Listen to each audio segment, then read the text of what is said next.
Access granted. Transferring data. Activated.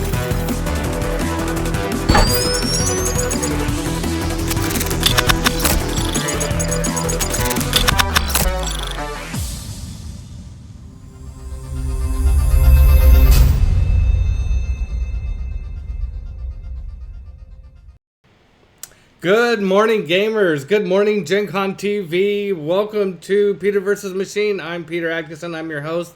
I will be playing Sid Meier's Civilization 6 this morning, continuing my questionable campaign as Byzantium with the leader Basil.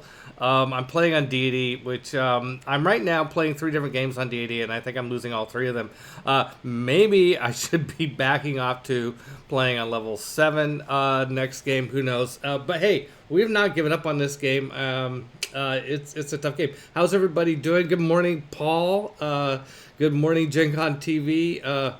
Man, Paul. Oh my gosh, that sounds like you got some serious work to do here. I hope everything works out. Yes, be grateful for every day. I am grateful for every day as well. I'm grateful that my days now are playing games on Twitch. It's a lot of fun. Anyway.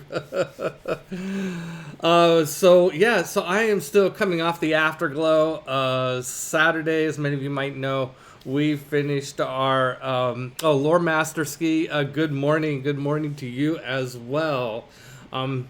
We finished our mini series on celebrating 50 years of Dungeons and Dragons on Saturday, and we had a great. 5th edition was the last edition, of course, in the series. We had a great discussion with Mike Merles and Rodney Thompson. And also some of my favorite streamers were there, Megan Caramy Nasser, Bryce Bebop, and Damon Vanhee. And we had a great game. Merles was just an excellent DM. I just was very, very impressed with his DM and his accents. Wow, it was a great game.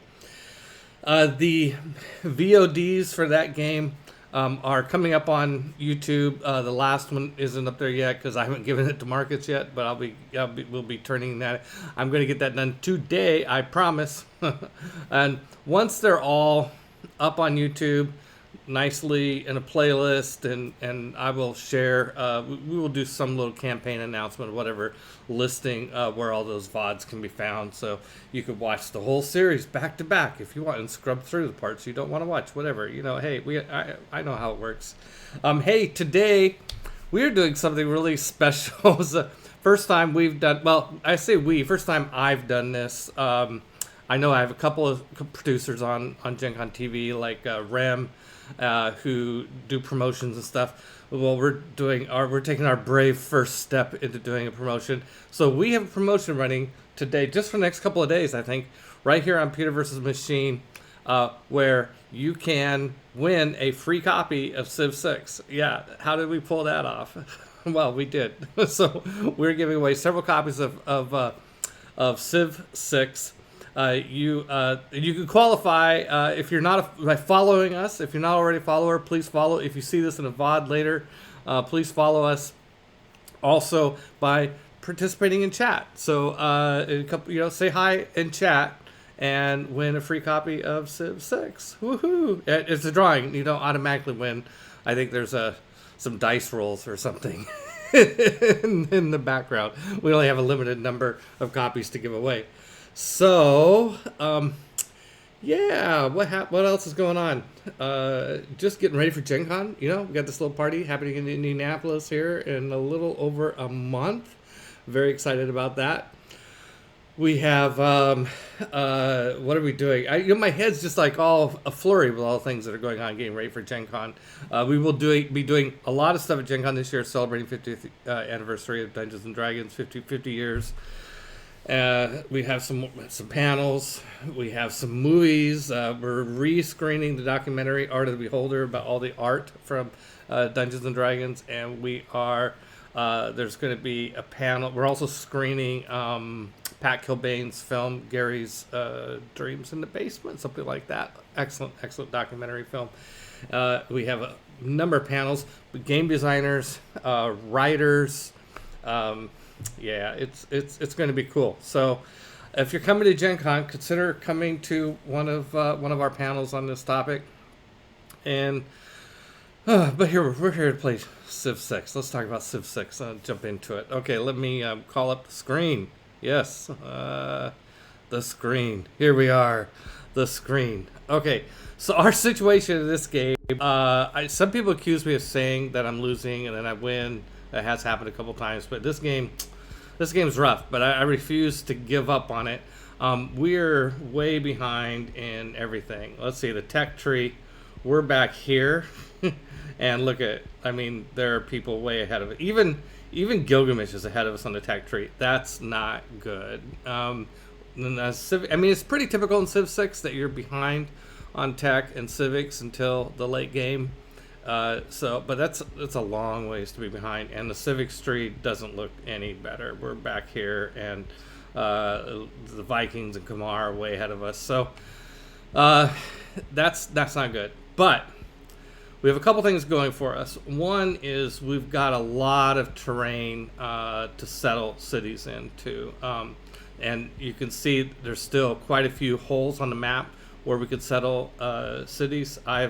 My first cities I expanded from Constantinople, I've sort of created a ring around the coastline to make sure that nobody from overseas, like the Vikings or the Turks come in and settle, or Khmer come in and settle there. And I'm about to, so let's look at I'm going to look real quick. I want to see the settler lens, by the way. If you don't know about these lenses, they're really good.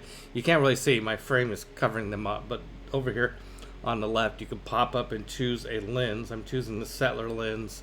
And you can't settle where there's red. So you can see that I've protected most of the coast from being settled. And yeah, we just settled. This is the most recent. I mean, it's a tundra city. We're not expecting great things. I just rather have my own city there than somebody else's. And we're going to settle. I have some map pins. There they pop up. We'll probably settle here. It looks a little crowded, but and we'll settle down here in these tundra, create a couple tundra cities just for the heck of it. And I think I'm building St. Basil's here, so at least one of the tundra cities will be pretty good. So if you're ever stuck in a game and you got tundra cities, build St. Basil's Cathedral. It adds bonuses of food, of production, and culture in all tundra tiles. So it's a great wonder if you're in that situation. And whenever I've gone for it, I've gotten it, I don't know the actual statistics, but as far as I know, the AIs don't seem to aggressively go after building this wonder. So, it's a good one to think about. So we've got a couple more cities to build today. We're going to build up here and build here. Although, I'm looking at this thinking, well, maybe I should build here where there's better water. I don't know, we'll see. But then I can't build this city here. And I like to pick up this tea and this wine, although I could pick up the wine from here if I settle there instead. So I have to think about that. We do have another settler on the way. We got the settler combo going. Let's see. Paul asked me, what are my feelings about playing Minecraft? Well, like any game, if you like to play it, go ahead and play it. Now, I'm sitting here playing a video game, and I'm going to tell you that I don't really play a lot of video games, but I do play this one. So there we go. It looks like Paul has won a copy of Civ 6. So if you don't already have one, that's great. If you already have one, then I'm not sure what happens, but that's great. Forget Minecraft. That's what I say. Forget Minecraft. Play Civilization instead. That's my advice. Okay, that's a horrible thing to say. Did I say that out loud? I didn't mean to. Okay, so my plan is to, even though Basil and Byzantium is a great city to attack with, I mean, it's really an aggressive civilization and should be attacking. I missed my early game opportunity to expand, and so right now I'm focusing on infrastructure. We're going to build up these cities, and in every city, my goal is to have at least a holy site. If I can build a halfway decent one, even if I can't build a good one, I can still get if I can't, by good one, I mean one with good adjacency bonuses. If I can't do that, I still probably make one to get the benefits to from the buildings that will produce. And also, Glenn Goddard called it recreational zone. They're called they're called a hippodrome for Basel, but that's the Byzantium replacement for the entertainment complex. There we go. That's the proper name, because one of the main abilities of Byzantium is that when you build a hippodrome, you get a free heavy cavalry unit, and not only when you build it, but every building that you build in that zone gives you another one. So we'll build the hippodrome, we'll build the arena when we get far enough in the tech tree, soon we ever get down the tech tree far enough, and we have access to zoos and stadiums and all that stuff. Every time you do that, you get a free unit. And those free units have no maintenance costs for either gold or resources. And, well, they're cavalry units because of Basil's leader ability. When he's your leader, the cavalry units have no penalties for attacking cities. So, I mean, it's crazy. And by a heavy cavalry unit, it's whatever the latest heavy cavalry unit is. So as you go advancing down the tech tree, eventually, they're knights, then eventually later they're cuirassiers, and eventually they're tanks, or maybe even modern armor. So it's a really crazy ability. The last time I played Byzantium with Basil, I played it on level 6 a long time ago when I was just getting going in Civ 6. And by the end of the game, I never had so many tank armies as with Basil. So we'll see how this goes. So I'm not giving up. I've got an opportunity. I think we'll see how it goes. Okay, well, this is whatever we were doing last time we played. Let's hit our next turn and see what comes up next. Oh, I just got denounced by the Vikings for converting one of their cities. Yeah, I had to do that, and I'm probably going to do that again and again. That's just kind of the way this works. We also have the other part of the combo here for when we do go on the offensive is that we have the Crusade ability, which gives you plus 10 combat strength within the borders of foreign cities that follow this religion. So the way you attack is you go in, you attack, but you lead with the apostles. Yes. Sorry, Marion. Your son. Hey, I said earlier, play what you love. Play what you love, Marion. It's okay. Not everybody. This is the beauty of being a gamer. We all have our favorite games, and it's fun to debate which games are best and all stuff like that. But at the end of the day, we're gamers and we play. So I'm using Crusade. So the attack strategy is you go in with your apostles, you convert the city, then all your units have plus 10 combat strength, and you go rushing in and do the damage. Also, Mosque is a really good, because we're going to be very aggressive, spreading our religion. We're going for a religion victory, and if we should happen to win this game, hopefully we don't accidentally win a domination victory. Our goal will be to win a religious victory, which means we're going to be creating lots of missionaries and apostles, and so the +1 spread is really going to compound nicely. The choral music is a really nice way to keep your culture from lagging too much worse than it would otherwise, because we're not going to be building much in the way of theater squares.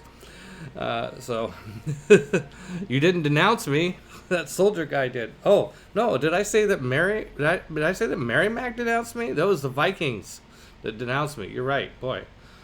Sorry.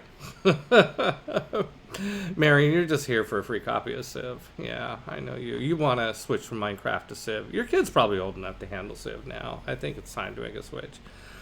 Okay, we need housing, we need food, all that stuff. All right, let's cycle through and see what. Let's see, are we at war with anybody? We're not at war with anybody. We did get denounced just now by the Vikings for converting one of their cities, and Um, uh, and Paul's saying I think I'll play Switzerland, see if I can bring the globe world peace. Is that like is Switzerland? Are you just joking around, or is Switzerland? I don't think Switzerland is a civ in Civ 6. Could be. I don't know. But yeah, you can go for a world. You can go for a diplomatic victory. The first game I played of Civ 6 here on Twitch was as Canada, and Canada is great if you're going for a diplomatic victory. It was a lot of fun. A lot of fun. Okay, looking at the situation, we're building a monument here, temple here, settler there. We're building a trebuchet there. We're building a hippodrome here. Good. And we're getting our holy sites going around there. We're building a lighthouse here. I do need money. 100 gold a turn is not bad but it's not great. That's okay.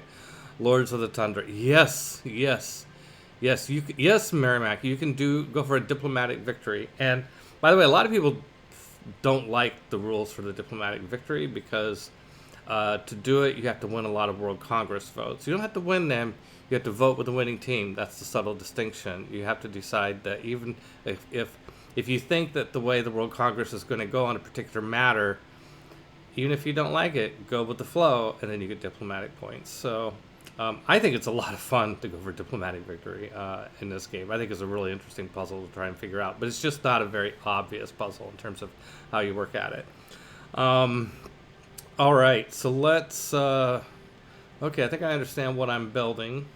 Definitely a lot of faith producing stuff coming on. And this hippodrome is interesting. That'll give us another knight. It's actually not a knight with Basil. There's a special unique unit. And in Civ 6, most of your unique units replace some regular unit. And Basil has what's called the Tagma, which is a replacement for the knight. So I would like to start thinking about a offensive army to take another run at the Vikings here at some point. Since they just announced me, seems like a good time. So what I need is I need more Tagmas, and I'm building this hippodrome here. That'll give me a free Tagma or knight when it comes online, and we can as these holy sites get finished, we will start building more hippodromes, get more knights. I also will want to get a couple of bombardment units, siege type weapons, and I've got a trebuchet already built. I'm building another one. I probably need 3 or 4.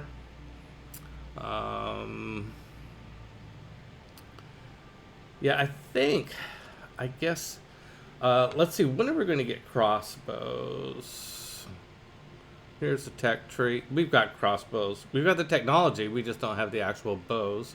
So we'll upgrade our archers to crossbows and our swordsmen to men-at-arms, and we'll get trebuchets and a few knights, and then we're going to go after...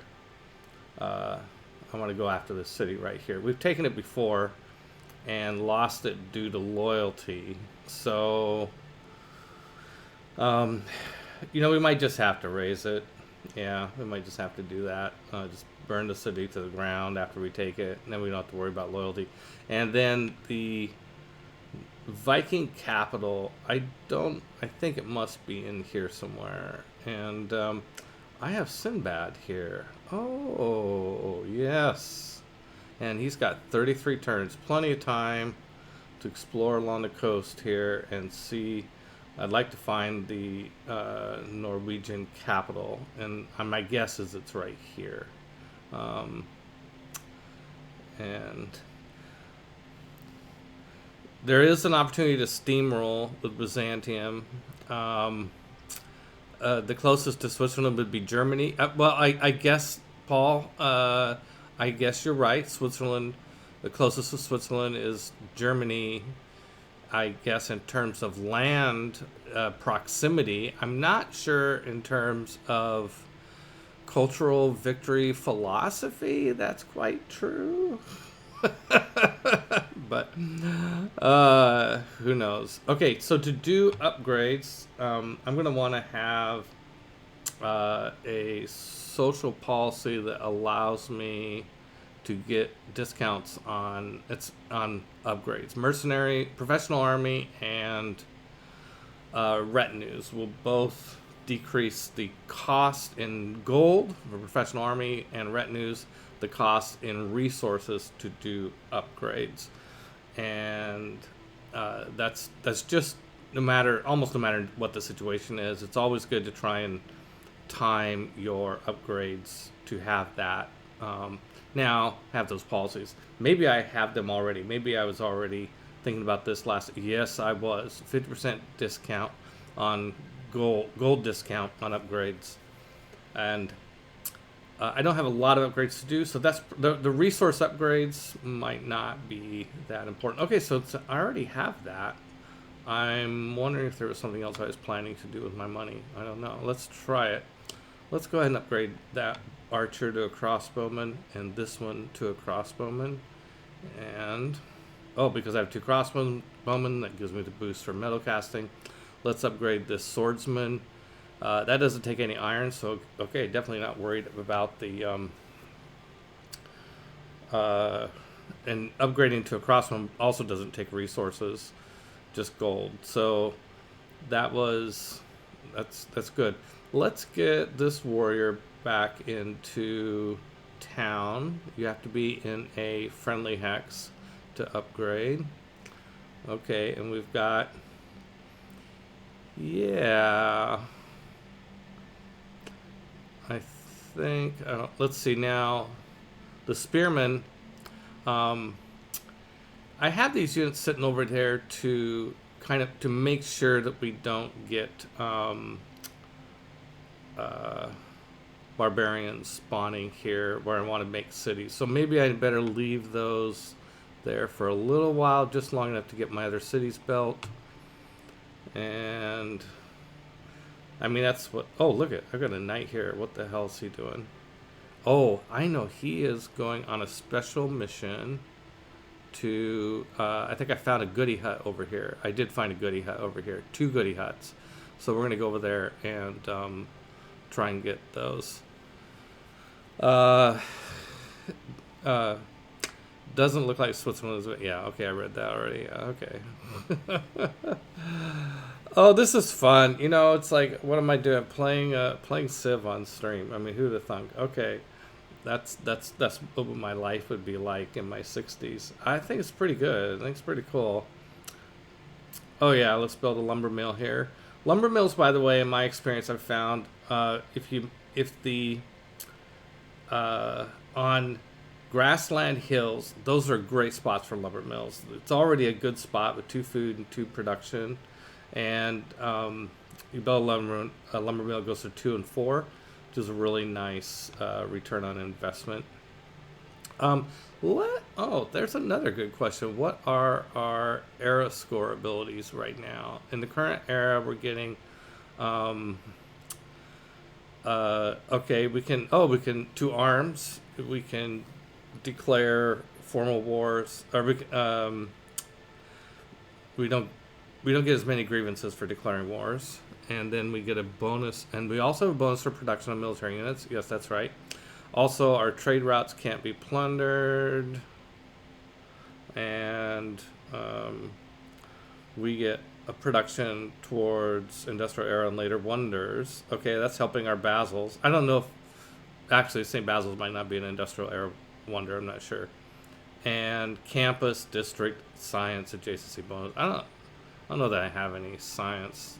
I mean, that's why I'm doing bad on science. Is there might be a correlation to not having a lot of science. By the way, this is a good report. Cities over here, it lists all for all your cities what districts you have. So I've got holy sites in most of the districts. I've got a campus and a commercial hub and a hippodrome and an aqueduct in my capital. While I did say I am emphasizing holy sites and hippodromes across the board, I am making an exception here. These 2 cities, Cherson and Miletan, Militene, I don't know, are I'm going to go for industry here. And the reason is because there's this really nice configuration. If you can get cities exactly 4 tiles apart with the river meandering through it in just the right pattern, you can build aqueducts and dams to get high adjacency bonuses on industrial centers in between them. And so that's a good place to build an industrial sort of zone. And if we get really ambitious, we can pop down a Ruhr Valley wonder maybe here or here. This isn't as good a farmland. I think I can build Ruhr Valley here if I want to. I'm going to go ahead and put a map tack here and see what it tells me. Just as kind of a reminder, if you don't use map tacks, I highly recommend them. At least for me, I can't keep everything in my head. If you're like half my age, you probably can, but I can't. So map tacks are a great way of reminding yourself things that you want to build later. Hello, Ellie Wine. Welcome. Thank you for stopping by. We're playing Civ 6, Admire Civilization, right now, and yeah. Okay, so yeah, so I am gonna focus on industry in these 2 cities. I want to finish building Basil's. Whoa, 114 turns left. That doesn't make any sense. That's no. That's not gonna work for me. That doesn't even make sense. I got this industrial zone producing 5. Is that in our territory? Oh, it's in Melitene's territory. It might be better to actually build the production zone. I mean, 114 turns is ridiculous. It might be better to build... Well, first of all, let's see if we can just improve that through some things like... Let's switch to production focus and see what it looks like. That brings it down to... didn't change it at all. Okay. We might... The problem is I've got a lot of farmland here, which is nice. But I think I can take this tile back from Antioch. That will help our production quite significantly. And also we can add this tile over here, which is got some production. It's still showing only plus 11 production. I wonder what's going on here. I wonder if maybe I got cursed. Like maybe a wizard cursed me or something. No, that's a different game. I am kind of stymied over that. Sometimes it takes a moment to update these counters, but usually the turns left to produce something are accurate. So I don't know what is going on here. Let me look at this a little more closely. 1,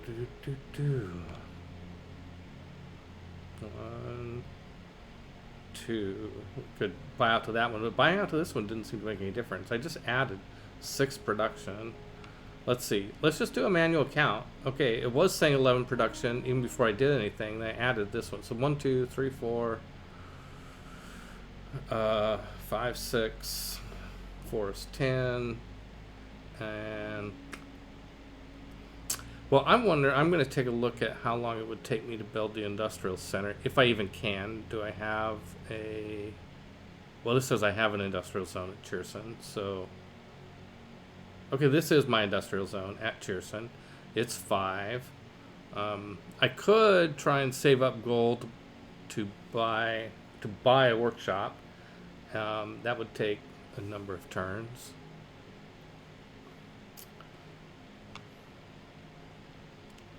Well, I'm going to get a builder over here and build a lumber mill up in there. That would help too, I think. Here's a worker. We're going to come over there and see if we can work on that problem. Okay, now it's registering 16 turns. Still 79 turns is a long time to build St. Basil's. My food production's decent, so I will be getting more food as time goes on. Huh. Okay, well, that's a little mystery. I'm going to keep playing, and maybe something will occur to me, something I missed.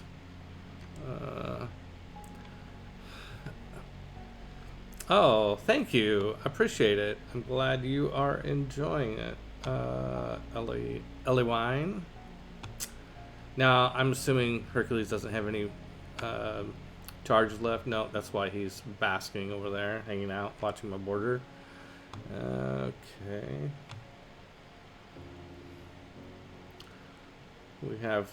We're finally doing some decent exploring now that we have some galleys that we've sent out, and we've got Sinbad out there running around. Okay, Jayavarman has claimed a hero, natural disaster. There's a hurricane out there somewhere. I'm trying to keep clear of that. And two entertainment complexes gives me the boost for professional sports, but it's going to be a long way before I can take advantage of that. Okay, so I'm sitting here in the medieval era. Professional sports is going to be way. I just got to show you how far out that is before we're going to have professional sports. Oh, whoops. I guess it's on the culture tree. Let's look at the culture tree. Okay, I'm indulging myself, I guess, here. Professional sports is going to be way out there. There it is. But I got the boost for it. Woohoo! Oh, I'm glad that I am a reason for you to watch Twitch. That's flattering. I'm blushing. Yeah, thank you for stopping by. Appreciate it. Okay, so we did build that hippodrome, and there's our tagma. I'm gonna just go ahead. Let's see, what else do we have? We have a holy site. The holy site needs a mosque, but I think if I'm going to get up, really try and get my military campaign going, we need to build more tagmas. You're going to try the Maori. I've never played the Maori. I've looked at the Maori and gone, that looks interesting. Okay, I want to rush in. Nicaea has production ready. It also has a mosque option. Man, the mosques are expensive. They take a lot to build. I think it's a pretty interesting. Oh, so the mosque. Okay, I'm realizing the mosque is something you don't need to have in every city. Although, another +3 faith times 10 cities would be pretty nice to have, but it gives your apostles and missionaries that are created there to have an additional spread. So, I think by habit, I'm going to create most missionaries and apostles in Constantinople. It's my capital, so it's just where my mind goes. So maybe I don't really need to worry about a mosque too much. I am going to take and build a monument, though, just because that's there. It only takes 3 turns. Let's just get it out of the way. And it puts off me having to decide what to do next. Follow plan looks like, thanks to Gathering Storm expansion. I'm not sure where it shows up. Yeah, I'm not sure on that one. Okay, so here we've completed a monument. Do we want medieval walls, mosque? Okay, so we have a holy site, no mosque, but that's okay. We have the holy site itself, and we have a shrine, and we have a temple. So I think hippodrome, 17 turns.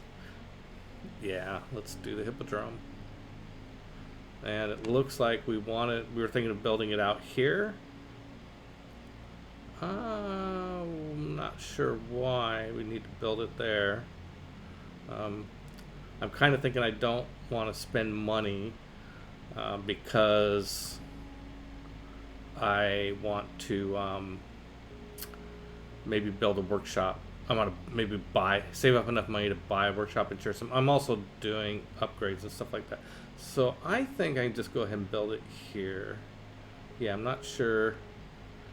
Maybe I was just trying to put more districts next to my holy city for more faith production, which is nice, but I think I'm just going to go ahead and put this put the hippodrome there just to save myself the 190 gold. It's not that much gold in the long, big scheme of things, but okay, now let's build a shrine there. And Hercules is just going to stay there and watch the border. The Vikings have been somewhat aggressive, not as aggressive as I thought they would be. Okay, so I need 30 iron to upgrade to men-at-arms. That's because it's a warrior and I'm skipping the swordsman. The other reason the other one, the swordsman to upgrade to men-at-arms didn't take iron is because it took iron already. So let's do that upgrade. And I think we're just going to keep these guys out there. Barbarian encampments can't spawn in hexes you can see. So that's the reasoning I'm keeping units out there because it would just be a pain in the butt to have to deal with barbarians right in the middle of my empire right now. Okay.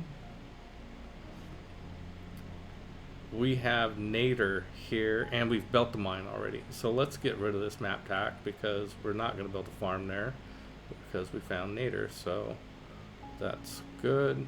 And apologies for doing this so quickly in the show, but I had too much coffee this morning already, and I need to take a short bio break. I will be right back.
Okay, I'm back.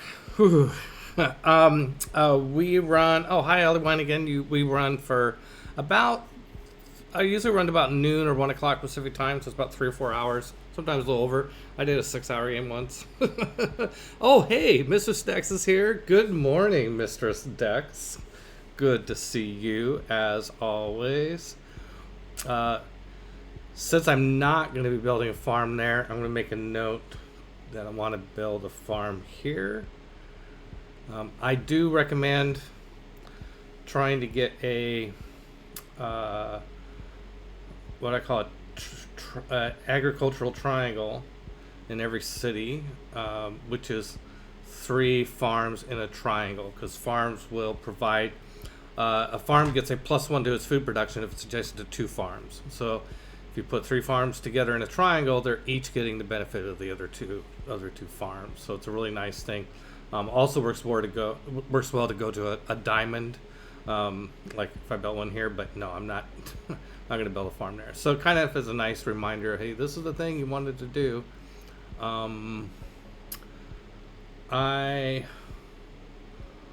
Okay, so I just want to glance at these cities, see what they're working, and see how productive they're being. By the way, I'm playing on epic speed, so all the productions are longer than you might think they should be if you're used to playing on like normal speed or online speed. I like playing on epic speed, especially when I'm playing an aggressive civ like on a domination or domination/religion strategy like we are with Basil, because it gives me more time to use my units between each era before they have to be upgraded again. Okay. Let's see. Okay, so Thessalonica is not doing good on food production. It's not going to grow much at that rate. Although 8 turns is going to grow another one anyway. Also needs housing. It's only got 3 housing. I want to make sure that we add a granary to the agenda here because we're going to need more. And we're going to need walls. And we need a monument too, but we might wait on that. Okay, so that's a lot of stuff to produce. And it would be nice. And these are really nice hexes up here. But I can't build... I'm going to leave these jungle hills. They will make at least these two. Leave them for when I can do lumber mills there. Because those will make really, really nice lumber mill spots. But I do have a food problem here right now. Let's see, how many builds do I have left here? I have 3 builds left, so I could build... Oh, in 4 turns, I'm going to get this one. Okay, I think I'm going to invest in this agricultural development here. Build those farms. Get my food production up here. What does Iconium look like? It also has food issues. Nah. What about Amasea?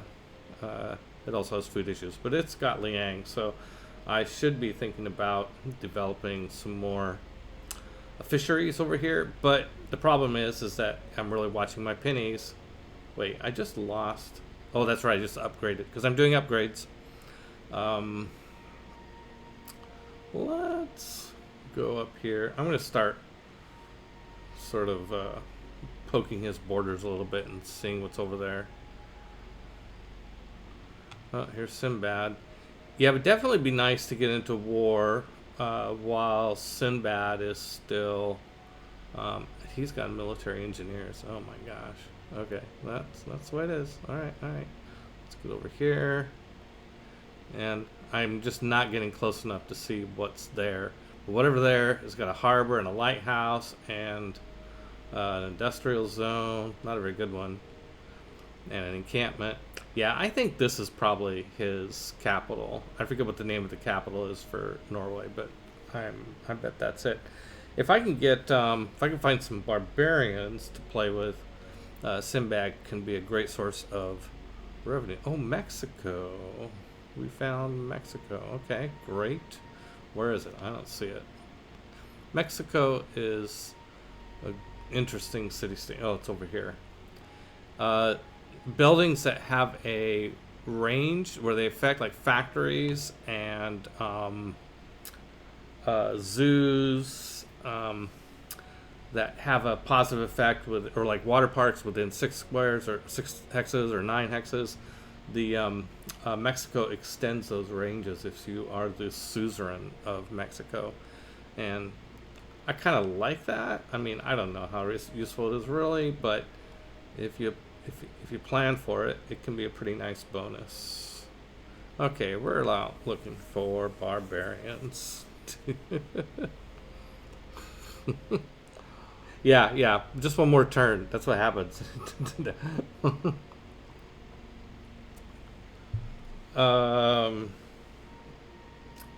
Oh, my troops are just passing by. Yeah, don't worry about it, dude. Yeah, just we're just passing by. I got a fate to build an apostle. I'm wondering if, let's see, what is my great people, my heroes situation? Heroes situation, we have claimed Hercules and Sinbad. Unfortunately, the Vikings got Himiko. Oya would be a nice one too, but the only two, all the heroes that we know about have been claimed, so we're not missing an opportunity right now, and both of them are in play right now. Let's see, Hercules I think has been around a while. I don't know that he's going to be in play much longer. 18 turns. That's not really enough time. I'm not going to be ready to go to war in 18 turns, I don't think. Okay, let's Tronso is, let's see, we'll have another trebuchet in 2 turns. We could go after Tronso a few turns. I don't know that we're really strong enough. Maybe we shouldn't. But if we don't go after him eventually, it's just going to... I don't know that it's going to get any easier. We got some new deals. So let's see. What? Purchase luxury resources. Yes, we can purchase whales. Good deal. Yeah, let's purchase whales. And maybe we want to try and... Let's see if we can sell some horses. Probably not this late in the game, but you never know. Oh, yeah. Oh, wow. Since the cavalry units we're building don't require strategic resources, there's no real reason to keep my horses. Nader, we can keep... we can sell some Nader. We don't need it right away. We're not going to need it for a while. Yeah, let's do that. Yeah, I think it's going to be a while before we can do anything with Nader. We need to get gunpowder. We don't have the boost for gunpowder, so it's going to take a while. I mean, that's another thing we should consider doing, is building an encampment somewhere. Ellie Wine says, I've been playing Manor Lords, which is in beta, but it's a city builder. I have not played it. I have not. Let's see. Iconium definitely needs more housing, so let's build a granary there. Increase our housing. And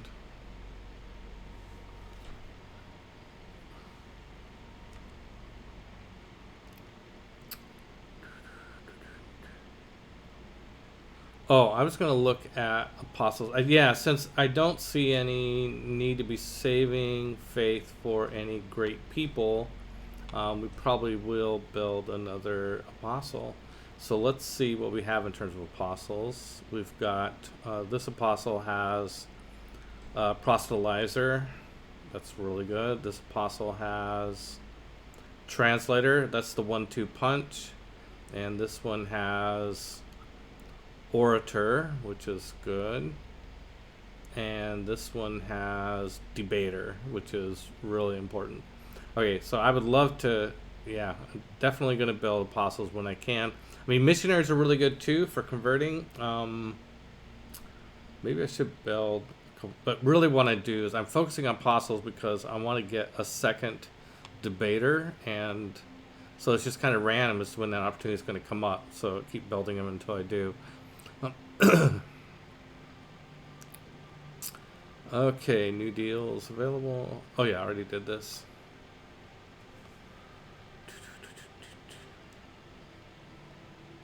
We're gonna, well, we have now sort of got a good idea, a better idea about where the borders are. So obviously there's a city here supporting this encampment, and there's a city here supporting that one, which I think is our capital. All right. And the strength, let's look at this. Strength of the Vikings is 745. And Gilgamesh and Suleiman, Suleiman are much weaker. Kamar is at a whopping 1745, and I'm at 633. Is the next level a master debater? I'll take myself, yes. No, yeah. Okay, I'm just going to kind of leave that alone. Oh, yeah, we did that. The debater is a very strong unit in religious combat. So religious combat, so apostles, you need apostles to initiate religious combat. Let's go peek up over here. Missionaries can't do so. Missionaries can defend against religious combat, and defend actually pretty well. Oh, there's a barbarian scout. Okay. Where there's one, there's usually more. And so the way religious units fight is through theological debate. Public shaming. You can imagine them in the town square. Fists raised, frothing mouths. Preaching their religions, and they'll do damage to each other, sort of shame damage. That's the way I think of it. And if you kill if you damage a religious unit, it retreats back to a holy site. It can heal at a holy site. If you kill one, I kind of think that they didn't. It wasn't violent death. They gave up the cloth, I'm guessing. And picked up a different sort of different sort of lifestyle. Okay, so let's see what promotions are available. A relic, if they die, convert all adjacent barbarians. That can be used. Okay, so this one. Okay, so this apostle does not have any promotions that are really important to our strategy. So I'm going to use this promotion to evangelize a belief. And so you sacrifice a apostle. It has to be an apostle that has all of their spreads left, and then you can sacrifice them to make your culture stronger. And wow, there are some really good ones that are still around. I am a big fan of cross-cultural dialogue, gives +1 science for every 4 followers, world church +1 culture for every 4 followers, and tithe +3 for each city following the religion. Since all 3 of these are good, we're going to keep cranking out apostles to try and get as many of these as we can. But I'm going to go for the science because, we're so far behind on science, so we really have to start doing that. Oh, and you get an error score when you do that. Well, it's kind of a martyr. I'm going to use the term martyr. Hi, Geeky Broken Hoodie, by the way. Good to see you. Thank you for coming by. It is because there is a martyr ability that is specific ability for the martyr. But yeah, I think it's more that we are, as a gamer, I'm sacrificing the apostle in the sense that the apostle is probably alive. It's just the apostle is creating this new belief for the religion and not doing other things that are useful.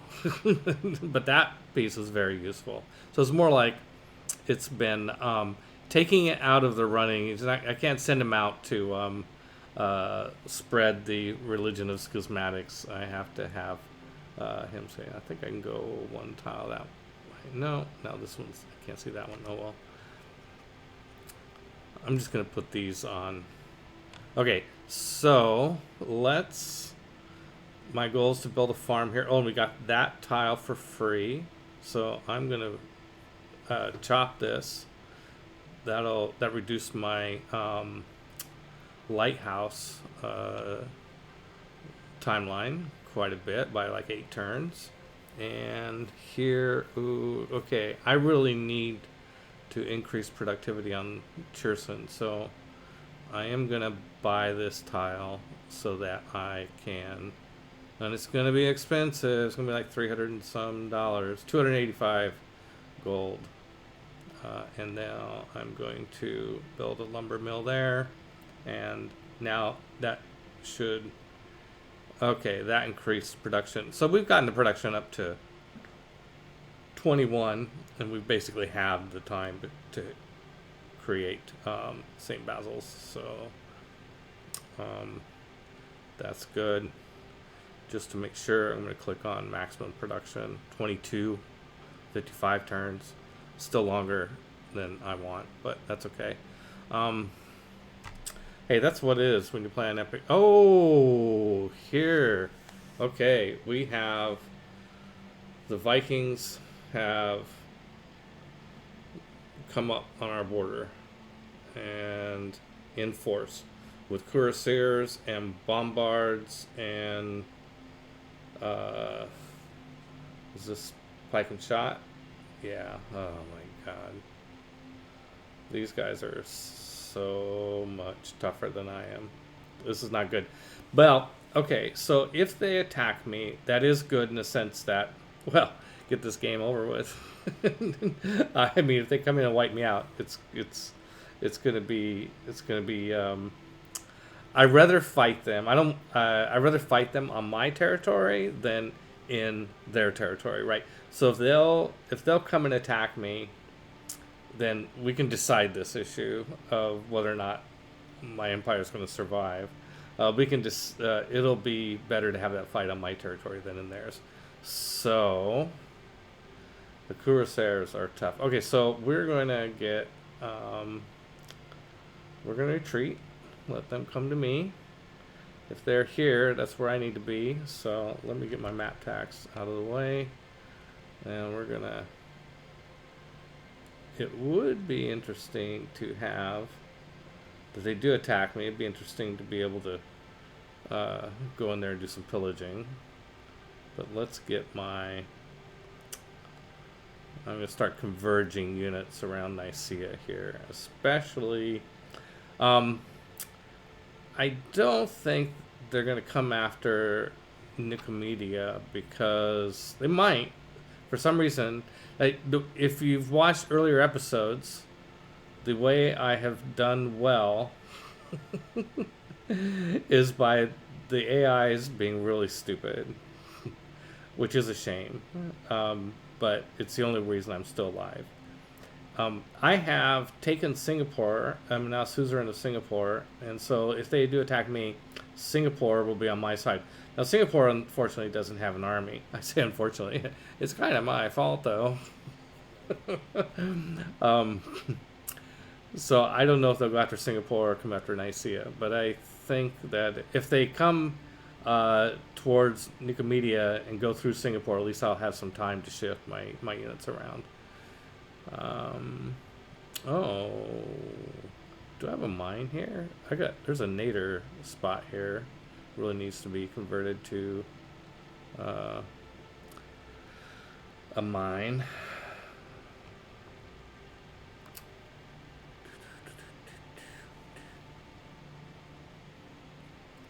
I can move. By the way, when you're on defense, your trebuchets aren't generally that good.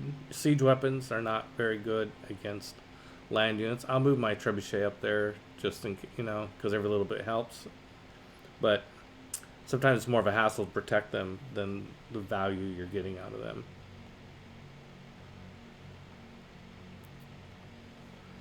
Yeah. I assume that you're saying, oh yay, Ellie Wine, to the giveaway that's coming up, and not the fact that I'm getting attacked by the Vikings. Although I am kind of saying, oh yeah, I do kind of want them to come after me because, like I said, it would be better to fight on my turf than theirs. And this means Sinbad. Okay, I'm going to resist the temptation to go down. Let's see, this is a Mexico City cover. Well, let's find out who else Harold is a suzerain of. Kumusi, which is up there. Okay, because what I got to do is I got to be careful about getting too close to these city-states that, and it's just kind of easy to forget. Okay, so that's it. Okay, Kumusi. Okay, don't go near Kumusi. Like, it used to be Taruga. Nobody's a suzerain there, so somebody Harold. He used to be the suzerain there, I'm pretty sure. Now he's not. He probably had Amani there and moved her somewhere else. Amani is a governor that you can send to a city-state to give you 2 envoys there. But then if you move him, you lose him. Okay. Let's come back around this way. I think I'm gonna pop over here, pretend like I've gone away, and then if Harold declares war, we're gonna come back and look for some shipping to do damage to. And Harold has not declared war on me yet. I'm just watching this thing. Nope, Harold hasn't declared war. He might be waiting for the 5 turns to elapse since he denounced me. Let's see, my knowledge of siege tactics has improved. Okay, great. We've got education. We can get a guru. Okay, so we got the siege tactics boost. Cool. Oh, the suspense. Yeah, it's suspense in like really slow motion when you're playing this game sometimes, and all of a sudden like, oh my god.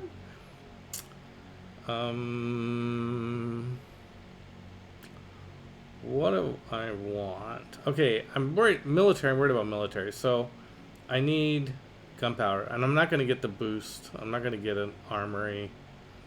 I mean, I should have done that I mean, if I wanted to get the boost, I could have one of my cities do that, but maybe I should.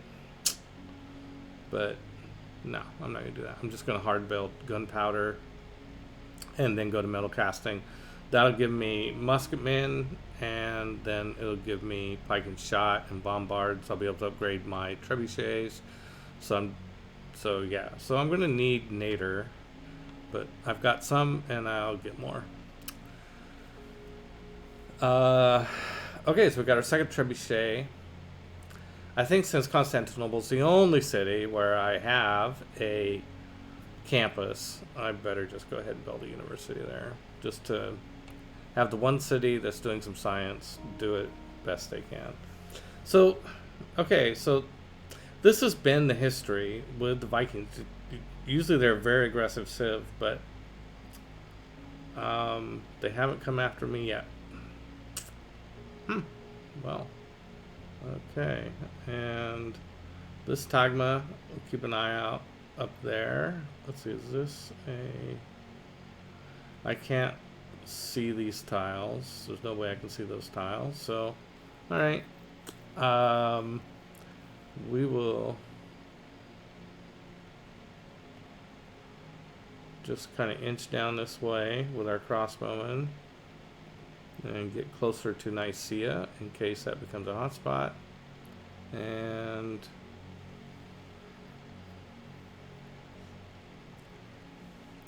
so just a little tactics here. What I'm doing is I don't want 2 of his units to be able to attack one of my units and gang up on him, although they're going to be able to here.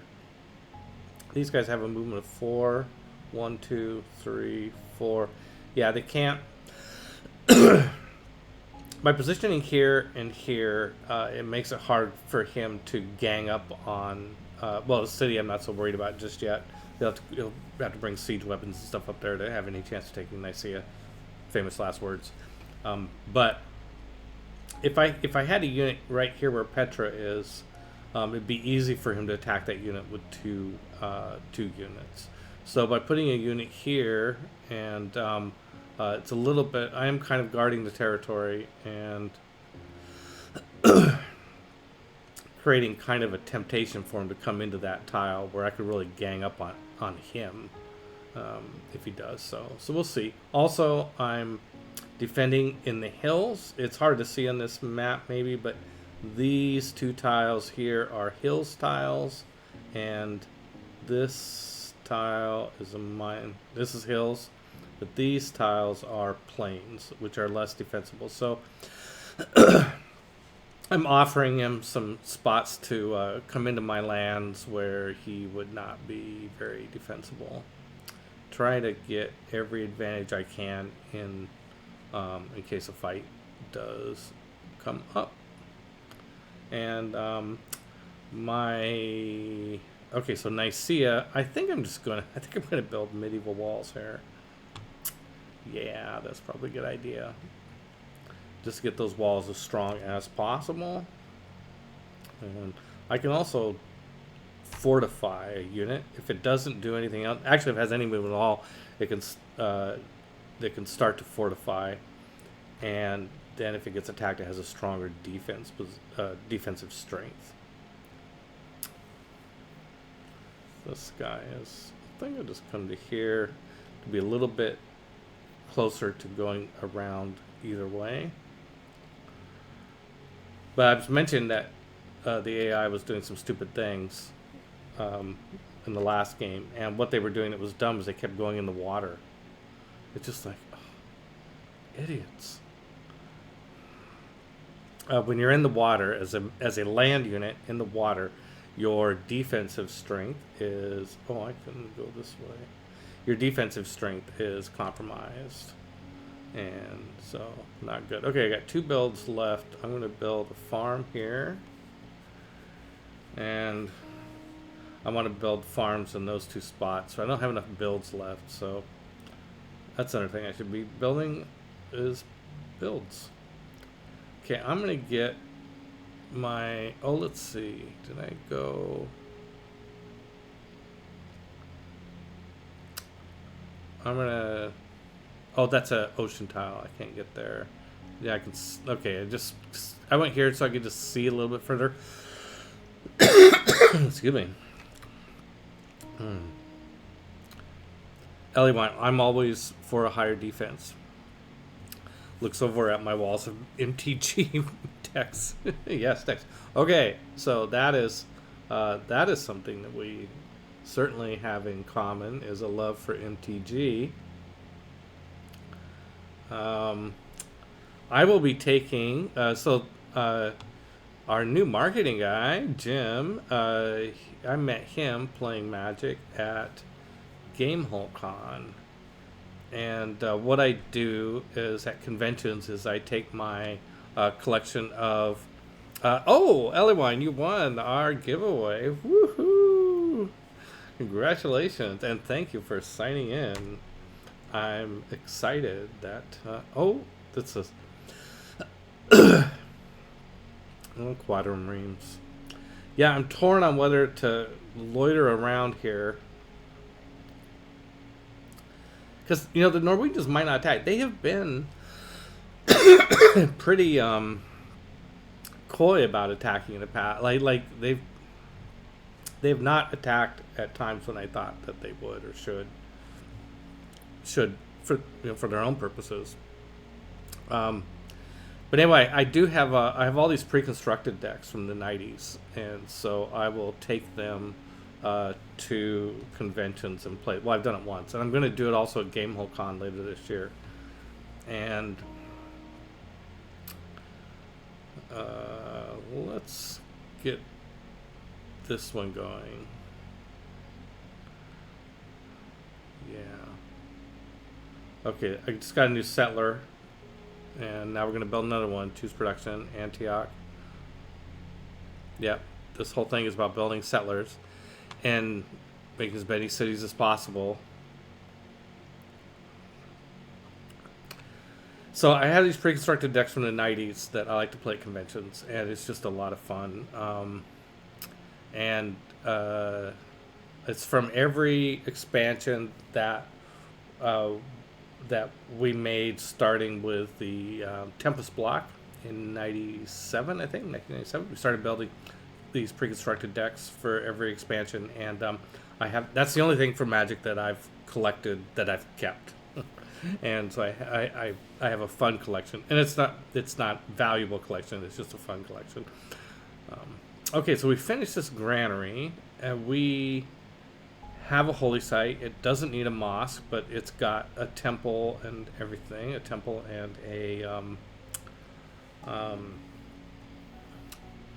shrine. So I think we could invest more money and start a harbor here. I had this idea of making a harbor here. Also tempted to make a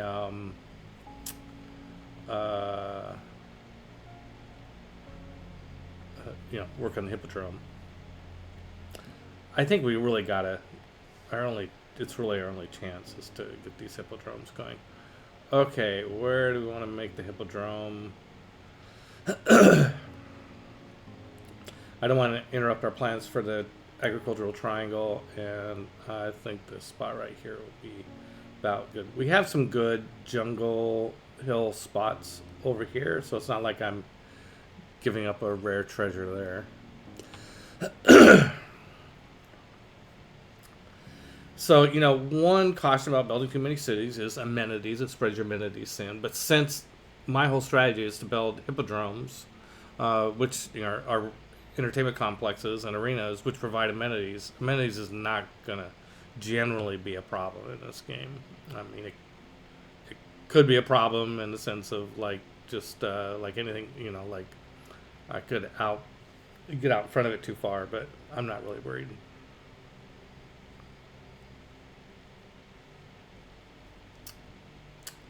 I think I'm going to put this man at arms back here. I've got several land units up here. I'm going to get this trebuchet, even though it's not good at combat. I want to get it up within 2 hexes of these spots, um, just in case.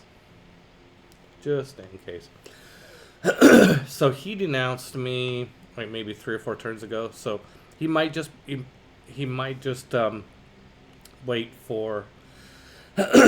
um, for that 5 turn delay. So usually, if you want to minimize your grievances and declare war on somebody, you denounce them first and wait 5 turns. So that could be what's happening.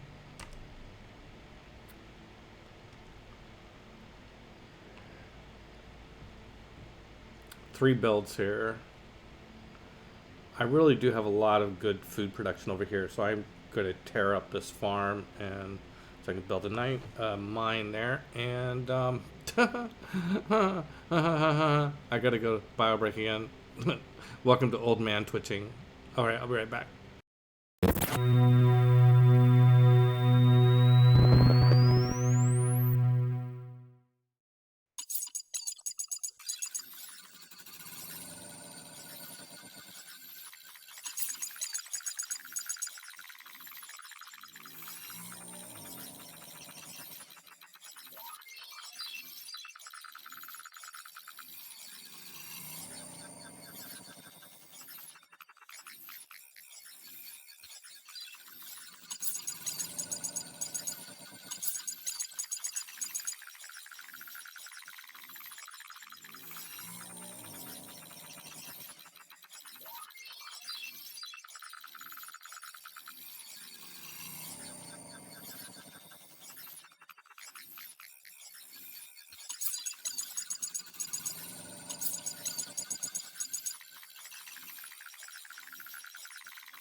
Back.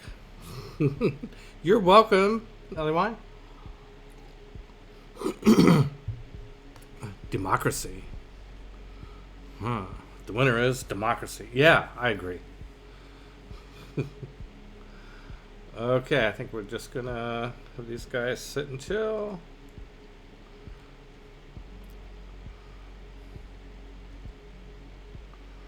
And this guy's gonna wait. Okay, so we got one more build.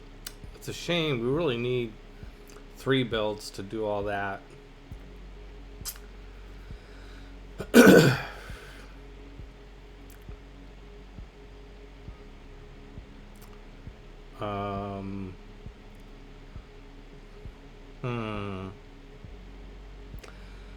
I wonder if that's our best. That is our best way of our best use of builds. Well, we'll also get housing out of it, so that's another reason. Okay, yeah, let's go ahead and build another farm here. It's easy to forget that, but yeah, every farm adds, every 2 farms gives you another half a housing. So I want to see which tile that this tile is. Let's swap. If we swap it, I think our housing will go up to 4. Maybe not right away, but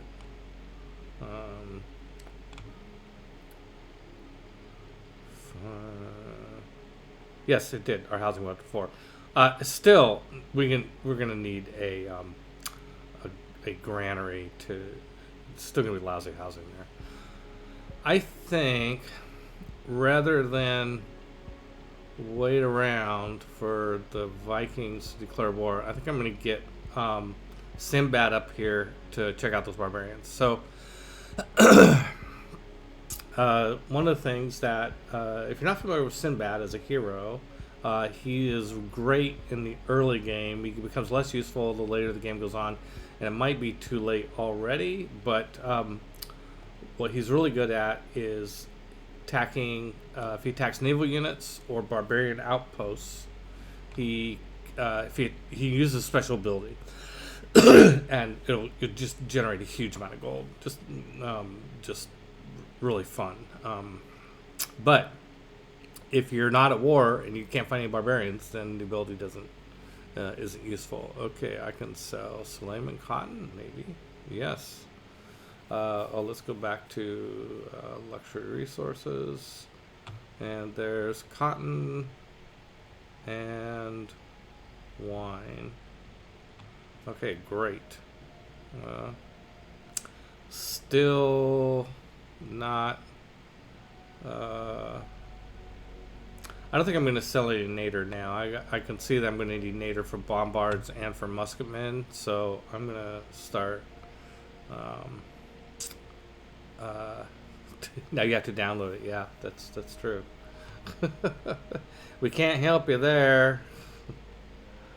Okay, now I have my trebuchet in place. Oh, we're gonna mine this nader mine here to increase our nader production, which is, there's probably some math I can do here at some point to figure out like how much nader I can sell without. Oh, we met. This is Brazil. This is Pedro. Come to Brazil. Yes, we would love to see the samba. Oh, and we found another wonder by doing that. Okay, that's great. Oh, there's Brazil. Sure enough. And found a continent. We found Pedro. That's my Brazilian name, by the way, Pedro. I've had Brazilian friends who call me Pedro instead of Peter. It's kind of fun.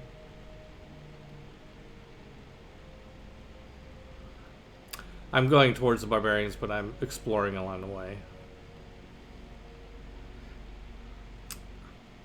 And the other thing you can do, so Sinbad, other than also, in addition to making lots of money, which is like Sinbad's forte, is, oh, there's a goody hut. Sinbad is, oh, and there's a barbarian man at arms. Sinbad is good for, he can sail into ocean tiles way before you have the technology of cartography that lets you do that the normal way. And so that's, you can often get, oh, I can make another apostle. Oh, good. You can often get the era score, if you get them early enough, you can go and circumnavigate the globe and thereby win you that particular era score bonus. And if you do it early enough before anybody else has done it, especially if the Maori aren't in the game, then the era score is improved. So that's also a nice thing for era score. But I think that the way this map is laid out, I'm not sure it's going to be possible to do that. Because if you look at this map, show the full screen map. Let's do that real quick. This is a land barrier. Like, I can't go, I can't penetrate it, even if I can sail in the ocean. And so I think that if Sinbad sails over this way, we're not going to get he's not going to get close enough to get that era score. So I'm not going to. Pretty sure it's not possible. So I'm not going to bother. Well, we are having amenity problems, so I need to build more hippodromes, obviously.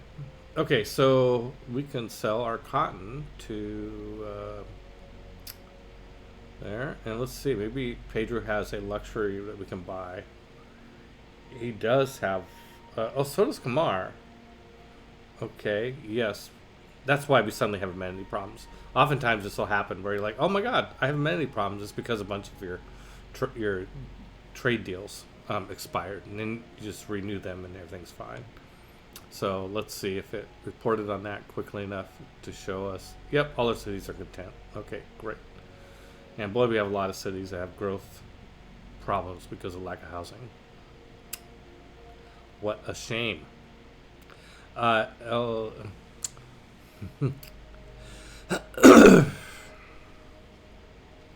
Let's see, otherwise, sorry to be such a pester, but who do you recommend as a starter, leader, / civ for a newbie? Oh, that's not pestering at all. That's a great question. I recommend Rome as a civilization with Trajan as a leader. And a lot of the benefits that you get when you play civ from a civilization or leader, a lot of the benefits that you can get are kind of situational. Depends on which, is this benefit any good? Depends on which victory strategy you're going for. And and there's also benefits that like you have to remember to use them. So the thing I like about Rome and Trajan, with Trajan as a leader, is that the benefits you get you're going to get them without thinking about it. I mean, so like one of them is you're going to get a monument in every city you build just automatically. So and you want a monument in every city because it gives you culture bonuses in the early game. It can really help keep your culture okay, even without having to build theater squares for a while. So it's a pain to build monuments because they're not super expensive, but they're competing with other things you want to build in a new city, like walls or granaries and stuff like that. So just get a free monument in every city is actually simple and really helpful, and you don't have to remember to do it. Also, every city you build that you found settle, if it's close enough to your other cities, you get a road instantly between that city back to Rome. And so that is great for mobility of your units. So yeah, those are just nice benefits that work without you having to remember them. And it's Rome. I mean, I suppose, am I a bad person for liking? I mean, we have a certain love-hate of Rome. I mean, Rome was evil, empire, blah, blah, blah, but yeah, they did it so well, it's hard not to, hard not to have a little fanboy crush on Rome, right?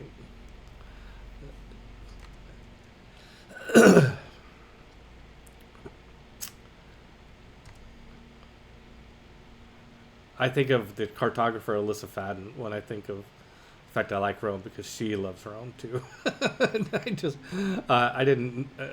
We just early in our friendship we bonded over the fact that she liked Rome so much. Let's see. Does anybody else have any questions? Any comments for Ellie Wine about good civs to play? Bathhouse Twitch. Hi. Why this now? Hi. Welcome. Bathhouse Twitch. I'm not sure what you mean. Bathhouse Twitch. Oh, the Rome has a bathhouse. That's the other benefit that you can get without pretty much having to. You do have to remember to use to build aqueducts. But so they have a special district called the bathhouse, which is a substitution for the aqueduct. And a lot of the special units and buildings and districts and stuff like that in Civ are a replacement for something else that's like the vanilla sort of thing. Like in this game, I have these things called the Togma. The Togma units are a replacement for knights. And so yeah, you would have to get the benefit of the bathhouse, you would have to remember to build one. But the benefit for aqueducts is significant enough that usually you're motivated to build them anyway. So it's not something you have to kind of mentally go out of your way for. Okay, so Constantinople. Oh, hey, we got to notice last turn we have enough faith to build another apostle, so let's do that. Again, missionaries can be just as good for spreading a religion. I'm focusing on apostles. One, I want another. I'm going to need an army of apostles. And where did the Vikings go? They just retreated. They went back to their farms. Here's one here, but we know they're there. I mean, we know that those Vikings. Oh, see, that's a good question. Are they going to come up here and mess with Nicomedia? It looks like they might be thinking about doing that, or they might just go after Singapore.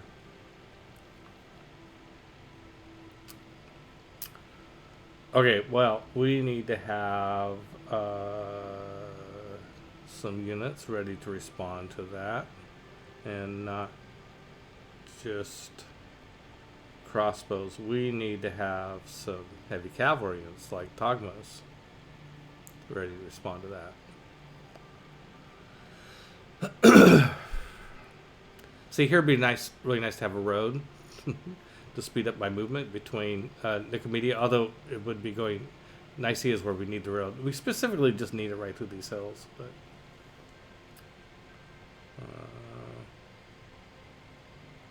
yeah, everybody wants housing. That's something we gotta work on. So many things to build. Yeah. I'm gonna put this trebuchet.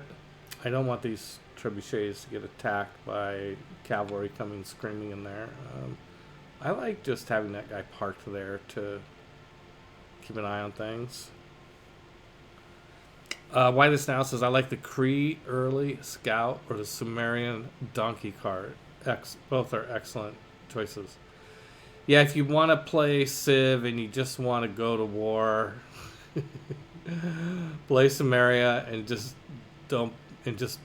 build several war carts at the beginning. The war cart is the strongest unit in the game. Oh, there's a Norway privateer. That would be fun unit to attack. I am kind of taking a long way to where I know those barbarians are. Found another goodie hut. Woohoo!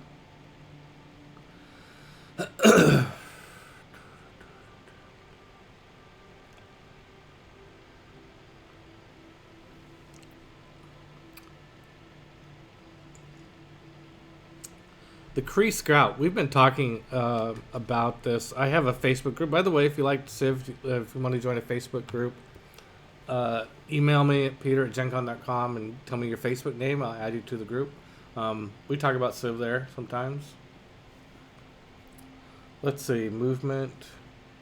Oh, yeah. Do I want any of these? Plus one movement starting with enemy territory. Plus for gold. Faith from all. Oh, I could pump up nader production. Oh, and I could make my own privateers. Let's see. Do I have... How much more in the way of... Okay, it's 6 turns. I'm going to have gunpowder. By the way, how long to my next civic? The Enlightenment is 9 turns. Do I need this? Could. Okay, but I've got 9 turns probably to the next civic, so gunpowder in 6. So I'm probably going to want to make my upgrades of men-at-arms to musketeers, musketmen. I might need to do that very quickly. So I'm going to leave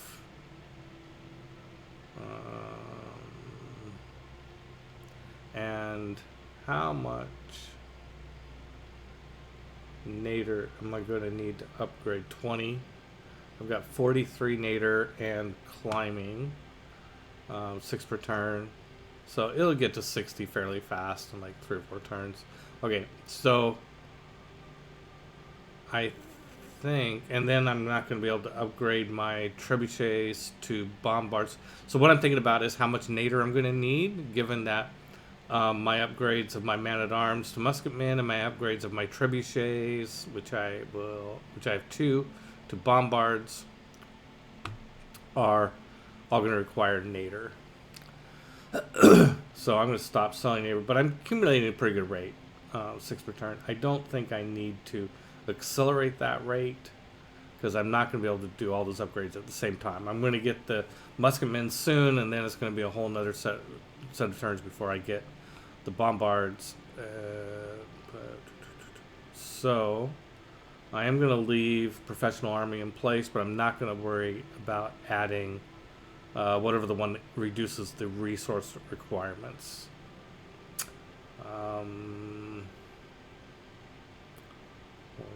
Adjacent bonuses, reduction of settlers,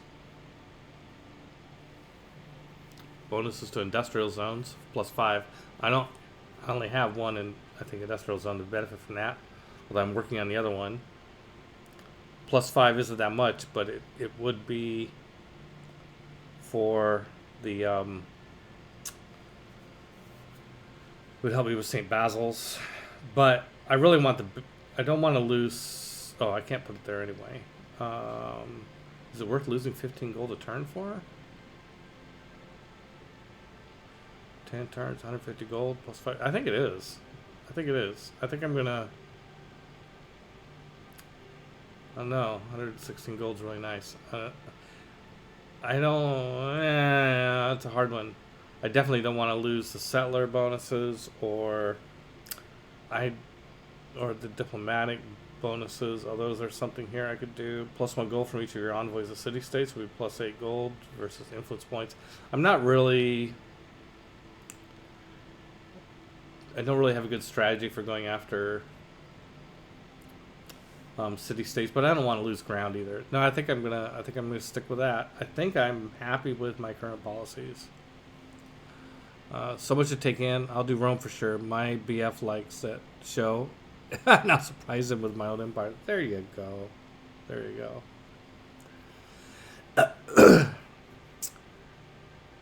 And I would say for victory conditions, there are several victory conditions, several ways to win Civ. Either domination, religious victory, cultural victory, diplomatic victory, and science victory. The two easiest ones are, in terms of just mechanically, how do you do it? Domination, because we have a natural sort of place, it's natural to just like want to take over the world. I mean, it's a fairly straightforward sort of thing to understand. So if you want to play aggressively, like go out and fight, take over other cities, then you can go for domination strategy. If you say no, I just want to settle a bunch of cities and build a civilization and like SimCity it, then you can go for a science victory. That's what I would recommend if you're just learning Civ. Antioch needs more housing. Everybody needs more housing. Okay, apostle promotion. Let's see what the options are. Indulgence vendor. That's you get a little gold when you convert a city, but the healing conversion, convert a bunch of barbarians to your side. Now that I know where a bunch of barbarians are, it might be worthwhile to go up there and convert them and bring them back.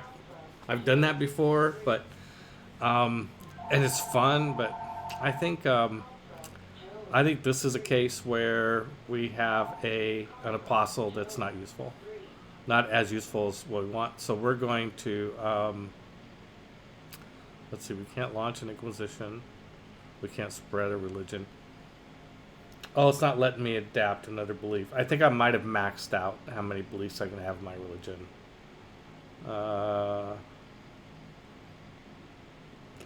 No launch inquisition and no spread religion. I have movement points, so that's not the issue. Okay, science nerds unite. Yes, yeah.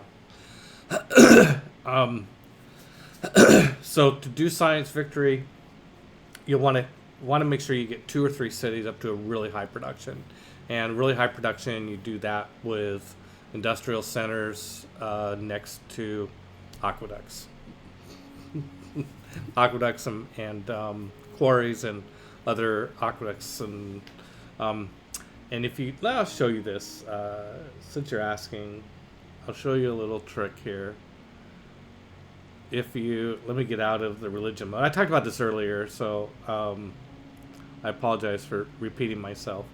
But if you can get two cities on a river like these two, like Cherson and Melitene, on a river and build aqueducts kind of towards each other. So like Cherson's building an aqueduct here, Melitene's building an aqueduct here. If you're on a floodplains, throw in a dam, and then build the industrial centers in the two hexes that are adjacent to as many of those aqueducts as possible. The reason is that you have the industrial centers get an adjacency bonus. That's a bonus to production for of 2 points per aqueduct or dam that they're next to. So this, once this aqueduct here gets built, this industrial zone is going to get a bonus of +6 production because of that. And then you use a policy that doubles your industrial zone adjacency bonuses, and then you build a factory and a coal plant. That's the ticket right there. Paul Hosseter says CGP Gray had an interesting video on the importance of domesticatable animals for the technological development of various civilizations. That European technological supremacy was a quirk in the abundance of domesticated animals on the continent, and not an ethnic, well, certainly not an ethnic inheritance. Yeah, I would say that came as much from the Middle East as Europe. You smoked this game. Well, thank you for the flattery. I mean, there are other useful tips along the way, but okay. Pedro wants to sell me coal. I don't have a use for coal yet. And, well, since we can't convert this apostle to something really useful, well, I think we'll do the barbarians thing. Let's do heathen conversion. I mean, this will be fun and maybe useful. Okay, so where are those barbarians? I think they were here. So basically, kind of almost straight up from where we are. Let's track a good route. Oh yeah, we just go to the sea here and go up that way. Yeah, we'll do that. We pick up some ground units. Okay, so let's see. Next civic to go after.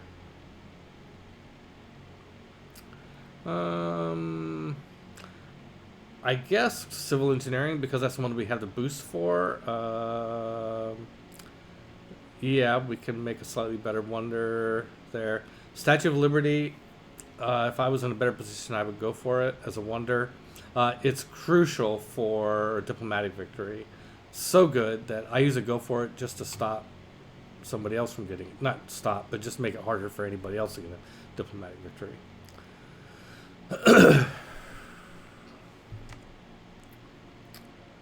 Okay, what are the Norwegians doing? They haven't really changed position. I think I'm just going to kind of wait there. Just going to kind of chill there.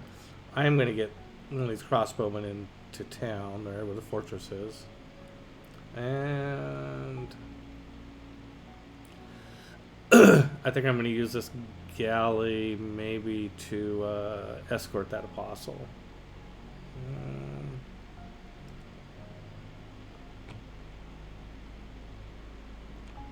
Here comes Sinbad.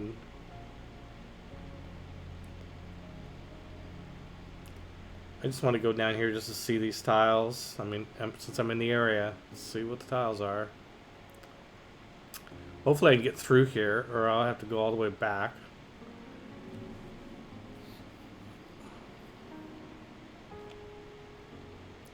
Another goody hut.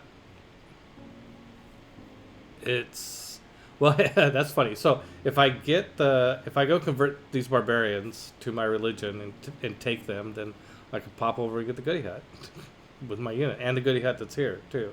That'd be good. 6 months into launch, I was smoking harder difficulty levels, but last 2 times coming back to it, I just do lower, longer domination runs. Yeah, I think I won my first game on Deity a few months ago, and it's like I was so excited. Woohoo! I won my first game on Deity, and like I said earlier in my stream, right now I'm playing 3 games on Deity, and I think I'm losing all of them. But that's okay. I'm having fun. I think. Yeah, I'm having fun. Can you tell? Yeah, I think I'm having fun. Sure. I can do more trade routes. Must have finished the harbor, and we are down a couple trade routes. I wish I could. I can't build them with faith. I want to check. What can I build with faith? Just making sure it's just the usual stuff. Oh, mosques. Yeah, but I'm using my faith for apostles right now, so I should, though. By the way, that's one thing I should do in Constantinople is, oh yeah, I should build the mosque there, for sure, so that I'm getting the return on. Okay, that's I kind of missed an opportunity there. Maybe I should have done that sooner, but I haven't had mosque technology for very long. So, oh hey, look at it, we got a Norwegian barbarian here. Now you can't go. Fighting, I can't fight Viking units, but religious debates, you can do that while you're at peace. So, we can. His apostle, his strength is 118. He's getting +5 from theocracy. So, Norway really is, I think, going for a religious victory. Oh no, that's me that has. It's me that has theocracy. I'm reading the wrong half of the panel. You didn't see that. +3 intel on opponent's movements. That's because of a visibility thing. Okay, so let's see. Can I get somebody else to attack him? Can this guy? No, this guy moved.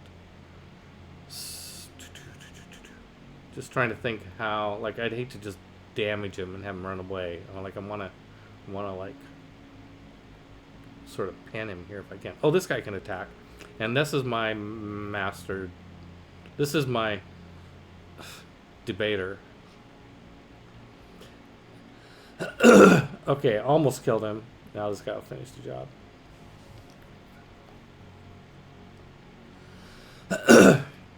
Yep, that's...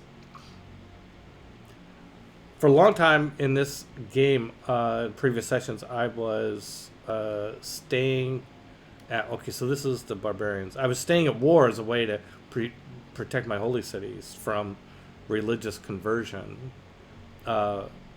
because I didn't have apostles, the ability to make apostles yet, but now I can. So we're just gonna go there because the hills are there. So if I decide I need to move north, I can move into the hills in one turn as opposed to two, and just put him on hold. And let's make another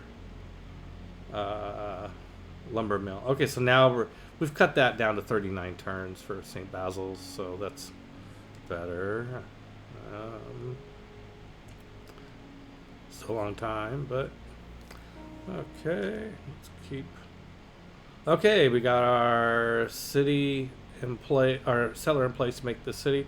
It is definitely not going to be a great city, but we're going to pick up some good trade goods from it, and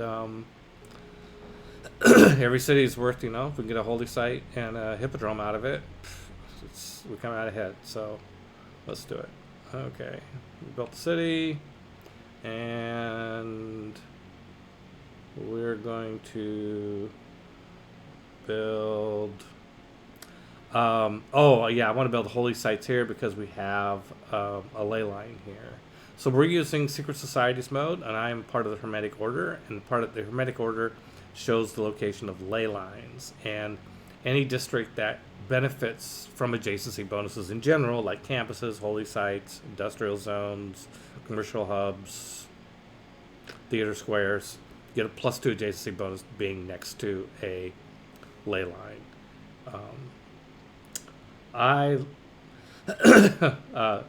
Is generally thought that ley lines are that the Hermetic Order is the weakest of the 4 secret societies. That's not why I like to play it. Oh hey, we have, before I do that, we have now over 1,400 gold. I think we can buy a workshop here. Yes, we can in Tirson. Let's save a few more penny. Yep, that saved 5 turns off of St. Basil's. Okay,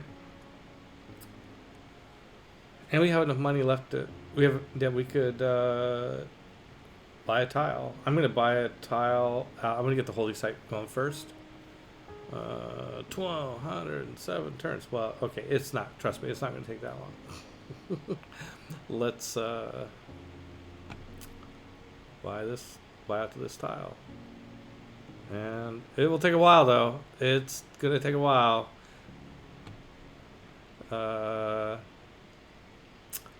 Let's see. Oh wait, no, here. No, we did that. Buy a tile. Now it's time to do production. I am slow. You know, I'm distracted. It's hard to talk and play at the same time. Wine, wine, wine. Wine, wine, wine. Okay, oh, speaking of wine, there's wine over here.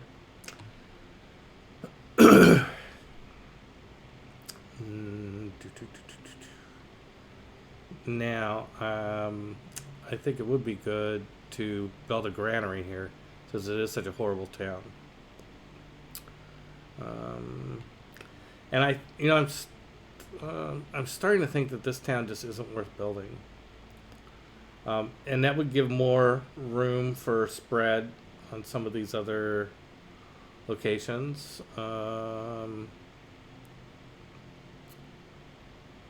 Because it's not like it's got an exciting holy site spot like these towns do. I just don't think it's a good idea.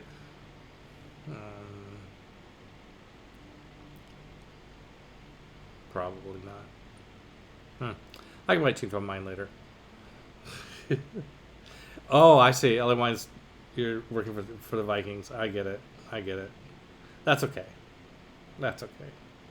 Vikings need love too.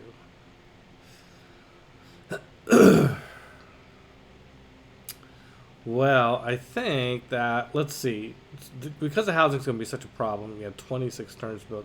Let's see, which unit, which is it, which tile is it assuming that I'm working? It assumes I'm working this tile. Well, let's make that tile better then. So that's where we'll send our builder. If it thinks we're working that tile, we're going to make that tile better. Okay. And we're going to go up here and greet the missionary that's going to come, the apostle.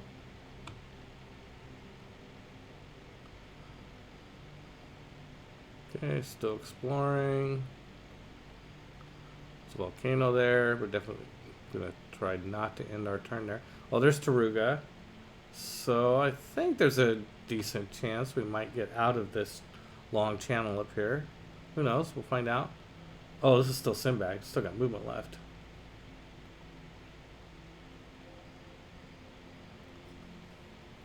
A spy in the ranks. Yeah.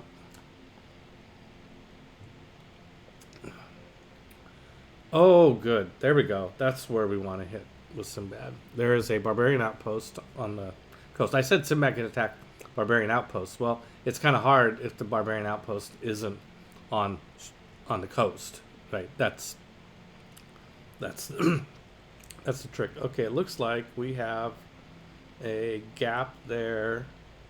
So as long as there's water here that we can get through, Simbad can get over there and get a little bit of money.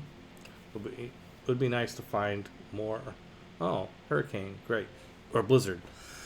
Oh, I have enough faith to produce a mosque. Let's actually do that. We're going to produce a mosque in Constantinople so that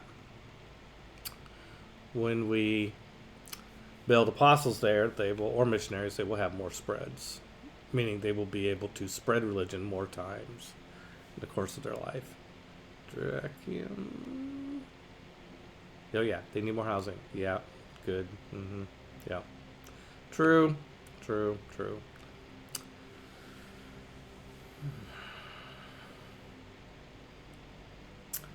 Okay, Nicaea built medieval walls.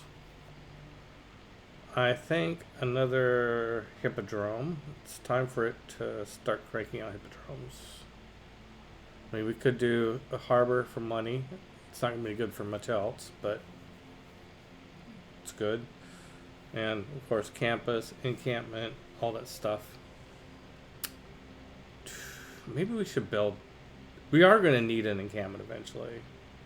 Maybe I should switch gears, since it doesn't look like the Vikings are going to attack me right away. Maybe I should switch gears and switch away from the gunpowder and take, say, banking, and then go do the encampment, build up to the armory, get the boost for gunpowder. I mean, it saves me 4 turns on the tech tree, which isn't that much, but every bit helps. Yeah, we do need to have an encampment, and Nicaea would be a good place to put an encampment. I think putting an encampment right here on this hill would be a good spot. Where'd it go? Here it is. Yeah, let's put an encampment right here. And yeah.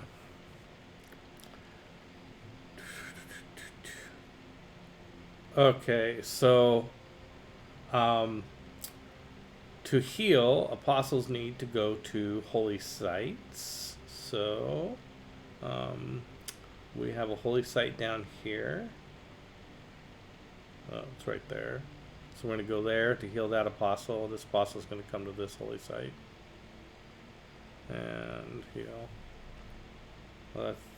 And here's our, let's make sure we're moving the right one. This is the one with promotion to convert barbarians, yes.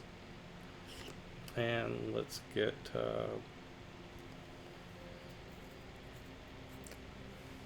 I think that if I position my troops correctly, well, yeah, I think I can free up one of these units or have it, I also have the risk of barbarians showing up here somewhere, so maybe we'll go up here. Oh, I forgot all about this city here. What's it doing? It's wishing it had more housing. That's what it's saying.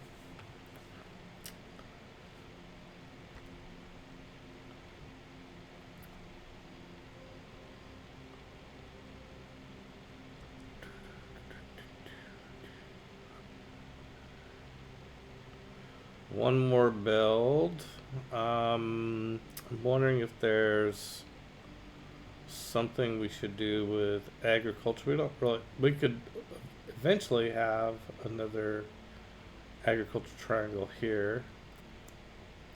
Oh my god, is this pillaged? Oh my god, I have a pillaged pasture. How long has that been sitting there? And who is this apostle and what are they doing about it?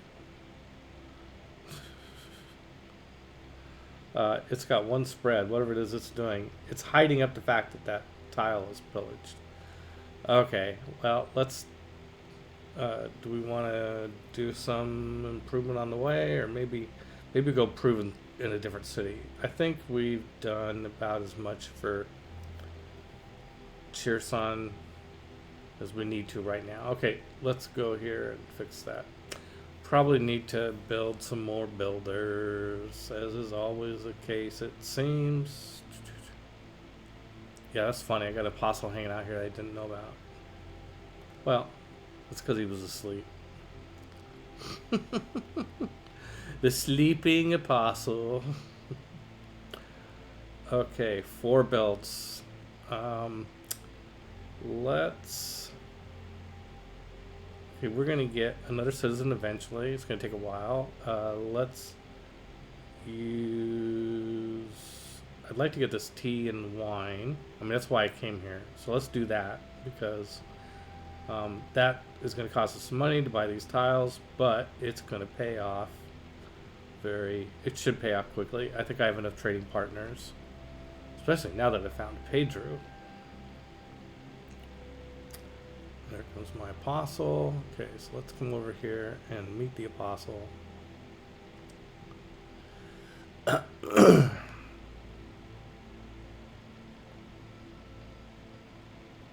Oh, another goodie hut.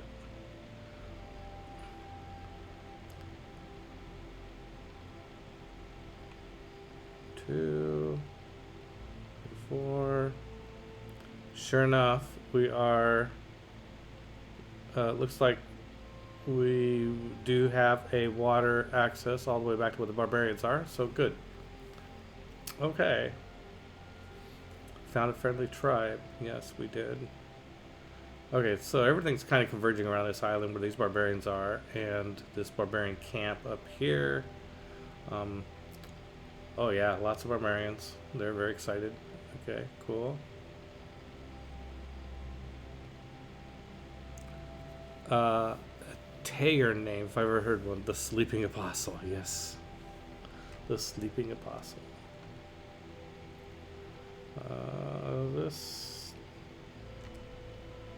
A lot of people are just kind of sitting, chilling. Vikings are not... Oh, Singapore has a bombard.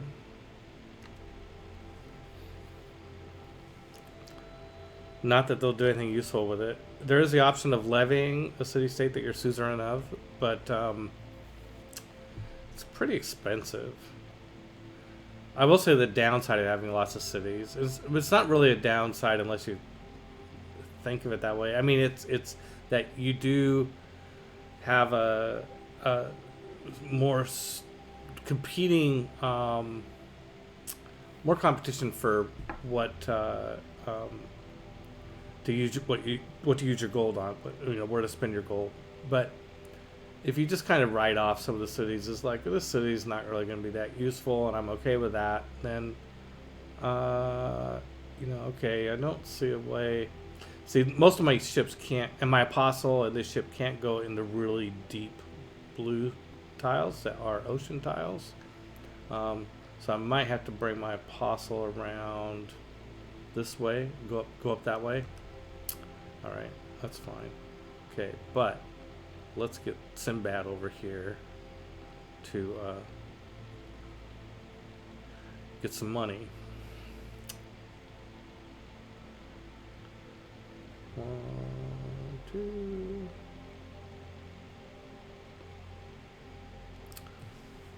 As long as none of those barbarians have any ranged attacks, they won't be able to do anything to me there. Okay. Okay, let's get tea. All right, let's see if we can sell the tea. Sale, luxury resources. No available deals. Well, that didn't pan out. Okay, well, we'll try the wine next turn.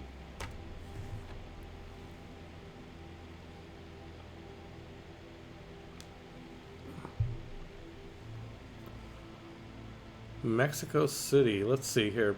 Basil has declared war on... Uh-oh. I did? I declared war on Jayavaram? Because Jayavaram declared war on Suleiman. Okay, well, sometimes when you have an alliance, you kind of get pulled into something. Okay, so we're at war with Kamar. Oh, the strongest civ in the game. Oh, joy. And he's attacked by almost the weakest civ in the game. What the hell? See, this is where AIs are... And now all these city-states are at war with each other and with them. Okay, who are we at war with now, city-state-wise, because of this? Mexico City, which is there. Okay, we can't get anywhere near there. That's fine. Venice, which is over there by Portugal.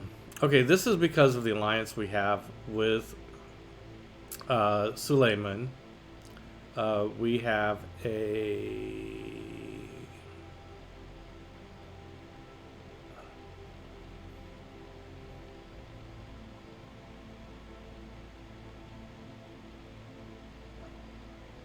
a cultural alliance. I didn't think that a cultural alliance would get us at war with them, but it has. Okay, so they went to war with Jaya, and we ended up at war with them too. Okay, Kamar's declared. Well, your friends, you know.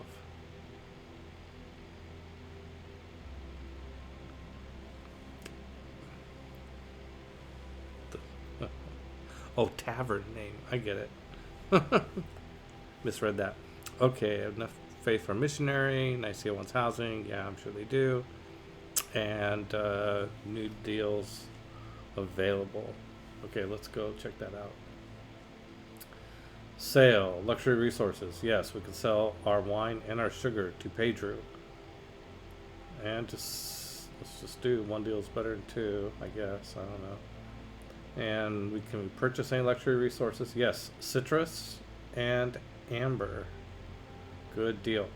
I definitely recommend going for, the the AIs will sell you luxury resources for super cheap, and so I always buy them, almost always, and they'll pay a lot more for luxury resource than what they will offer you back. So like you might be able to buy a luxury resource for like 1 gold per turn for 30 turns, so like 30 gold, and they'll buy them for like 10 gold per turn.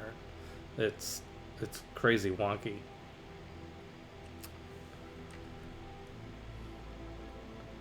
Okay, Viking store not coming over.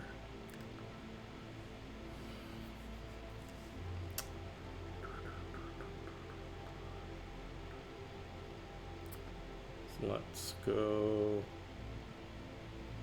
buy tile here.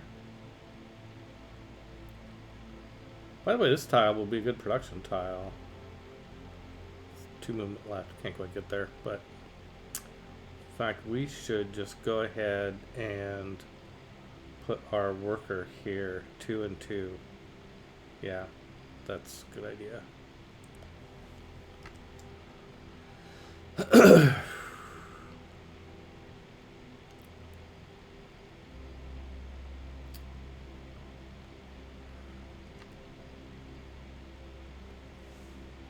I could go try and chase down that missionary, but maybe I should. Probably should. Where's my debater? Here's the debater. Right. Yep. Probably take 2 missionaries or 2 apostles, and just so that I can kind of herd that guy. But if he gets in the water, I can't get him. You can't do religious combat. You can't get into a theological debate while you're swimming. So says the gods of civilization.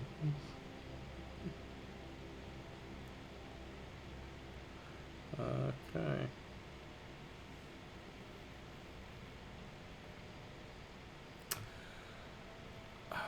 I mean, I don't know if... What the hell is this? The nomadic arrows. It's a Domri core.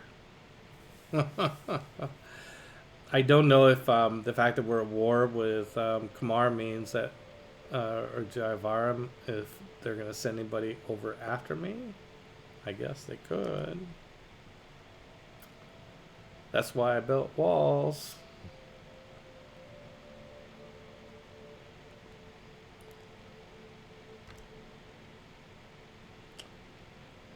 Okay, well, we're going to go up here with Sinbad, and I'll show you this ability. So this ability is called Sinbad's Fortunes. It has 8 charges. So I click on that, and it highlights hexes that I can attack, and I go there, and I just got 945 gold. Yeah, that's pretty nice. Okay, so now I think I'm going to go back and... Is there anything I can buy in Cherson that will help get things going? We chopped that 118 turns down to 29 turns. That's pretty good. I should be maybe consider building builders. Old traders. I could do that too. I think granary and a trader. That's 8. Yeah, I could do both. I think 915. Yeah, just barely. Okay, I'm going to build a granary in Cherson. That will increase its housing by 2, and 2 minutes until the next winter's drawn. Ooh! I wonder where I'm gonna build a trader. In fact, I'm down 2 traders. Okay, so I gotta see where I'm gonna get the best money. A lot of it's to Norway or what about Rapa Nui? Let's see, where is Rapa Nui? I think I'm at war with Rapa Nui, or it's really close to being at war there. Oh, and I have a trader coming over to Rapa Nui. Oh, I'm probably gonna lose that trader too. Although I think I have the arrow score thing that I can't lose to traders, and it's going to be at least 40 turns. Your traders cannot be plundered. International trade routes provide +3 gold per specialty district in foreign city. Oh, well, if they can't be plundered, I don't know how much to believe that, because I feel like I've had times when I thought that was true and it happened. Well, as you can see, our forward progress is being hampered by these changing hexagonal lines. We've yet to devise a strategy to circumvent it. Thank you, Kilgrinch. That's there's there's humor to be had at just thinking about like merging things that are happening in a game and what would be the environment within that game. I mean, the whole Gamers movie. By the way, Gamers 4 is currently being kickstarted. Highly recommend you check those out and contribute, because it's a great movie franchise. It'd be good to see the last one get made. I think I'm going to try and find, let's see, other trade route options that don't involve going to countries I'm at war, or really close to countries I'm at war with.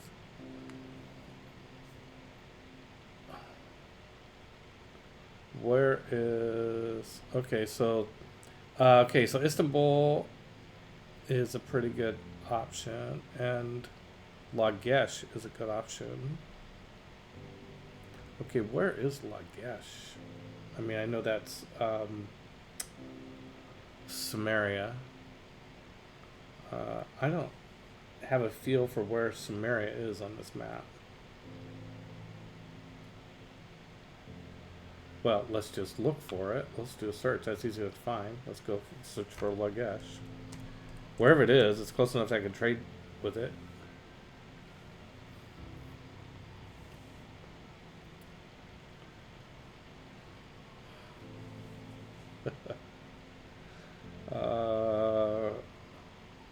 What? It just said I could trade there. That's weird.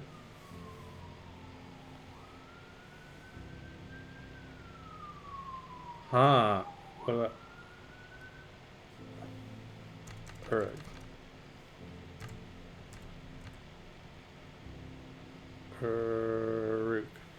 Huh. It's like, oh, that would be a good trade route if only you knew how to get there. Okay, I'm pretty sure I know where Istanbul is, though. It's right here.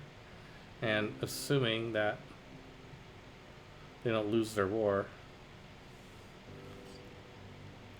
So what would a trade route from Iconium? Was it Iconium that was going to be really good money?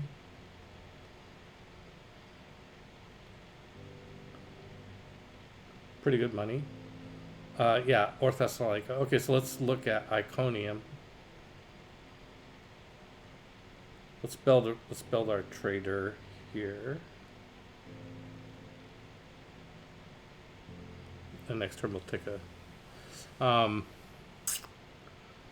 Oh, thank you, Ellie Wine, for your compliment of my teaching skills. It's a lot of fun to teach games.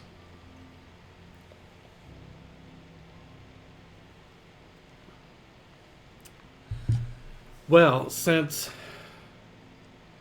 we have not found, we're not at war with Norway yet, and Sinbad, that's the only barbarian thing I've been able to find to attack, and now that I've attacked it, I think we're going to go down and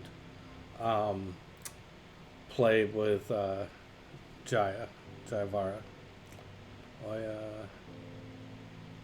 I could make another mosque. Do I want another mosque? I don't think I need another mosque. I mean, the extra, because if I just make all of my apostles and missionaries in the same city, I don't need another mosque. I just need the mosque in the city that I'm going to make. I mean, it's worth 3 more fate per city, but that's not something I need. Okay, so now from here, top billing. Well, if I go back and trade with the Norwegians, I can get 24 gold a turn, but I know I'm going to be at war with them, so that's ridiculous. Okay, don't think that way. Okay, Istanbul. Yeah, seems like a nice, safe trade route. 15 gold per turn. Let's take it. and then we're gonna earmark building another trade route to Istanbul. That's what we're gonna save money for. I find it's helpful to always be thinking about what is the thing I'm saving money for right now, and if you have that in mind, then when you get the money, let's see, we were going to go after this missionary. When you get the money, you you know what to spend it on. If you get other ideas of how to spend money, you know what to compare it against in terms of like, is this a good purchase or not?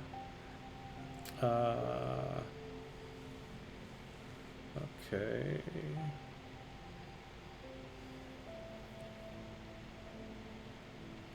Oh, here's another Norwegian missionary. Maybe we go down here with these two and take care of it.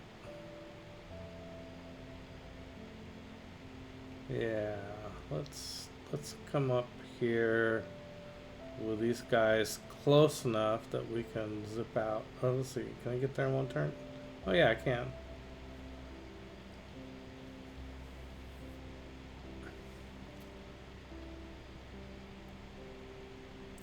You do have to be a little careful. Sometimes you can go out there with your apostles and they can get damaged from fighting. They're mixing it up. A little shame damage, and then the enemy apostles come rushing over the border.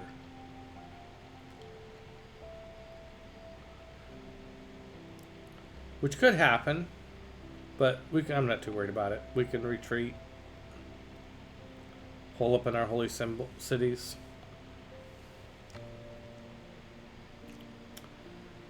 Okay, yeah, I think we've pretty much.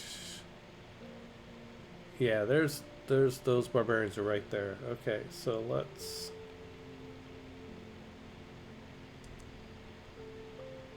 Alright, we're just gonna stay and escort that apostle with my galley, just so I don't lose it to somebody. And we're here to repair this pasture. Yes, let's do that. Huh. That was a nice tile. Shame to have not noticed that for a while.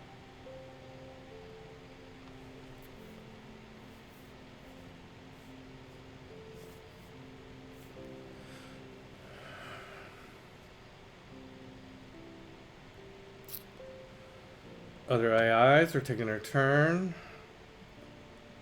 And Norway has very foolishly left this missionary here where I can kill it. In fact, it's it moved towards another apostle. And whenever you win a theological debate, you get a spread of positive religious pressure in all the cities within a certain range. So that's always nice. Okay, we finished the holy site here. Let's do a temple. We finished a shrine too. Actually, you know what I'm going to do? This is where Liang is. I am... How much cost a builder? 26 cents for a builder. Ugh. Yeah, no. I think I'm going to wait and buy builders. So next thing I want to do is buy another trader, and then I think what I really want to try and do is build builders. Okay, this apostle is at full strength and that missionary is dead. This is the translator. Yeah, let's come back home.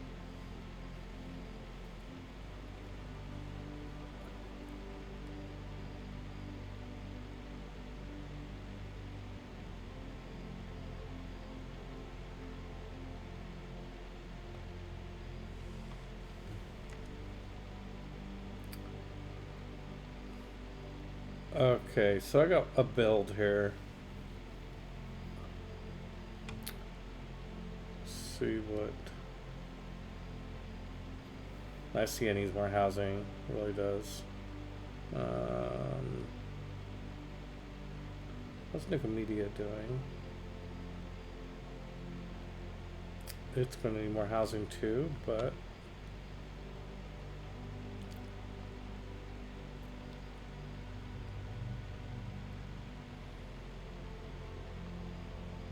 I'm going to come down and start working on this triangle of agriculture here.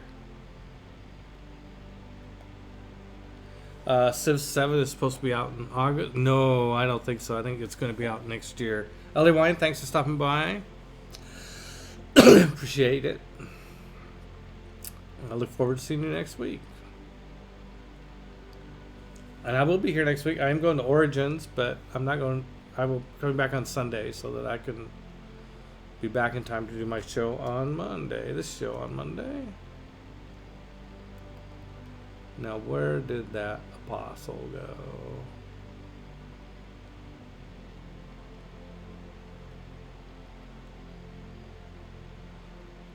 Oh, it's over here. It's like gonna sail somewhere else. Yeah, I think I'm gonna bring these guys back. I'm not gonna go chasing after that missionary. First of all, it's faster than me too.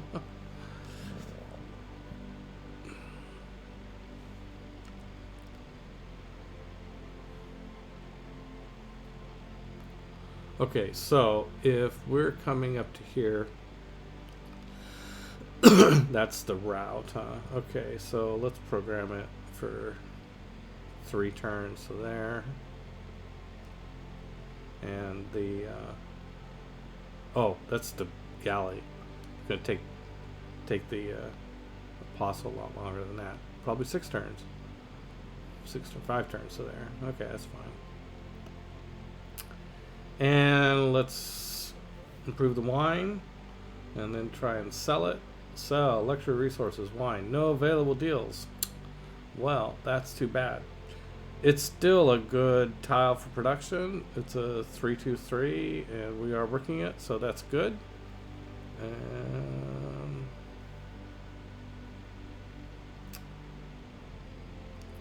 4 turns we'll have another population. I'm gonna put emphasis on production because it doesn't do much good to focus on food when you start running out of housing. I mean, I guess it does do some good, but seems like a questionable investment. Okay, so my thought is now that we're at war with Kamar, even though we didn't want to be, let's go see if we can find a naval unit to attack. I don't see any over here. But he's got more cities down this way. Oh, I gotta be careful. I sent a horseman out. Oh, there it is. I sent horsemen out here for a goody hut. Yeah, I'm glad I checked just in time. Just as I moved in range to getting fired at by an enemy city. Yeah, isn't there a horseman over here? Yeah, there it is. Let's get out of range of the city. Yeah. Let's see. Oh, it's not a walled city, so that's why it didn't attack me. But we came down here for these goody huts. Okay.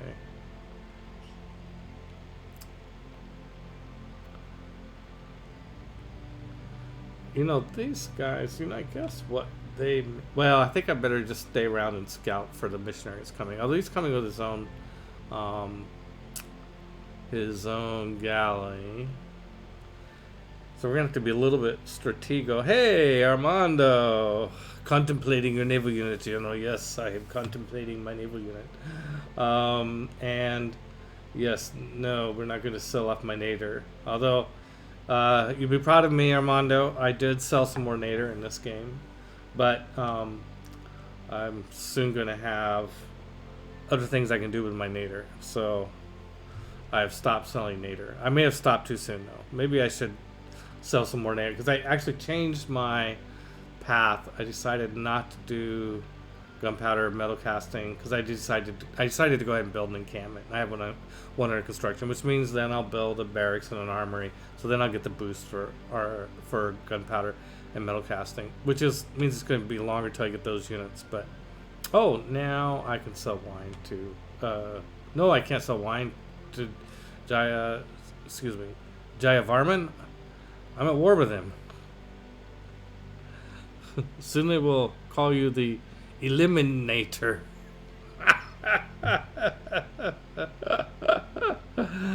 Oh gosh, Armando. Oh, I'm looking for somebody to kill with Sinbad. And since I'm at war with Jaya Varman, the problem is I don't know if he has any ships. You know, Sinbad can only do his thing against ships, and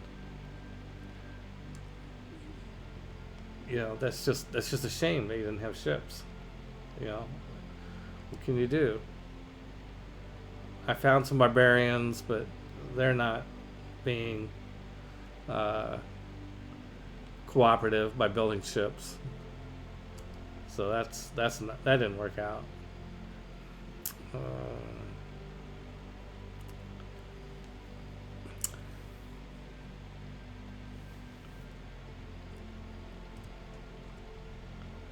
This is my orator. Okay, so we go there. And we scared off a missionary, so we did that, so now everybody's coming back home to, oh, that's the translator. Yeah, good.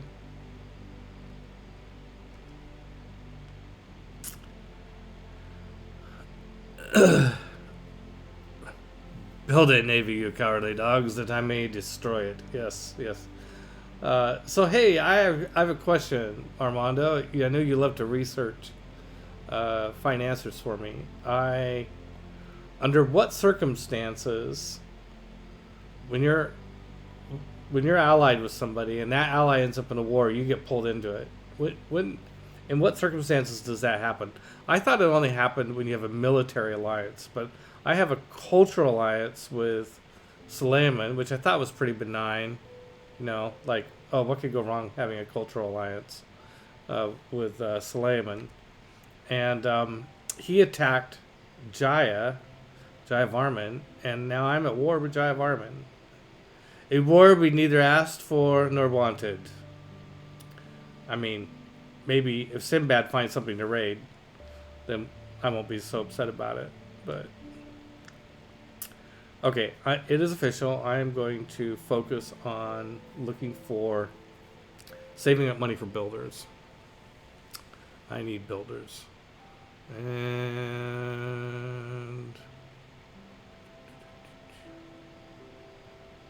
this, let's see, I got 2 builds left here. You know what I want to do? I'm going to go up here and finish this agricultural triangle. That's going to take 2 builds. I have 2 builds. That's going to be just perfect. Okay, let's go here with the horseman. And the Tagma is still there. Okay.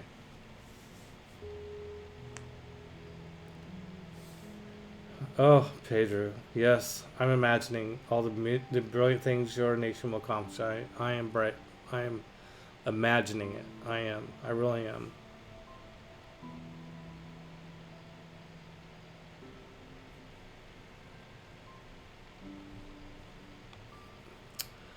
Okay, we invented banking.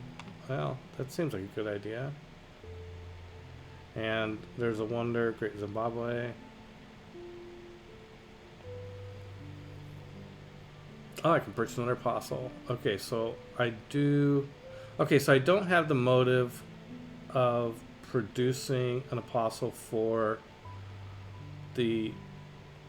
more beliefs, since I think I'm out of beliefs, or out of slots for beliefs. But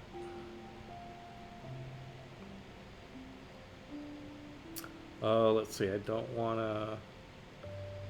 Let's see, I can move this guy out of the way. Whoops.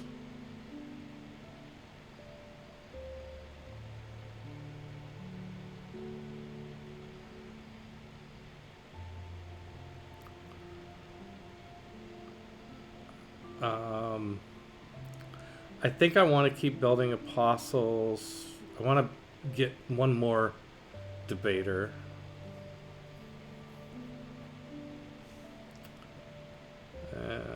So we'll see what we get. Okay, we got banking. Let's do mass production since we have that one.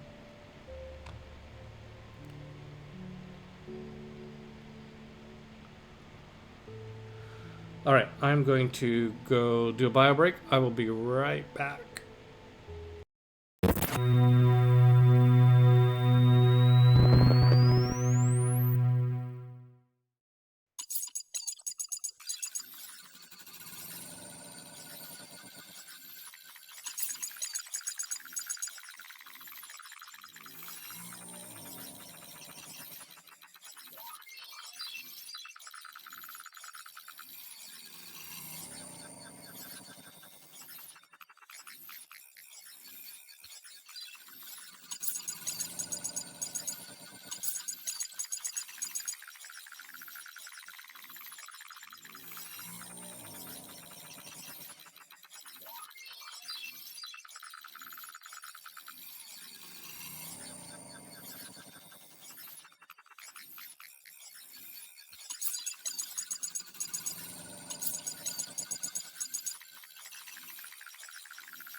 All right, back. Okay, Iconium finished a hippodrome, which means we've got a Tagma, which is great. Let's build an arena. Get another one. Oh, we can send on. We have 8 envoys. That's a lot of envoys. It's pretty good. Pretty good stock.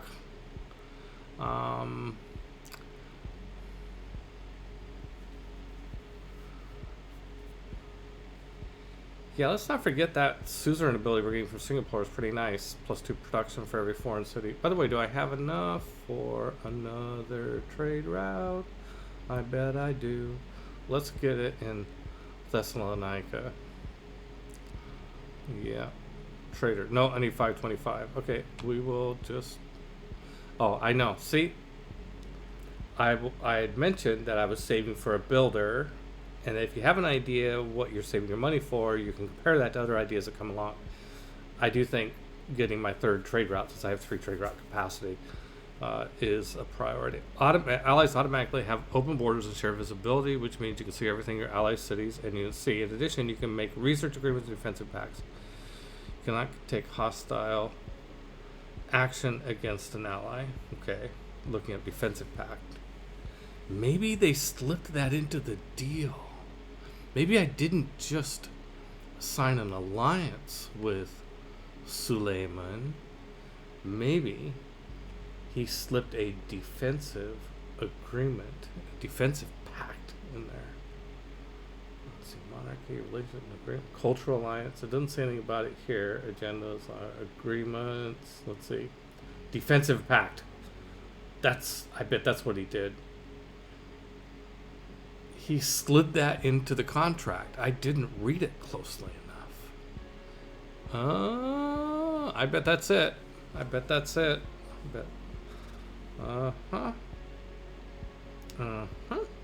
Missed me by that much. Wait, that quote doesn't really have anything to do with what we're talking about. Always have an Armando reveal your deals before signing. Yes.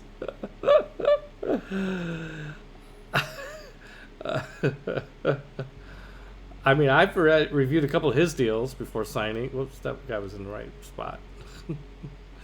Let's see. Tagma. Okay.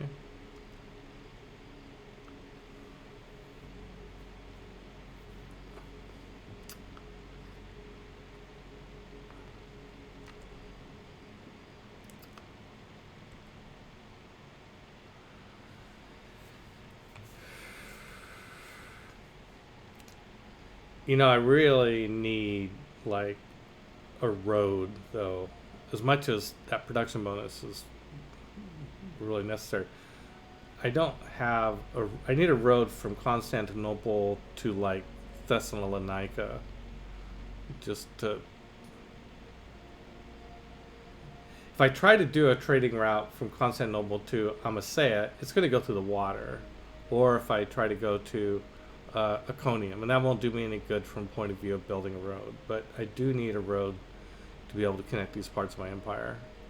So that won't be. Oh yes, thank you, Nightbot. By the way, yes, Nightbot is a good comment. Yeah, the Chaldea Gazetteer is going to be up on Backerkit in July 2nd. Yeah, using a trade route to create a road. Yeah, that's exactly right, Armando. That's what I'm thinking.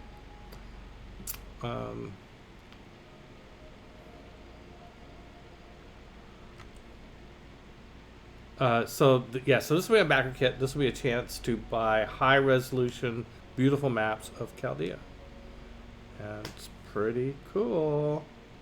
Pretty cool. It's going to be quite a beautiful collection of maps. This is my world that I've been publishing, promoting, and developing on Actoroki, with the idea of eventually publishing it as a campaign setting. So this will be sort of the first step. Okay, so what can we do with this? He can't use his ability on a... Oh, we can go pillaging. Oh, we could pillage right there, right now. 345 gold. Yeah, we'll take that. Okay, now we have enough to get that trade route. Okay, I think I'm going to build the trader in Thessalonica. And trader 525 needs more trade route capacity. Wait a minute. It says I have two active trade routes and 3 trade route capacity.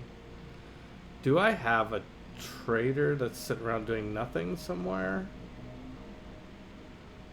That's like this one.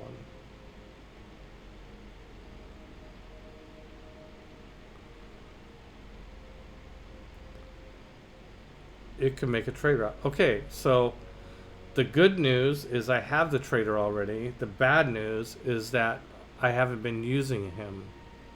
Okay, let's move him to... This is not... See, I told you I'm not a DD level player. A DD level player would not be making mistakes like this. You're watching a fool. A fool. Oh, except that I did just pillage turtles. Let's see. This is probably... It's got all the walls. I probably don't want to stay in range of all the walls and try to slip past there and raid that. What is that? It's a water park, right? Is that a water park or a harbor? It's a water park. Oh my god, I'm so far behind the technology. Okay, am I at war with Rapa Nui? No, I'm not. So I probably can't go in here without declaring war. Okay, don't want to do that. Okay, look at all these traders that are fair game. Okay, which way are they moving? Let's see, this trader. If you zoom in on a trader, you can see by the graphic, like this ship is pointed, its bow is pointed to the southeast. So I know that it's going that way. This one here, down here, well, there's like 3 traders here. Or maybe, who knows? Oh, there's whales. Okay, so we're going to have some things that we could, even if we can't find good candidates for Sinbad's special ability, we have other things that we can do. Okay, so let's go down to here. And there's Nagara. How much movement do we have left? None. Okay, that's okay. It's a perfect place to stop. Okay. And Goody Hut. Oh, we got extra envoy. Woohoo! And I don't know. I mean, I feel like 9 envoys. I maybe should be out trying to pick up another city state.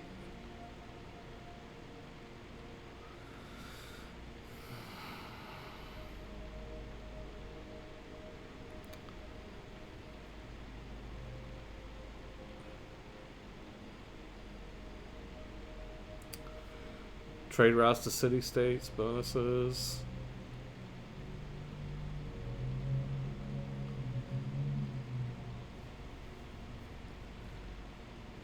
Oh, science bonus, Taruga. How many? I think there's a lot of people. No. It's just Harold with 4. I could pop in 5, have 4 envoys left over. Seems like an okay thing to do. Hi, Eleron 3, welcome, and Knoxville, welcome. Welcome to my show, Peter vs. Machine. And watch me take over Taruga. I am now going to become suzerain of Taruga. And I found King Arthur! Woohoo! Which I am not going to buy. I'm not going to pray for King Arthur to join me. King Arthur is really good if you get him really early. Armando can attest to that. I knocked out a Civ with King Arthur.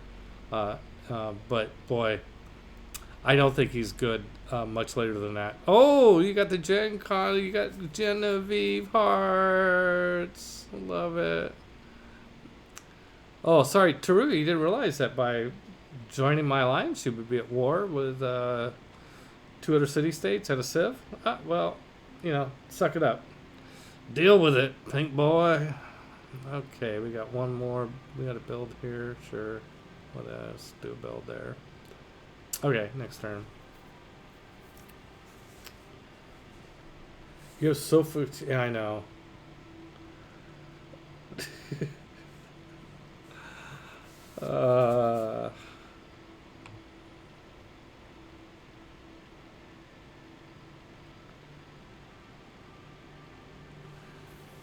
The flourishing of the industrial era began with us discovering civil engineering. Yeah.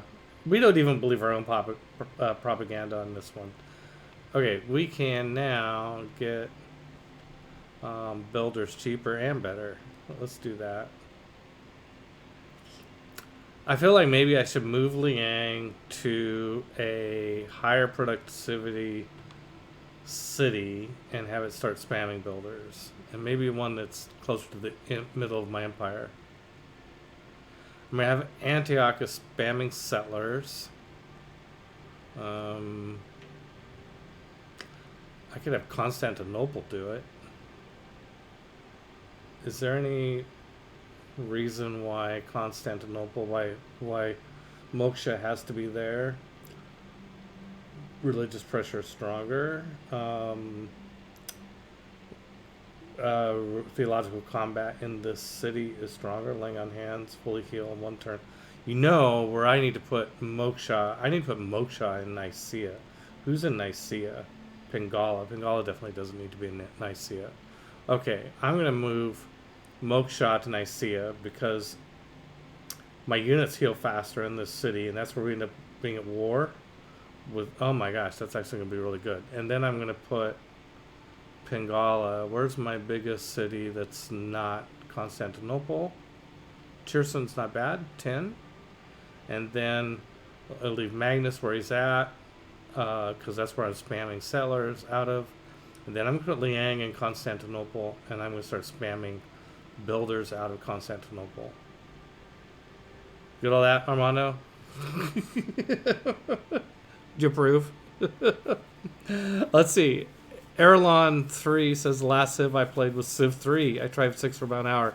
Couldn't figure out what was going on. Oh, well, stick with... You've come to the right place. We will talk about it. Although we're already deep into this game. I think we already missed the draw. I came here for it, too. Well, thank you for coming by. And we will have another drawing, I think, at noon. Yeah. Yeah, so if you're wondering what the drawing is about, we are, by the way, this is the first promotion we've done, that I've done anyway. So we are giving away free copies of Civ 6, and I think someone can correct me if I get it wrong, but I think we're doing, yes, Lord Masterski says there'll be a giveaway in 20 minutes. Yeah, so there might be one. Okay, so yeah, we're giving away copies of Civ 6. So follow us. This is, it's one of those promotions that you do to get more followers. So we're looking for more followers. Okay, Moksha is going to go to Nicaea. Well, we also have an extra promotion. Okay, and then Pingala is going to go to Cheerson, which we just bought a granary there too, I think, so that's good. And then Liang is going to go to Constantinople, to the capital, because if you're going to have a city spam builders, why not come out of the capital? Okay, so that gives Liang, Moksha, Magnus stays there. Sorry, Marcus, didn't mean to confuse you with Magnus. Although Magnus is pretty cool. I mean, I could have compared you to Rihanna, or whatever her name is. Gabriel and I will talk about, like, we can't figure out how she works. Reina, not Rihanna. Reina? Yeah. I mean, you can read the abilities, but then it's just like, oh man, I don't think I really actually have an intuitive grasp of what to do with her. Okay, I like where all these governors are going to. And when they all get established, I'm going to start spamming settlers out of Constantinople. Meanwhile, I need to have Constantinople build something else. Oh, all sorts of wonders available. A bank. Oh, but then it won't finish the bank when I start spamming settlers. Or builders, excuse me. Builders. Yeah, builder in 6 turns. That's decent. Well, let's build the bank. And then we'll start spamming builders.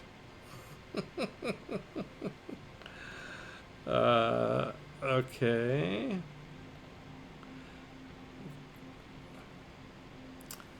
Oh, yep, we got roads going. Oh, let's see. So, what I do with that trader? Okay, I moved it here to Thessalonica, and if I have it go to, oh, it could go to Constantinople, but it could go to Tromsø, which is dangerous. But we haven't been at war yet. We probably will though. But the incremental money in production might be worth it. Now it's not showing up here, but because I am the suzerain of Singapore, I get +2 production for each foreign civilization I have a trade route to. So I wouldn't mind another +2 production, even if I have to rebuild the trader later. I don't know if that's a good idea or not, but it would give me the road I want. So the other option is to go to Constantinople and get 4 food and 2 hammers. But I'm going to get more hammers. I think I'm just going to go to Tromsø, or I could go even further and get a road all the way. I mean, that's good when you're thinking about, if you're going to attack another civ, building a road all the way to Christensen. That seems like a good idea. Yeah, let's build a road to Christensen. Now I feel totally justified. Bungalow Glow says he sits in bed at night and draws war maps. Oh my, you were raising that kid right. That's Civ 7, I think, is coming out in next year sometime. Yep. Wow, that's pretty cool. I mean, you might move him to a desk. Might be better for the posture, but that's pretty cool. Okay, we had another apostle. What are we gonna get? Indulgence, martyr, chaplain.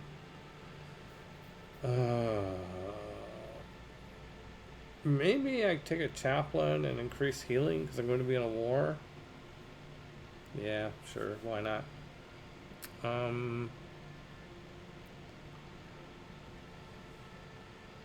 Yep. Oh, Liang's in Constantinople. That didn't take him long. We can buy builders here, by the way. I mean, I don't know how many builders we're going to need, but let's start buying builders. Wait. Oh, she moved to. She's not settled there yet. That couldn't have happened so fast. Yeah, let's wait until she's settled. That so Liang has the reason for Liang being in the city where I'm going to spam builders from is that all builders that start to get an extra build. Plus, we have the policy that gives an extra 2 build on top of that, and production bonus towards builders. So, boy, it's pretty rare I get to this part of the game and I haven't earned 3 great people yet. That's a testament to how rough it's going.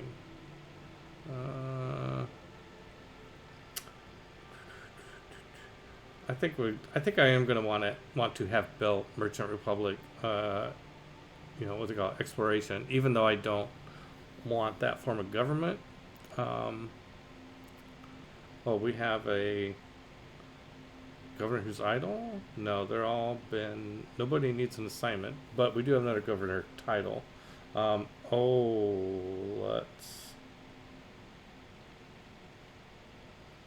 Yeah. Let's promote hermetic order.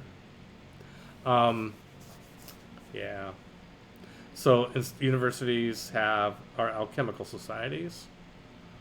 So they're a little bit better. I don't remember. I'm going to look it up. I don't remember exactly what the extra benefit of the alchemical society is. Actually, I don't need to look it up there. I can look it up faster by going here to my spreadsheet of secret societies tab. Hermetic order, alchemical society replaces the university, grants all university stuff +2 production, and plus a great engineering person and a great merchant person point. Yeah, that's pretty nice. Okay, great. Yeah. Let's see. Bungalow Glow says he created this game where he chooses 2 countries and then spins a pencil to choose which country has military advantage in each round. Oh my gosh, that's funny. Well, yeah, you're raising him right. That's for sure. Yeah.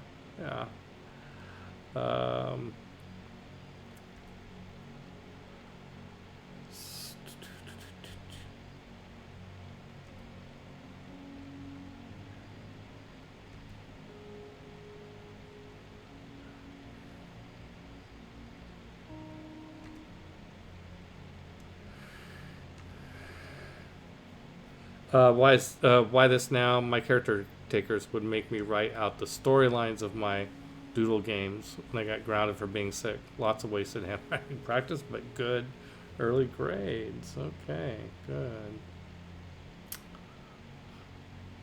That's funny. Okay, let's bring it up to here. And we are getting... Okay, so this trader is going to come up to here and then go across, I think is the plan. Yeah. It's not going to be quite as good as having a road through these jungles. And I'm wondering, may just not be possible to get a road through those jungles without... Because I think most any combination of trade routes is going to go through water or not to the jungles anyway. Who knows? Alright, so I would love to keep playing long enough to watch this whole barbarian gambit play out. Okay, it's time to play Vijaya again. Okay, let's go in here and just pillage this for another 358 gold. Nice. This is just like a good old-fashioned pillage. It's not even using his Sinbad's Treasures ability. And then we've got 4 movement points left, so let's come 3 left, 2 left, 1 left, and now let's get out of range of the city so they can't fire at us. And And let's get our... Oh, maybe we'll catch a... capture a worker, a builder. Wouldn't that be nice? 20 turns later, it'll be back to our territory with like one build, maybe. Oh, did his builder take the goody hut? Oh, man.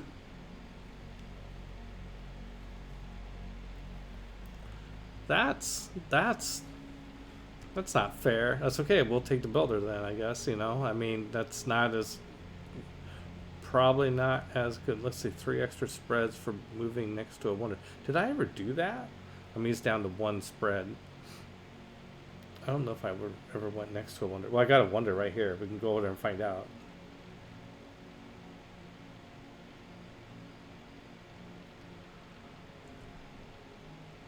And this fossil is the medic. Okay.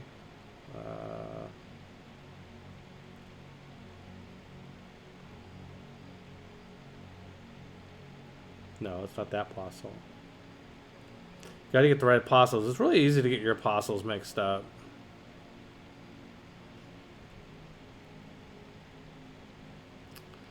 Okay, this apostle needs to heal, actually. So let's go there and heal. We definitely got a lot of apostles going on. Okay. Cyber State. Is this an alpha, beta? How finished is this? Do I have to schedule out 1,000 years now, or can I book 1,000 years over the next 6 months? 1,000 years for 1,000 hours for what? No, we're playing Civ 6. It's been around for years. So this is if you're looking for somebody playing a game that hasn't come out yet, that would be exciting. But that's unfortunately I can't offer that. I can't offer that we are playing Sid Meier's Civilization, and we just got another Tagma from our Hippodrome up there. Another free heavy cavalry unit. Okay, so we have built the Hippodrome fully out, and we have built the Holy Site out as much as we're inclined to. We have housing problems, so let's build a granary next there. And yeah, it's only a 5 population, so definitely need more housing. Yeah, they did announce a new Civ. Yeah, I wish it was a new Civ. I wish it'd be fun to be playing the new Civ, but yeah, I don't know anything more than you do about the new Civ, unfortunately.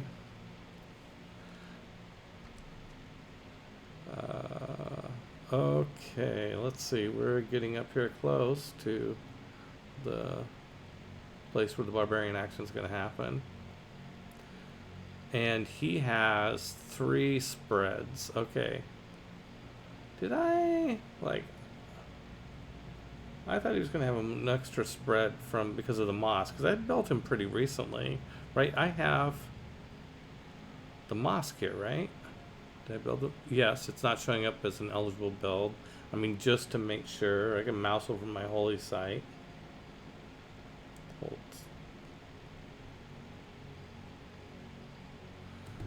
And there we go. Yep, Shrine Temple Mosque. Okay, so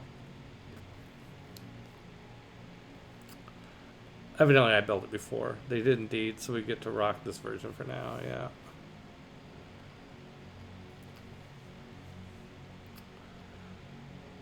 Okay. Now, let's see. Fisheries, if we pillage a fishery, and it's not a fishery, we get health. Okay, that's not going to help us any. And nothing else here to pillage. Oh, there's whales down there. We can pillage that. We could also go plunder these trade routes. Oh, that trade route, that trader went into Rapa Nui.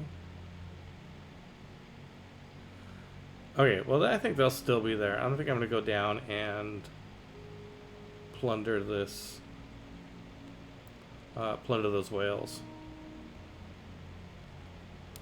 Yeah.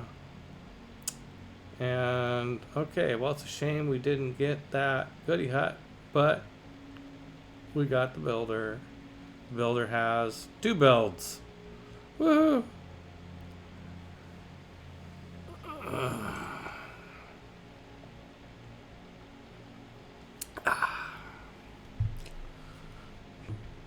my Armando the Bard Cup. Hercules has finished its life.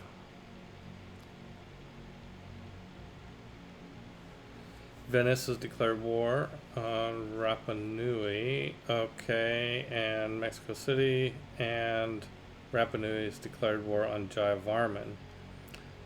So they must have gotten. Seems like they would have declared war on us too. If they declared war on Jayavarman. No, we're at war with Jayavarman. So they declared. Rapa Nui must have been taken by Suleiman. Yeah, Suleiman's now the suzerain of Rapa Nui. Okay. And Hercules has reached into its lifespan. And we have enough faith to make a mosque, but we don't want to. Okay. Okay. But, hey, we'll build an arena. And get another Tagma.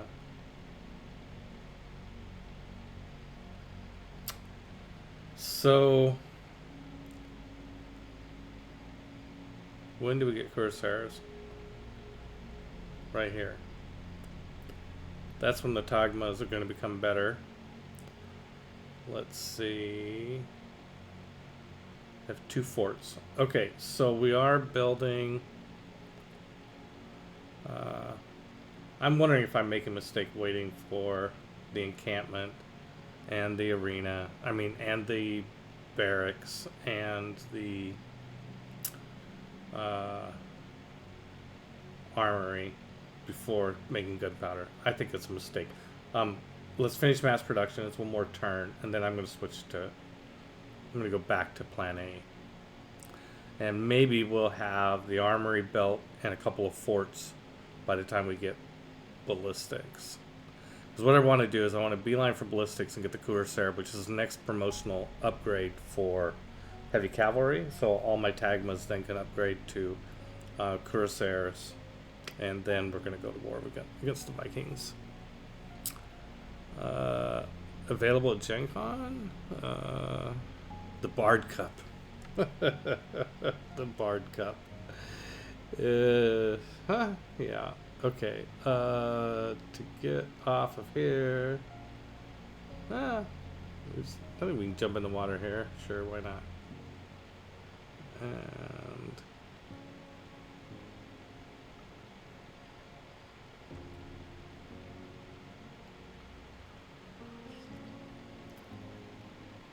okay, we've got 7 movement. No, we've got 6 movement here. So come in here, spend. Oh, there's a naval unit in the city. A privateer. Oh, good. Okay, so we're going to use Sinbad's fortunes again, and we'll target that privateer, and that's going to use all this movement, which Sinbad's going to be sitting there when. But we just got a whole bunch of money. We have over 2,000 gold. Okay, that's awesome. Okay, as soon as Liang gets built, we're going to start spamming some builders. Because we really need... There's a lot of places in our empire that need builders.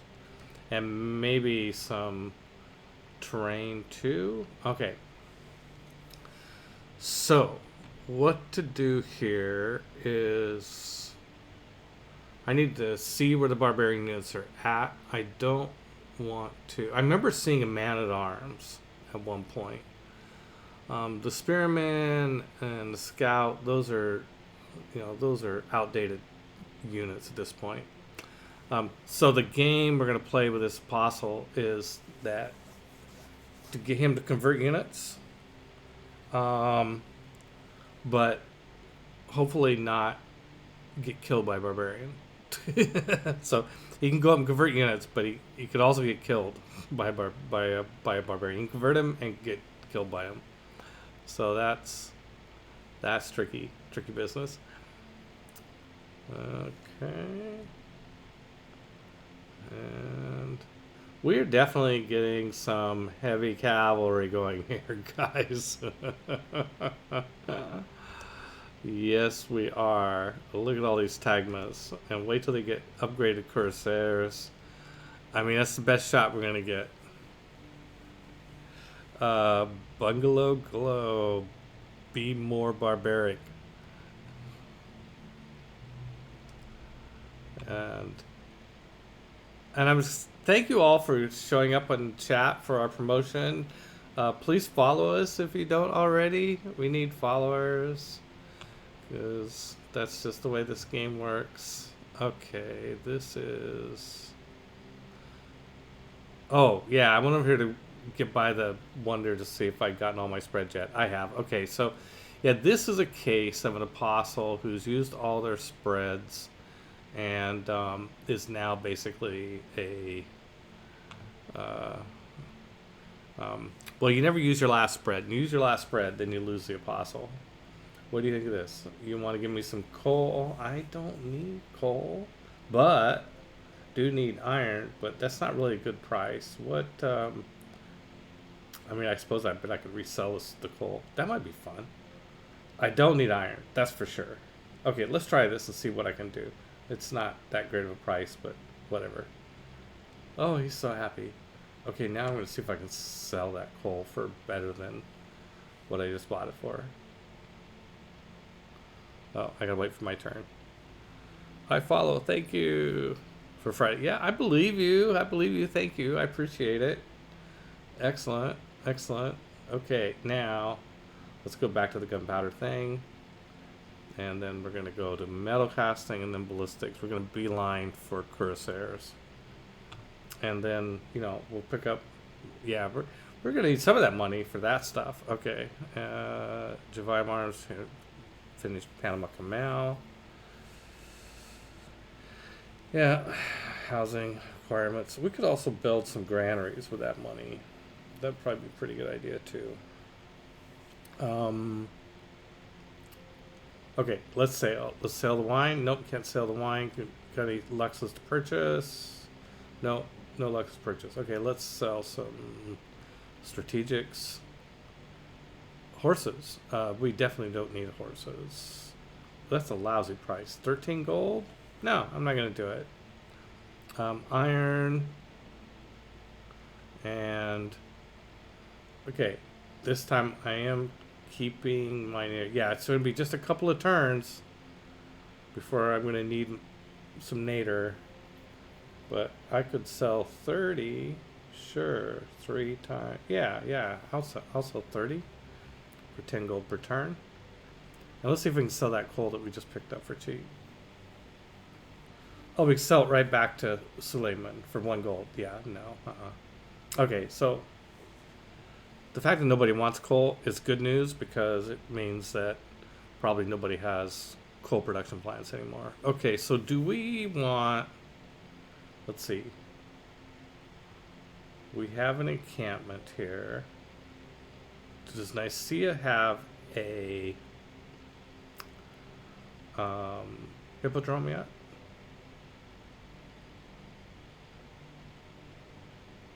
No, it doesn't. Okay. So we're going to build a barracks so that the cavalry units we get in our hippodrome here will have better XPs. Yep. Okay. So, and then the barracks will get in 5, armory in 12, so 17 turns to getting the armory. And this is 9. Oh, that'll work out about right for building a couple of forts in time to get the boost for ballistics. Okay, great. Yes. I think just hang out right there is fine. How far are we from mobilization? Because that would be... That's a ways.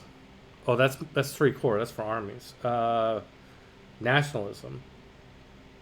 Let's you form corps. Okay, that's not far away, actually. Yeah, you know what? Screw Merchant Republic. Let's switch. Let's go for Enlightenment, and then nationalism. And then we could boost for nationalism by declaring war with the Casus Belli. Hey, we might be able to do that. We might be able to declare war with the Casus Belli against the Norwegians. I think we have grievances against them because they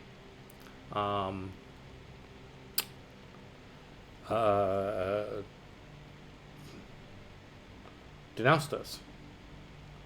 Yes. Golden Age War. Oh, yeah. There we go. We can do that. That's a Casus Belli, right? Is it a declare formal? By the way, I heard that declaring a formal war is not a Casus Belli for the purpose of getting that boost, I think. But this is declare war while you're in a Golden Age, 2 arms. Or maybe it's this one that doesn't count as a Casus Belli. Yeah, I think that's the one that doesn't count as a Casus Belli. So if we do the formal war, yeah, okay.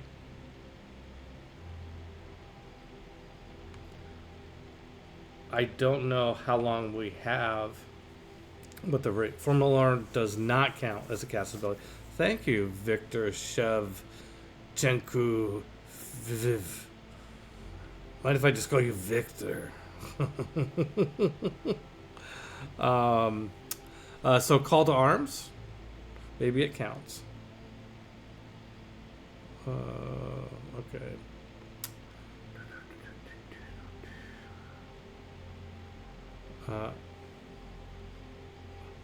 Cyberstate. All right, just ask one of the VPs over with for Axis if they're doing any first Axis stuff for Civ. We'll see if I get laughed at.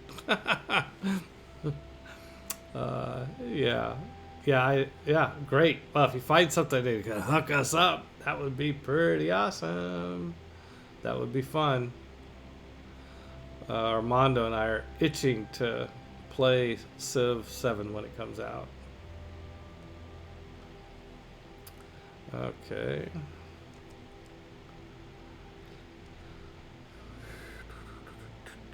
Okay, we have this builder in position. Let's start doing that agriculture thing. Okay, so what I don't want to do is use the apostle against weak troops. I'm going to use it because yeah. I know there's at least one man at arms here, and if I move here, oh, this is a scout, not a skirmisher, right? That's a scout. Oh, okay. Well, I can see all these hexes now, so that's good. This guy's going to come back around here, and there's a goody hut. I'm pretty sure I saw a man at arms along this northern coast somewhere. It might have been over here somewhere, but that's where the barbarian encampment is, so.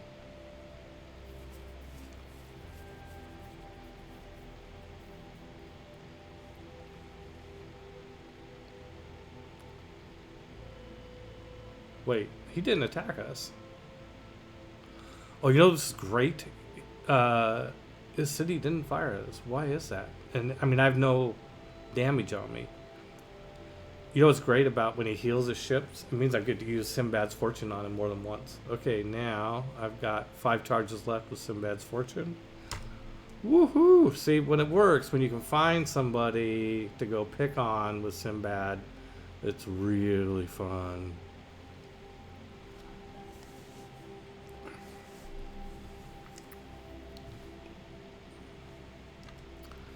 Okay, be right back. Yeah, I think just go to sleep. That's why I forgot about you last time.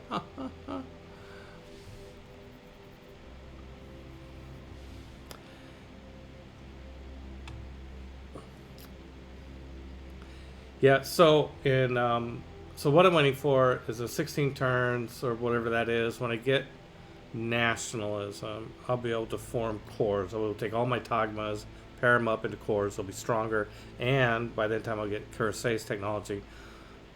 Then I think I'll be on par with Norway, unless Norway now has tanks by that point. I don't think so. It's let's see. Alliance with Suman has run its course. What we get renewed. Iconium wants more housing. Yeah, of course they do. That might be, since we have some extra bucks, let's we can't build a galley there. Oh, it's tempting to build an arena and get directly to... No, I only got 4 more turns for an arena. Okay.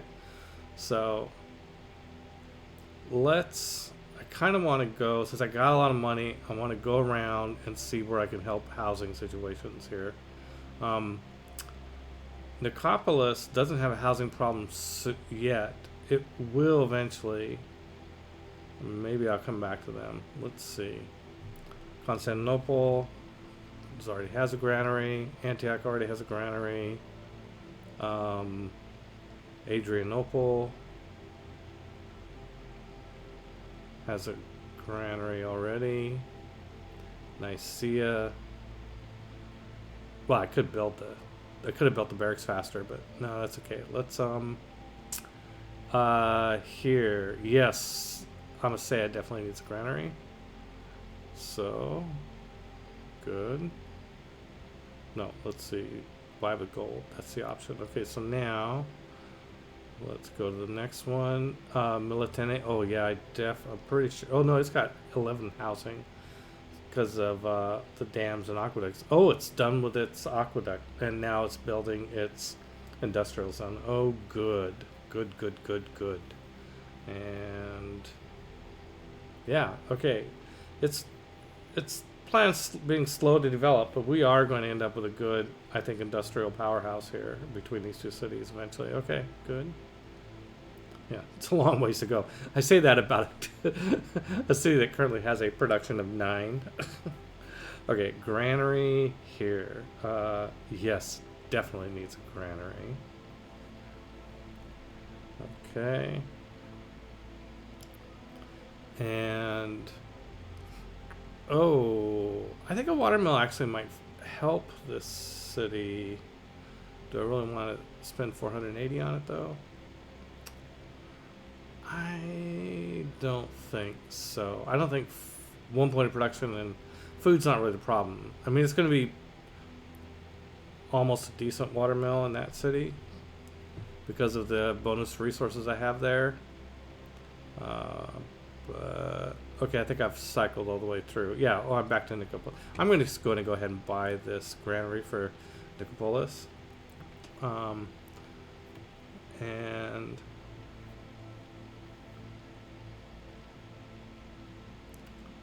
everybody wants to sell me Nader. Okay.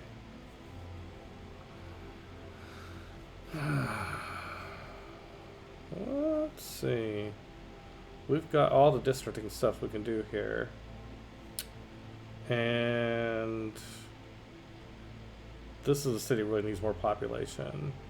So when we can, let's get more population there.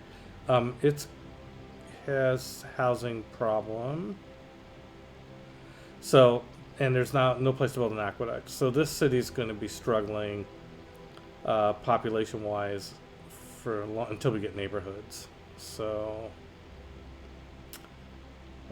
that's what it is. In cities like that, I like to switch their focus to production because any investment in food is such a tough investment. I mean, we could, yeah, we are going to get more. Once we get these 2 farms built, that'll help.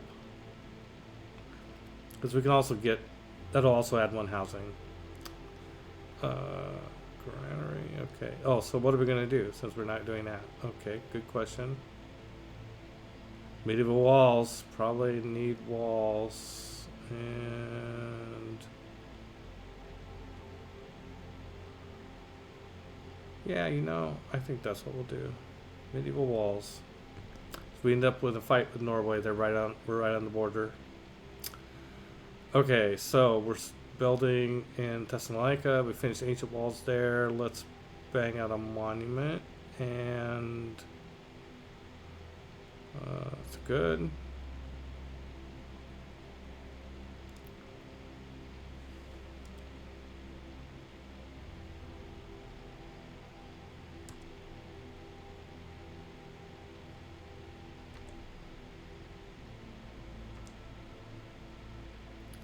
Okay, now we have that agricultural power, and all those farms became better farms. Yay! And how close are we to getting Liang next turn? Okay, so we'll start spamming builders. Soon as, okay, so these guys haven't gone yet. Okay, let's go up here and see if we. There it is. There's that man at arms.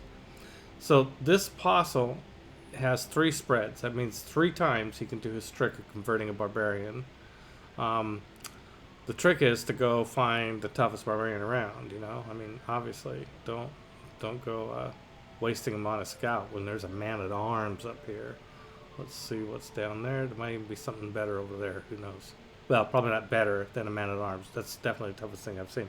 Okay, let's do Sinbad's fortunes on this ship again. Probably kill it this time. Yep, we killed the ship. Okay, that's fine. That's fine. We got other things we can go do. And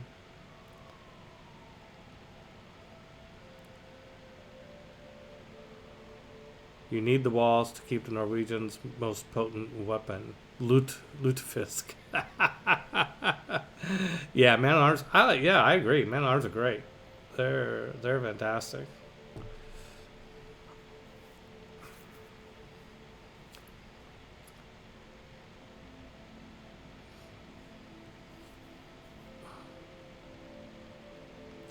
Oh, Harold took King Arthur. Okay. So we got King Arthur to contend with.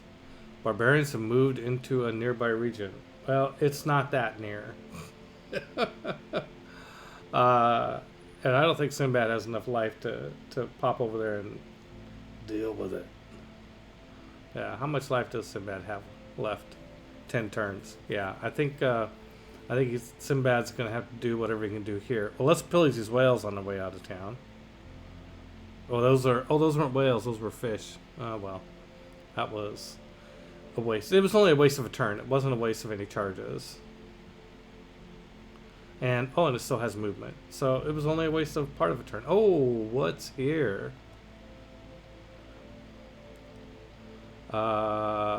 Something. It's a harbor. What will we get when we pillage a harbor? We will get plunder, harbor. Those are districts, harbor. Gold. That's my favorite thing to get. Okay, nice. And Sinbad has 11 turns left. Yep, okay. This. Okay, let's see. Oh, we can make another apostle. Your old eyes can't read a thing. Yeah, I'm using a big monitor for me. Plus, yeah, because you're also watching through Twitch, so it's probably losing some resolution due to compression algorithms, whatever, bandwidth. I keep building apostles. I mean, I'm wondering, I also know that you can buy missionaries for half the price, and missionaries are just as good when it comes to spreading religion. But no, I really want another debater. So we're going to keep buying apostles until we get a debater. Oh, at some point we start. Oh, can we get Hercules now if we build up enough? Looks like we can. It's not giving us. No, you can't build Hercules. It's in the wrong era. Okay, yeah, we got to build up, get Hercules again. That will be a nice thing to get. So if you don't know, Hercules, using the heroes mode, and our governors that we moved around have all established, so we can start building builders in Constantinople.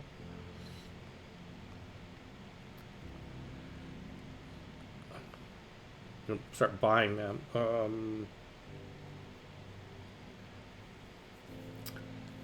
Or we wait till I get our bank and just build them. It's gonna take a lot of money to buy all the builders we need, but we also, let's buy one for now. I think we're only gonna be able to buy one per turn.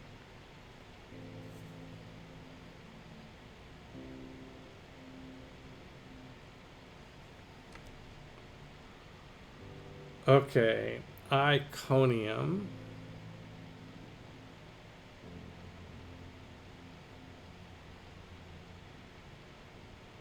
Why did this trading route, like, I didn't just move this trader here.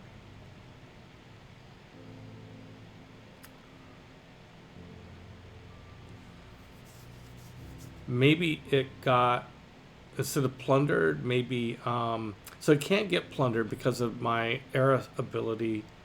I have this era ability that reform the coinage, which means your traders cannot be plundered. But maybe I'm getting this trader back because it got interfered with in some way. And it was trading with, oh, Istanbul is no more. Well, it is. It's just not. Istanbul no longer belongs to Istanbul.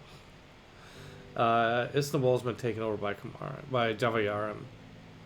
Oh boy. Okay, so that's why I got it back, and I think that I would have maybe lost a trader, except that for that ability.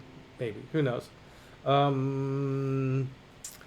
we know we're going to be at war with Norway, so let's not go there. Rapa Nui is, it's kind of dangerous. Let's look for some other city-states. I need to find a safe place to trade. That's lots of money. Okay, available routes. Looking by gold. We're not going to Norway. We're not going to Kamusi. We're not going to Rapa Nui. We don't know where Lagash. We tried to find Lagash. I mean, we are friendly with Gilgamesh, but we have. I don't.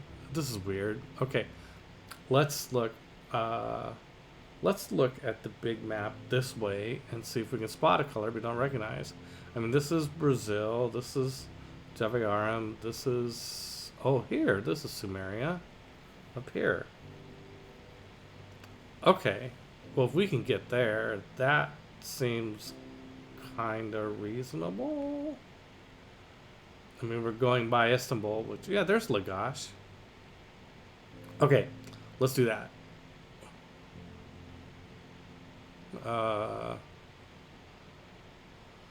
Lagash.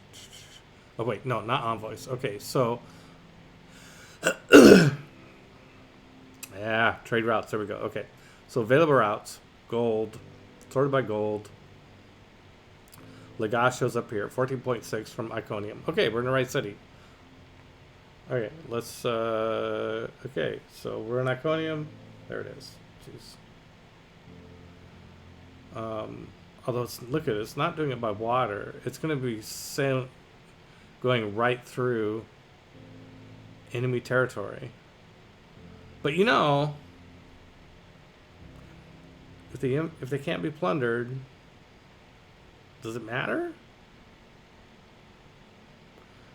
Well, let's try and find out.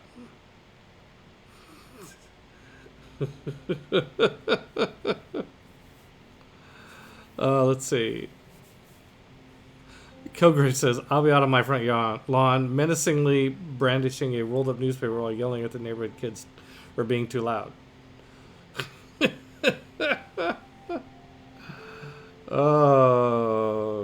Okay, let's see. No, just stay there. Oh wow, look at. We're gonna go like inland sea type stuff here. Sim is about to die anyway, so let's be bold. Okay, we're gonna sit there. Okay, that's good. We're gonna watch this part of the action. We can go out here a couple hexes and see. Nope, nothing else there. Okay, we're gonna stay right there. Pin down. We're pinning down that man at arms. Ha ha ha. Okay, and okay, Jayavarman has built Cristo Redentor. I don't know that I've ever seen a game where Jayavarman has been the big kid on the block. Look at, he's smoking everybody on culture production and science production, except for Pedro. And And he's way stronger than anybody. Suleiman's down to 29 strength. That means he's got like one ancient era archer or something. Pedro wants to sell me aluminum. Oh, you're just taunting me. You're just taunting me. Okay. Okay, we're gonna go to metal casting and then ballistics. All right. And we got our builder with 6 builds. Okay, let's start with Constantinople. Anything else? Yeah, I mean, let's be selfish. Let's, as Constantinopolians, let's be selfish and get our own tiles in order. Okay. Yay, we have a builder with 2 builds. Gonna take quite a while. Okay, let's see. Let's do. It'll let us do. Oh no, plunder a trade route. I think that might end our turn. We don't want. Let's do the pillage for 358 gold. And we have 5 movement points left. The pillaging is worth a lot more gold. By the way, are we even using the? Oh, I'm not going to mention it. I'm not going to think about that. There's a policy that improves your plundering. I don't think I have it turned on because I wasn't expecting to be going to war. There we go. Wow, I just brought in like 1,000 gold or so. That's very nice. Cyberstate gifting subscriptions. Thank you. Wow, how generous. I guess this means, Marcus, sometime we're gonna have to figure out like how to make our subscriptions really cool. I'm not sure how cool they are, other than it's really cool to be a subscriber to Genton V. Wait, what am I talking about? I mean, that's cool. That's cool. Sometimes I don't feel like we do enough, though. I'm a doer.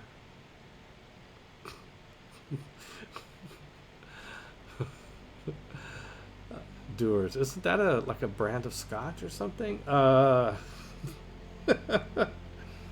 thank you. Thank you. You're so wise, yet you lost your capital. By the way, where are you living now? Oh, finally they fired back at us. I agree with you. There are too many pressing problems on Earth to be pinning our hopes on space. On space? Is this a comment about the state of my technology? I think that's what it is. I think that's a comment about the state of my technology. Okay, we have and Wolfger subscribed. Thank you. Wow. Okay, so voting. Well, whatever the votes were, I didn't get a vote. Something happened though. The fate of the city-state will happen to us. Oh, Jai Varman was trying to get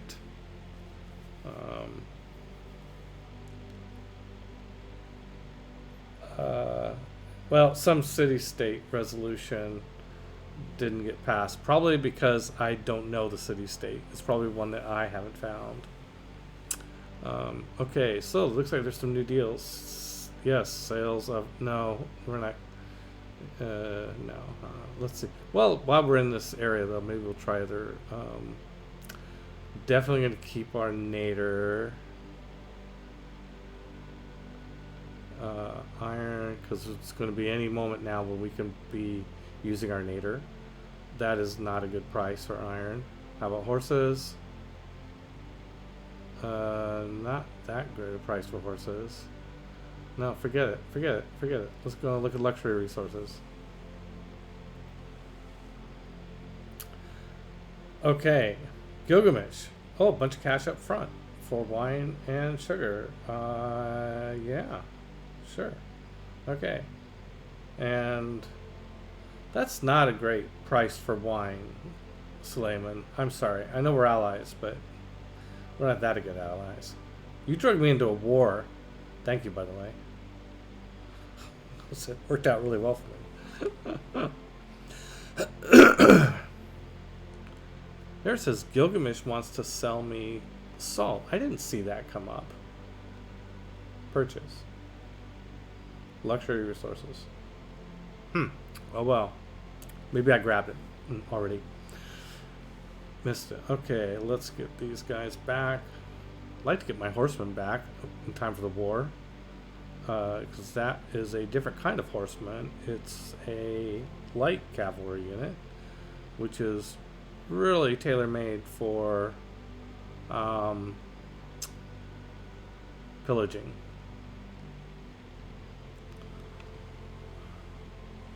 Yeah, thank you. All these gifts, like what? What did we do to deserve that? Tell me, I'll do it again. Okay, so then my apostle is going to come up to here, and I think I'm out of movement, so I can't convert that barbarian just yet. Okay.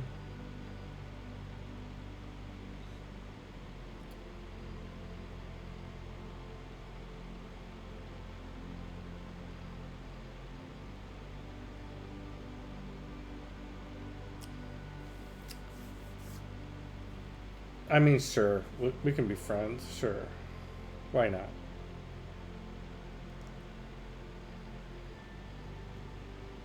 And we're getting shot at again by both ships this time. Okay, so maybe we will want some healing. Okay, so this is a water park. Let's see, what do you get when you... I think it's health. What do you get when you plunder a water park? Healing. Okay.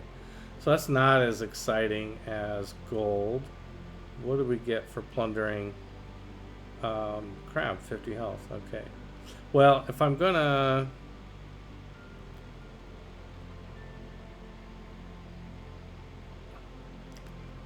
Oh, it's not gonna let me move more than one hex. Okay, well let's plunder the crabs here and then move. And as far as we get. Oh, it sucks. Okay. Slayman wants to sell me Nader and horses. Pedro wants to sell me... Yeah, okay. Plundering a water park, you get wet. Yeah, that's what I would have thought.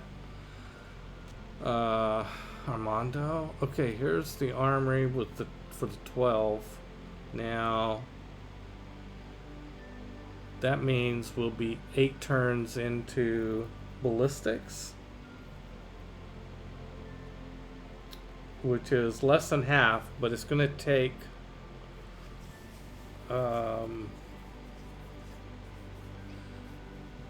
then I have to build the military engineers, and then okay, so I think I'm going to have to build an armory with gold. Let's see how much that costs. 1,001. That's really not that much. Okay, for what we have now. Okay, so now I got my armory. Now I can how much now I can build military engineers. The whole part of this thing was to see if is to get to where we can build military engineers.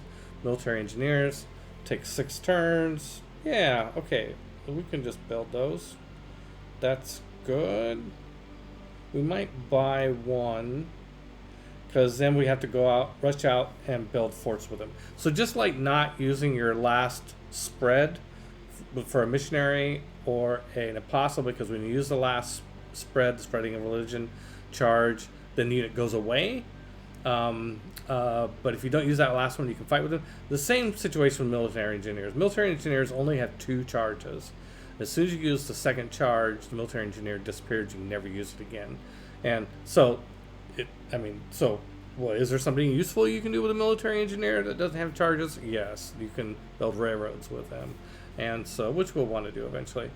So, to get a, so I'm going to want 2 military engineers because I'm going to want 2 charges, and I don't want to lose a military engineer.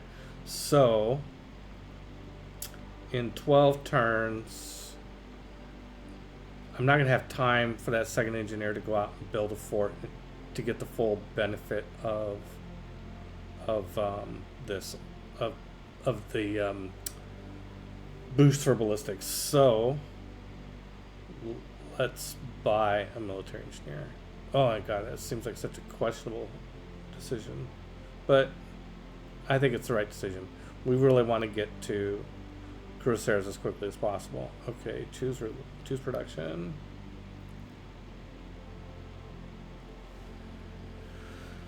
Oh, Iconium. Finish an arena.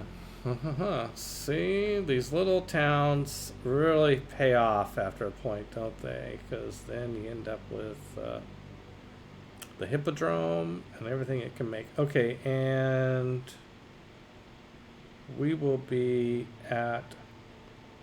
Okay, we're at 6 population. Oh, in 3 turns, we'll be at 7 population. We'll be able to build another district. So we don't need to try and build anything too expensive. We can build another galley if we wanted to, just for the hell of it. Or a droman. We've never built a droman. Let's build a droman.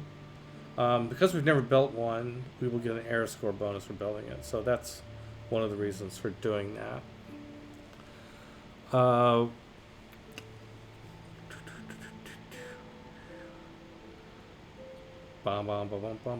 Okay, so we finished our monument for Thessalonica. And let's go up here and see what we can build. Let's see, the shipyard's so expensive to build. 25% combat points for naval units, plus 5 production, plus 1 food. Bonus production equal to the adjacency bonus of its district, which is good. I think the adjacency bonus on this spot is like 5. So that's going to be really good. Maybe we should buy it. 29 turns is a long time to wait. How much would it cost? Just curious. Just asking for a friend. I'm just going to buy the shipyard. Put that money to work. We bought a shipyard, Armando. Woohoo! I mean, plus 6 production seems pretty worth it. Now we can get started on our holy site. And it's 20 turns to build a holy site instead of 79 or what the hell it was. Yeah, I think that's worth it. Okay, we got to buy this tile. Well done, General. Thank you, Armando. You're so good at the soothing platitudes. Okay, here comes the Tagma. Another Tagma heading towards the front lines, which will be Corsairs. You know, I think I better start saving my money for all these upgrades that I have planned. Hey, do we have... Hey, we have, speaking of which, slow down, Jackson. Yeah, we've got gunpowder. We should be, upgrading our man-at-arms. Whoops. No.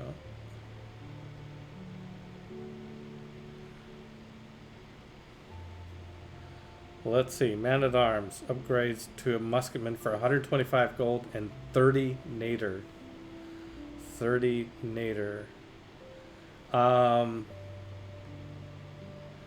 I think we need to wait. We don't have to wait very long. We need to do all our upgrades of man-at-arms to musketmen and trebuchets to bombards. With that policy in place that reduces the cost by 50% on resources as well. What is that? Let's see. Yeah, we know. Okay, we know what we're talking about. Okay, we don't have to look it up. Okay, so in 4 turns we do that. Okay, guys hanging out. Okay, this guy is going to convert barbarians. Boom. There. Now we have a man-at-arms over here. And I don't know. You know, it's tempting to. You know, it's tempting to send a settler over here too. Pick up some great tiles here, and there's citrus and stuff, you know, and they could start cranking out hippodromes. Thanks for the lunch break entertainment, right? Cyber State, off to meetings. Thank you for stopping by. I appreciate it. I definitely do.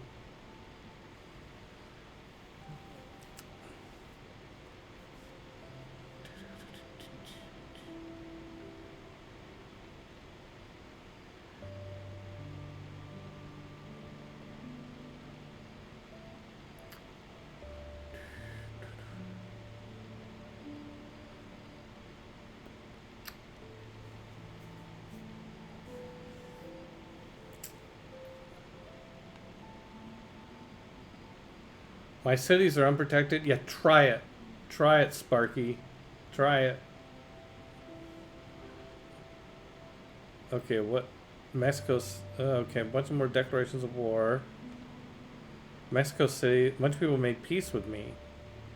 Or no, they made peace with me because they switched sides. I don't know. It's always hard to figure out what's going on from that. Who am I still at war with? Okay, I'm still at war with Jayavarman, the Kamar Empire. And who am I? Did I lose suzerainty of somebody? No. Venice I'm still at war with. But no longer at war with Kumusi because so evidently Kumusi is it Kumusi? I don't know. Anyway, nothing's changed. And so now we could make a fort out here on one of these tiles that we can't do. We can't make a fort, I don't think, on these ley line tiles. We can try. Oh, we can build a road. No. No. We can build forts, right? Do we have the forts building technology? No, we don't have the forts building technology. The forts building technology is here. Oh, well, that's kind of put a... That's going to put a hairball in our plans. Okay, so we need to get this technology in order to build forts, to get the boost for this technology. So, I mean, it will be a teeny bit faster to get this and then get that because getting the forts will give me the benefit from that. It does mean I've wasted money buying that engineer. Well, I mean, I could have. I mean, I would have had to have built if I didn't buy it. So we're not going to get ballistics as quickly as I thought we would or hoped we would. Okay, let's do that. Get some tiles going.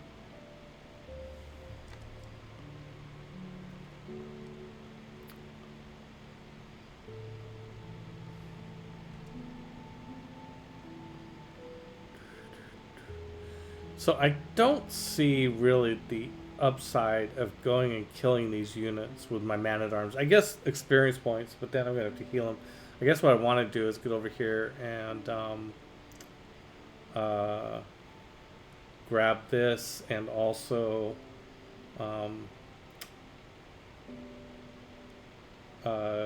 do some more conversions. Although the units aren't as interesting. There's no man-at-arms, I don't think. You could also explore around and just make sure.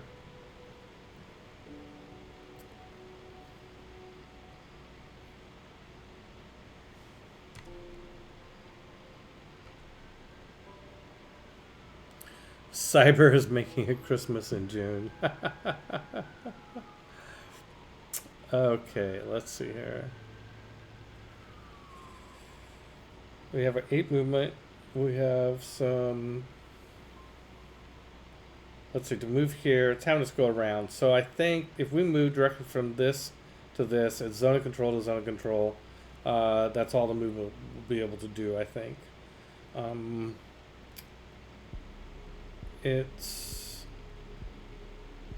think I want to just explore a little bit. We've got 6 lifespan left. Anyway, there's an underwater park.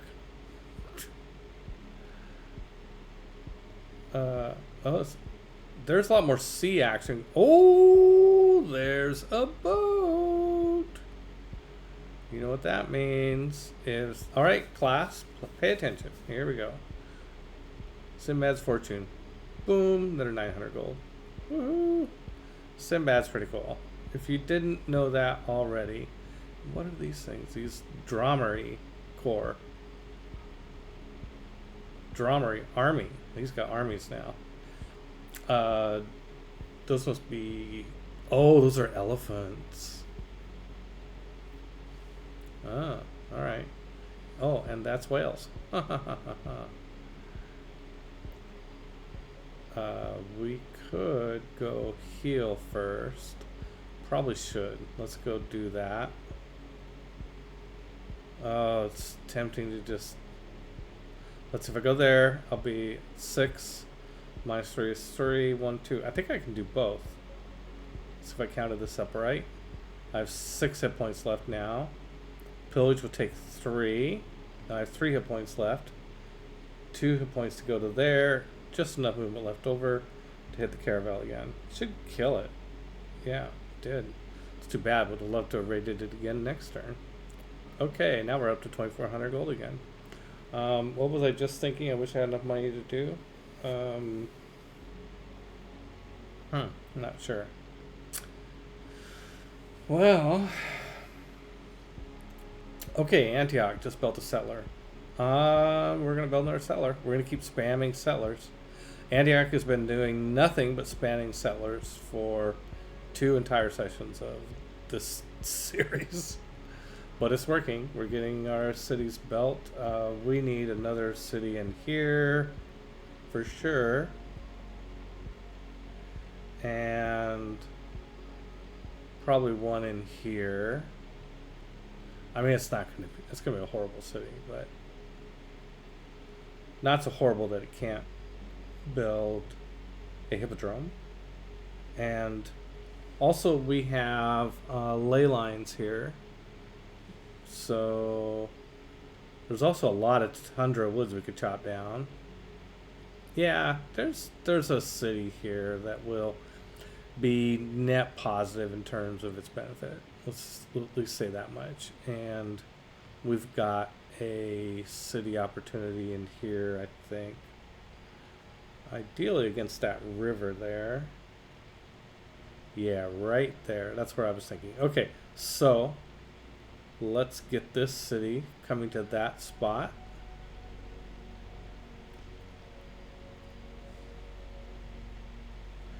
And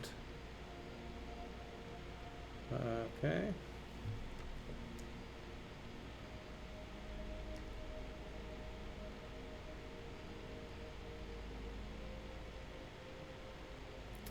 Here comes another Tagma.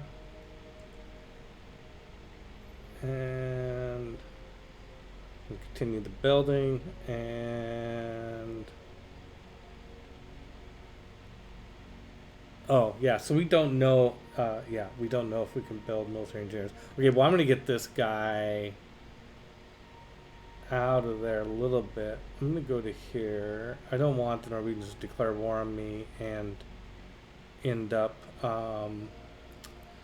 taking my military engineer with no warning. I mean, they're so rarely that intelligent. Oh man, just think of all the looting and pillaging we could be doing if we were at war with the Norwegians. Just so much there. Okay. That's a horrible quote. Peter says, just think of all the pillaging and looting we could do if we were at war with the Norwegians. Do not take that quote out of context. That was... Do not do that. Okay, I really wanted... Let's go up here and see what the situation is here. Oh, there's another man-at-arms. Oh, good. Okay, great. That's awesome. Okay.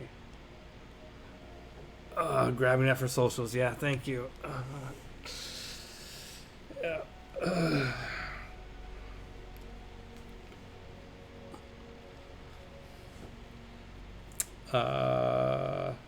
I have enough faith that I can recall Hercules in Constantinople. Let's do it. Hercules. Hercules is back with us. Hercules is amazing. I'm kind of thinking that maybe Hercules just... we wait till we get... Maybe at this point we should stop making Tagmas and hippodromes. When we get the Corsair technology, then we start doing that.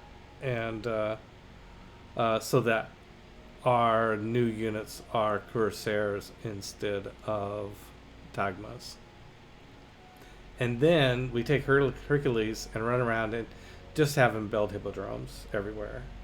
I mean, he can only do it 3 times, but um, all the places that don't have them. So, like this arena, maybe I shouldn't be building this arena. At least not right yet. Yeah.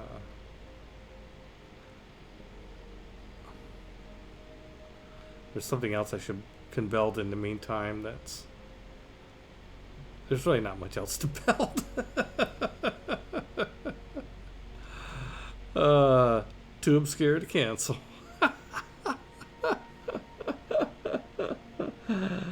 What are you saying? Too obscure? I'm obscure now? What?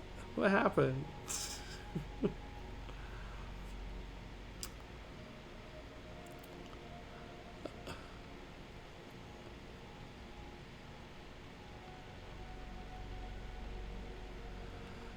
Oh, let's see. What would I build if I'm not building? I mean, I can't build any other districts. I could build on medieval walls for a while, I guess. Because let's see, 13 turns. I'm not going to have the Corsair technology in 13 turns. I think I'm going to have it in 1 and 7 is 8, and like 10, like 18 turns. Okay. Well, whoops. Let's not build it twice. Okay, this is one of these things like, okay, trying to say, okay, in about 10 turns, let's remember to switch from medieval walls to, or we'll just wait until we get that technology and then we'll say that. Okay. Yeah, Hercules got a lifespan of 36. He'll be, he's plenty long lived enough that we can wait around and use him later. Okay, here's a Tagma. And meanwhile, we're going to go for, in 16 turns, we'll have nationalism, and then we can start building cores. Double up all these units. Okay.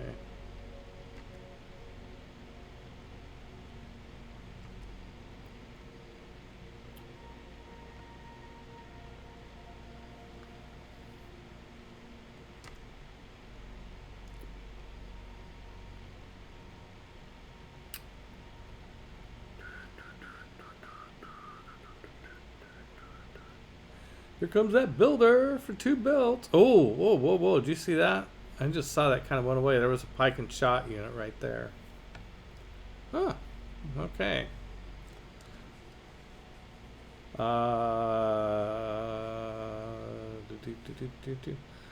I think what I want to do is go. He's got 4 turns left. I mean, I'm suddenly now wondering that if I was wrong about whether it's possible to get the circumnavigation era bonus. I think what I should do is be beelining east to find. See, that gap is narrowing down here in the bottom left. I think the circumnavigation bonus might be possible now. It was just such a small little gap. It was this gap right here that you had to slip through. Otherwise, it looked like it was totally landlocked.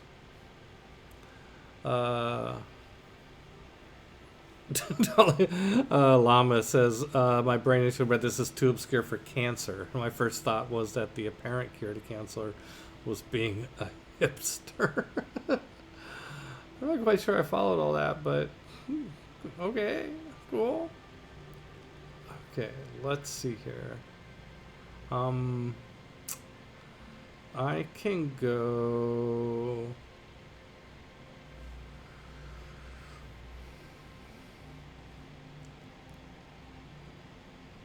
Well, I think the play here is for my boat to go here. Oh, and there is no, it's a scout. Okay. Then my Paso goes here. We use another spread to grab this, to grab both the barbarians, because they were both adjacent. So it converts all barbarians you're next to. And then we're going to come up here. Oh, and we found Beowulf for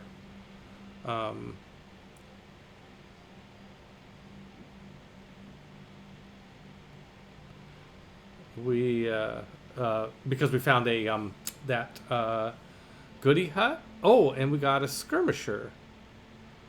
Wow. Okay. Cool. We got a skirmisher. Woohoo. Skirmishers actually have a range strength of 30. I don't know. I got a soft spot in my heart for skirmishers. They're usually not that good because they're so late that you find them.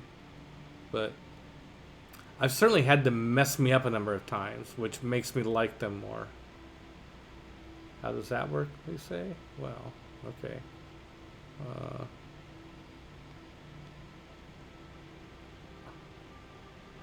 I'm going to check my schedule real quick to see when my next meeting is. Usually I quit by 1 o'clock, but I might be able to go a little bit over.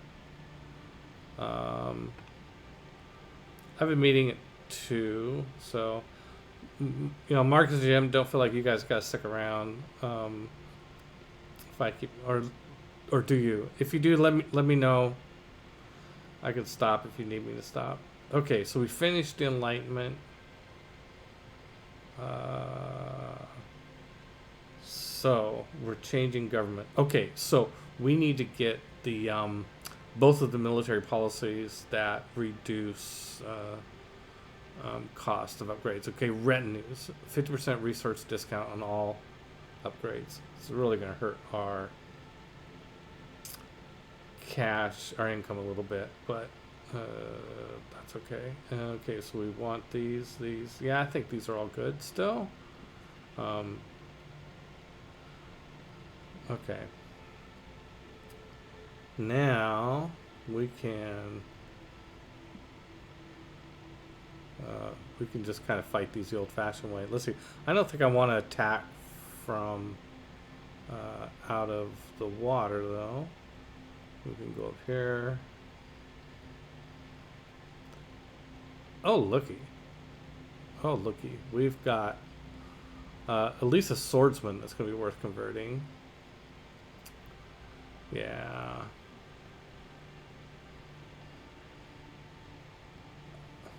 I almost feel like this settler. I think I'm serious about wanting to settle up here. I don't see a reason really not to. I don't know. Let's see. We got -8 loyalty from Konya, I assume, for settling here. But we don't have to settle right there. We can settle on the backside. We could set up in these islands as well. There's really not much in those islands, but just remember, a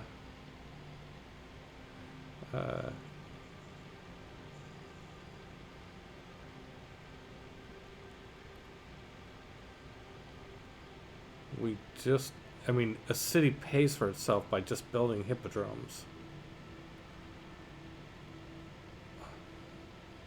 Okay, so now we have bombards and pike and shot.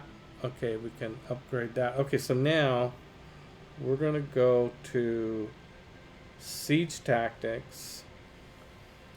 If we just go for ballistics, it'll take us 16 turns without doing without getting the boost first. But the boost will chop off 40% of that, so that's going to be 4.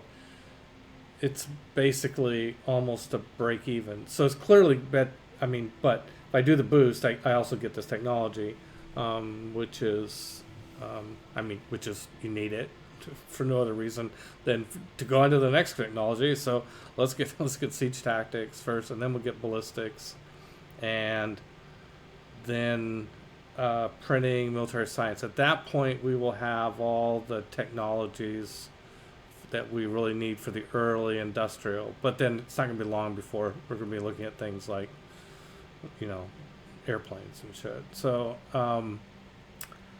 we'll do that, and then we're going to go up for industrialization and start really getting serious about those two cities. By the time we get there, those two cities will have their industrial zones built and workshops and stuff. Can't get rid of us.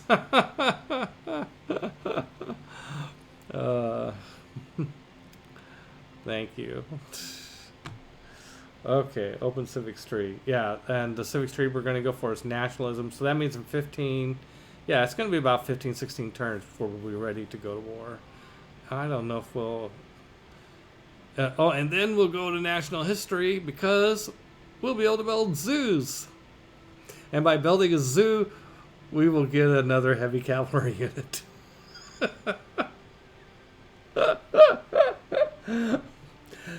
Sometimes the the cause and effects are I just find amusing at times. Just can't help it.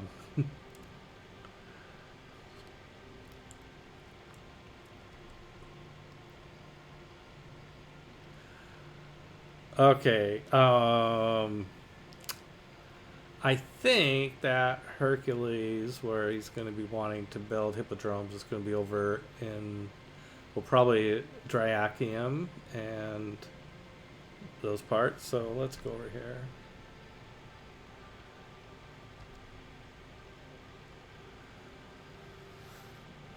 One, two, three. Okay, so we can go here and develop that tile.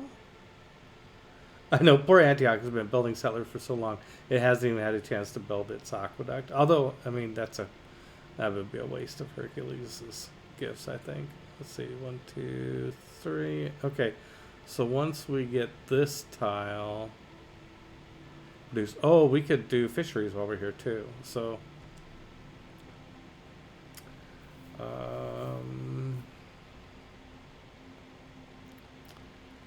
so we both have both of these holy sites under. Let's double check, make sure we're being optimal with the two population we have here to get our holy sites out as quickly as possible. So if we had a builder build a mine here, that would be nice. That would help. Yeah, that's the best allocation.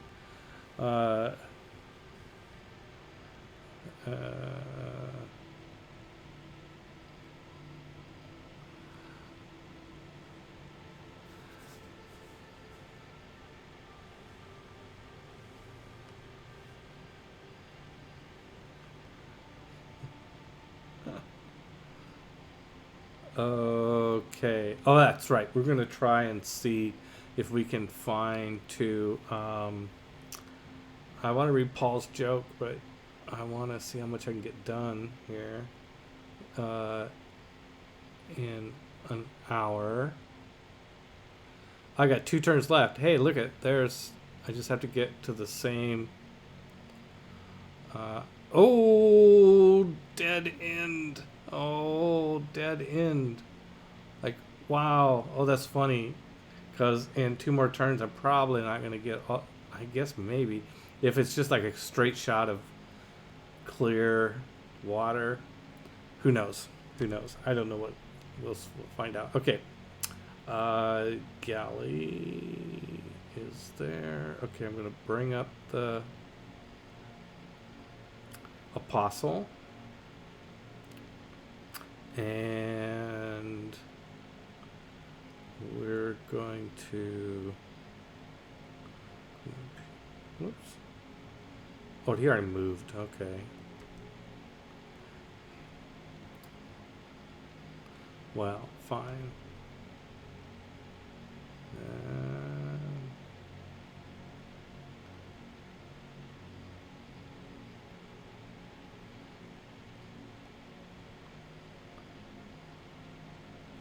Do another economic alliance. Now, okay, so here's the question. It's like, how did last time the defense pact slip into this deal? See, I don't see.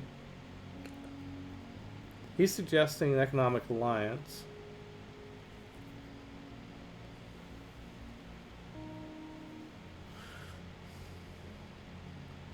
Do we have? I mean, I guess I don't care really. Sure, we'll have an economic alliance. Why not? Sure, why not? Yippee, yippee, skip. And I would love a leader surrounded by impressive military. Oh, what happened? Brazil's attracting enough tourists to make their culture dominant over mine. Okay, so we're doing samba in the streets. We're having blocko parties. Yeah, well, everybody's heading over to see Cristo Redemptor. I mean, we're Byzantium. It's kind of related. Let's see. Faith, Christian, Guru. Okay, great. Okay, so, wow. If I could have... let's see. Trying to... Let's see. This man-arm's going to go there. The missionary is going to go here. Doesn't have a charge left. So hopefully all those dudes stay there and I collect all of those barbarians with the last charge. That would be nice. Seems a little ambitious, but you never know. I could use a Hercules charge on this holy site because 58 turns is a lot of turns. Do I have work ethic? Oh, I don't have work ethic.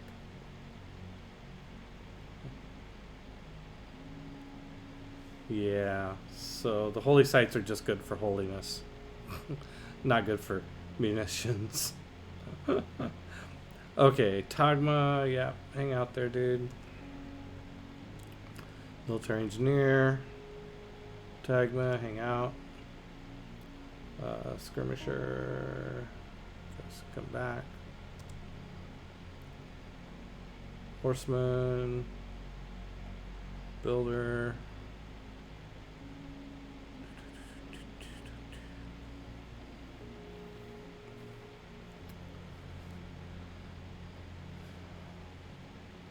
I think I'm going to start having this galley sail over to Brazil.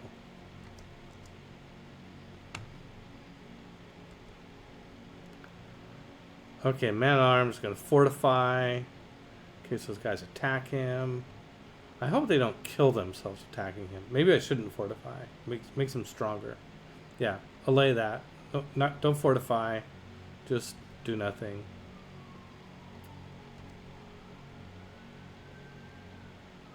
Oh, it's gonna make me do something. Make me fortify. Okay, fine.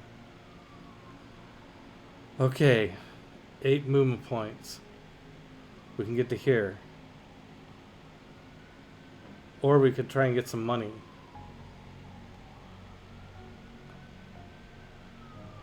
Mexico City. Are they at war with us? No.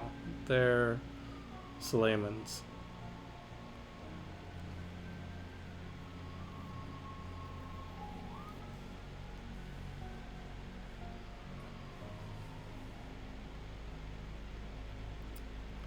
Oh, Kamar lost Istanbul due to loyalty? I mean, that happens. Oh my god. It looks like Suleiman's almost out of the game. Konya, whatever this city. I mean, I don't know. There could be a couple more cities in the middle here somewhere. But I got a feeling it's mostly Jayavarma. Harold finished Forbidden City. Oh. Okay. And Konya needs housing. Yep. Okay, Constantinople finished a bank. Woohoo! Why is our gold production down so far? Are we missing some trading opportunities here? That's not good. We built a bank and our gold input's down. Oh, is it because all these military units that we got are bleeding us dry? Up the ones up there in the north? I don't know. Well, let's I'm gonna build some builders.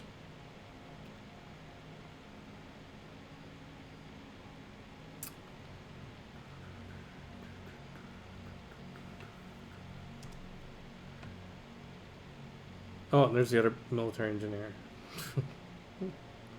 Okay, well...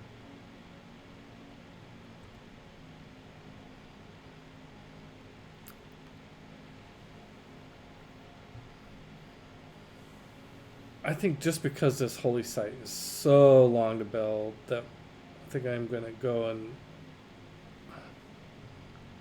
Nah, I'm not.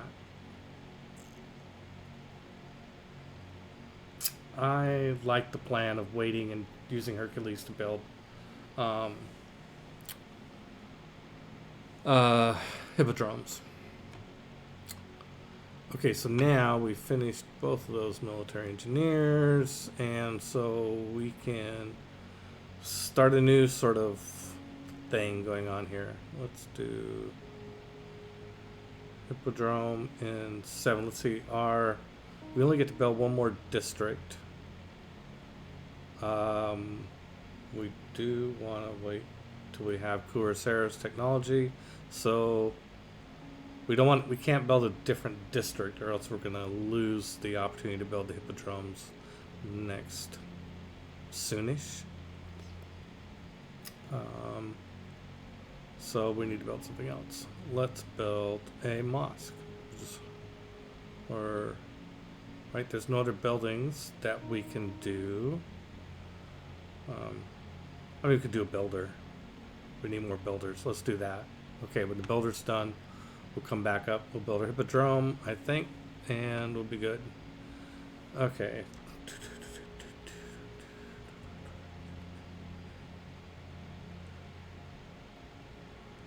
Hercules is going to sit right there, poised to build a hippodrome. Oh, and actually, he's not going to be able to build in our district until this city's population gets to 4. Which is probably not going to happen for a while. Oh, that's yeah. Okay, we need to think about that a bit more. Okay, so we have here, we're going to get rid of the marsh. And then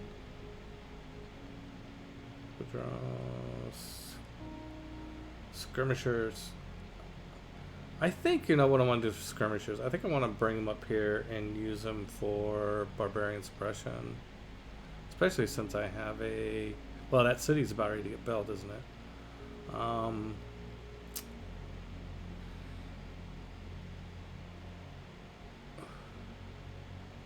You know what I'm thinking about now is if I'm really serious about wanting to build some cities up here,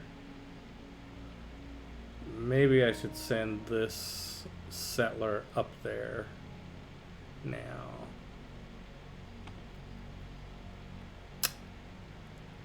Otherwise, nah. This is definitely more important of a city to build, so let's do that.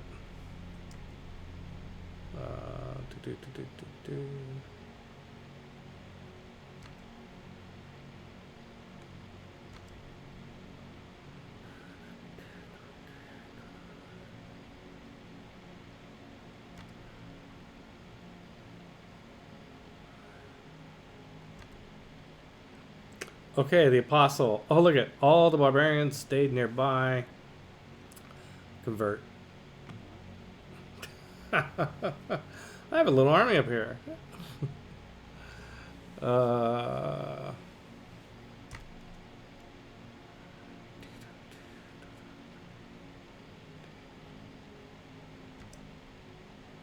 And okay, this is our last turn with Sinbad.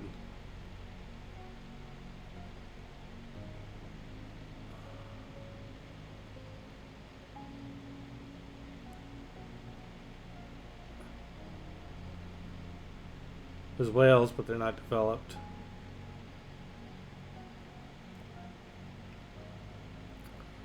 Oh, we did it. We got to circumnavigation. I thought we had to get closer. Okay, well, good. We're not the first to do it, though. We get 3, and we found Anansi. Interesting. Anansi is... are any of these heroes that we've discovered recently available. Beowulf's available. Anansi is not. I would have gone for Anansi. Um, Nancy is a huge producer of culture and science. Beowulf, strength of 86. Target and kill it. Beowulf looks pretty interesting, actually. I think I'm going to try and take Beowulf. Now, where was a city that was... What city was building? Didn't have anything better to do, so I built a builder. I assume it has a monument. It could get Beowulf in 13 turns. I think that's pretty worth it. We're gonna just say no to that builder for now.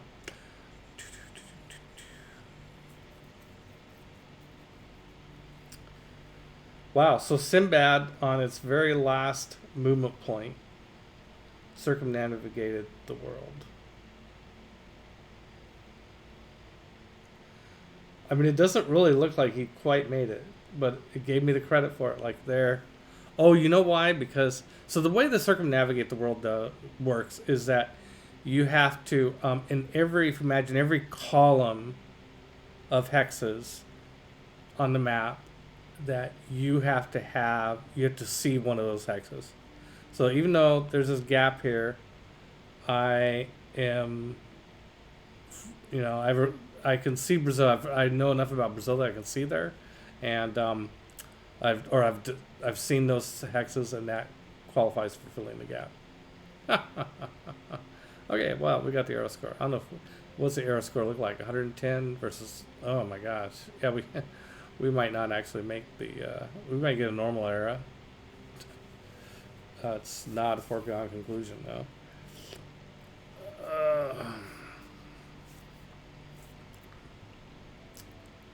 And I think, there goes Sinbad. Bye-bye. I don't know if we'll bring him back. Jayavarman has built Broadway.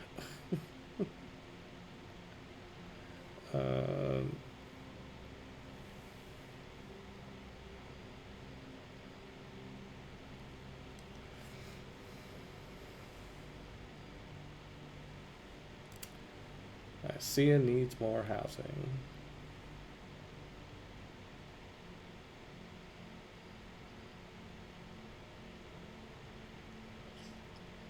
Yeah, there's nothing we can do about that. I think we looked at that before. Not until we get neighborhoods. Okay, we got the cellar moving across the street.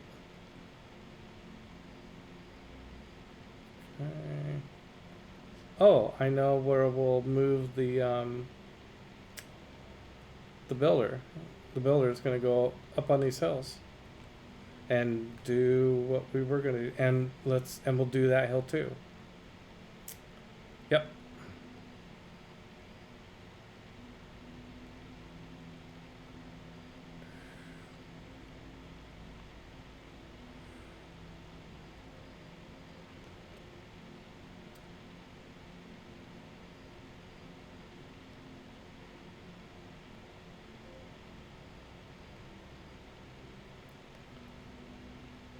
Oh, look at, there's a goody hut there. We got to go back and get that goody hut. And there's a goody hut over here too. We got to go get it. And we got lots of units to do that with. Okay, let's... Oh, is this cliff all the way here? Oh no, there's a gap in the cliff here. Okay, great. Yeah, I don't think there's much reason to leave these units on this snowfield. They're having a miserable time, those troops. But they found God, so they're happy.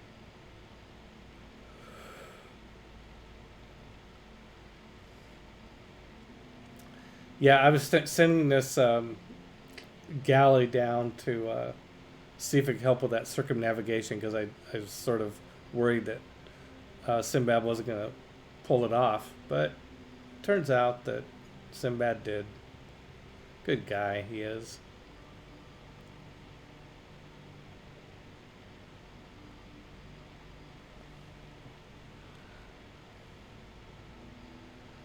Oh, the era score. Oh, we got the Droman 4 era score. See, I told you we get an era score bonus from building the Droman. Um, Also, I think when we upgrade the Musketman unit, we'll get a aura score or era score. So we're at 115. Yeah, we'll get into normal age at least.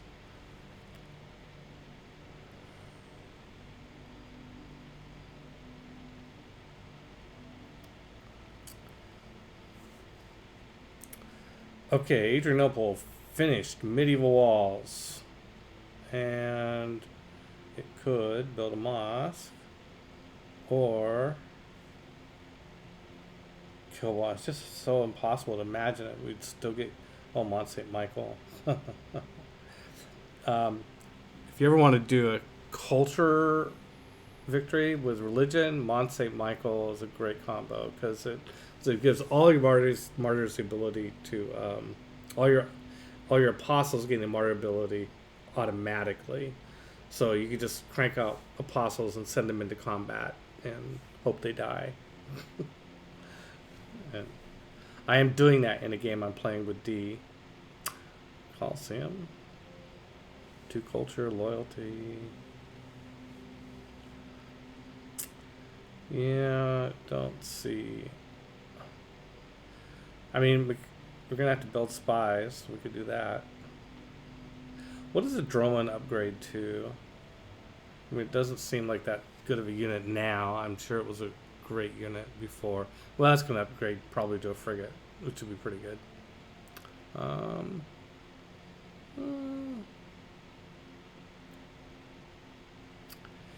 It really needs the builder, doesn't it? Yeah, okay, so let's do that. Let's just, for the heck of it, let's do a,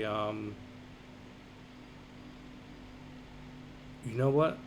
I'm going to go for a courser. Yeah, I will need horses. And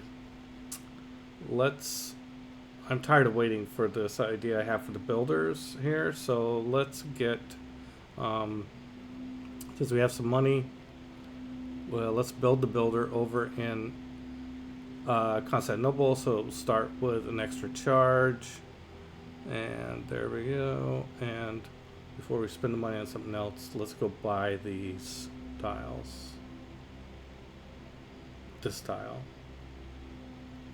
and then we can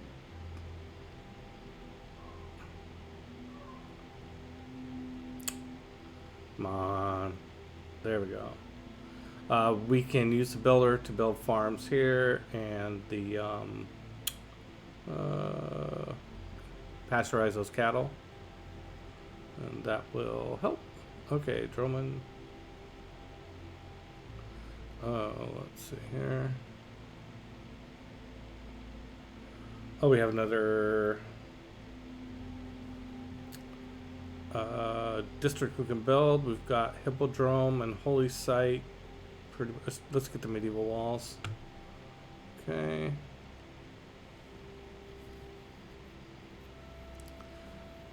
Okay, we got temple in.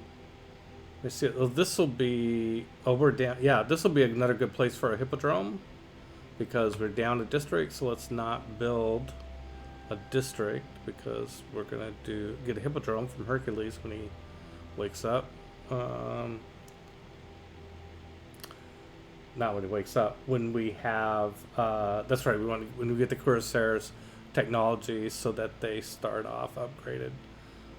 Let's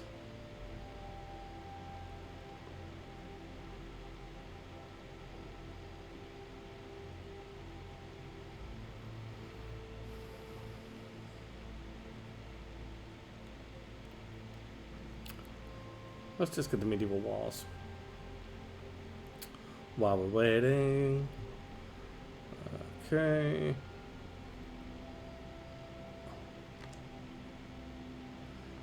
And we're waiting for siege tactics. When we get that, we'll be able to create those forts. Now, horseman, he has okay +5 strength versus anti-cavalry. Okay, nice. Okay, the all the land tiles. Oh, there's one there. We can get that one. That's new. Okay. Horseman. Oh, you can upgrade to a courser for 185 gold? Yeah, let's do that.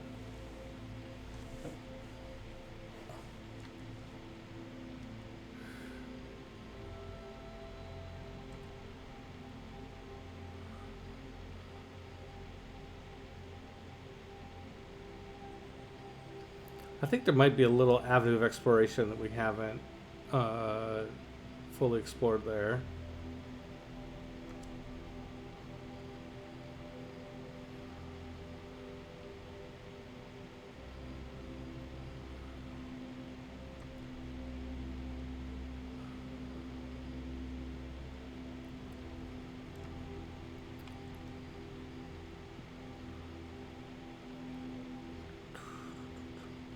Okay, I don't see any reason to stay on this land. I guess killing the barbarian for experience points is worth it. I mean, every player ever of Dungeons and Dragons knows that.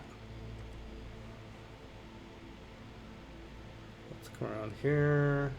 Oh, that's as far as we're gonna get. Okay, never mind. Okay, let's build this settler here.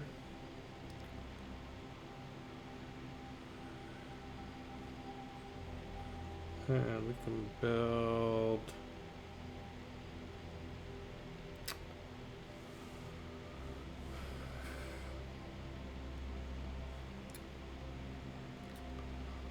start with the holy site like usual. Actually, no, I think we should wait for the hippodrome concept from Hercules, because we might have trouble finding districts. I mean, that are cities that are small that need that otherwise would take them a long time. Those are the perfect cities to go build a hippodrome map, because that's Hercules is we're getting the most benefit out of it.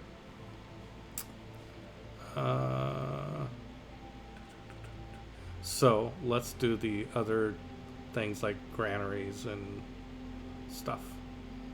I don't think we need walls, but a granary and a monument seems like a good thing to do for now.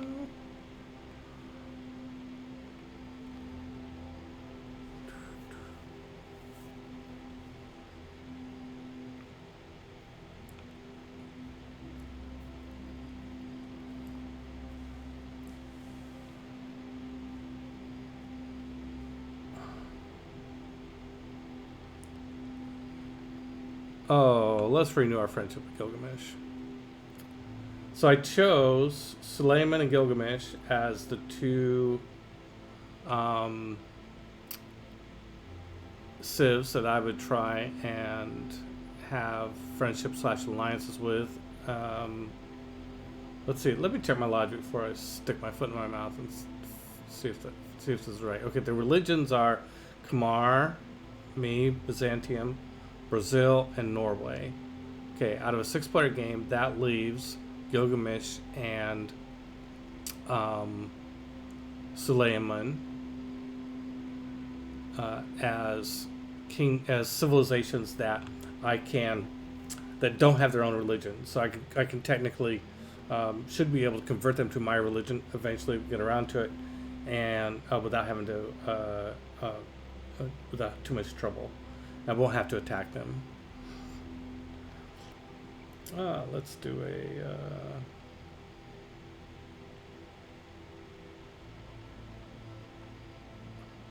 a military alliance. Why not? Okay.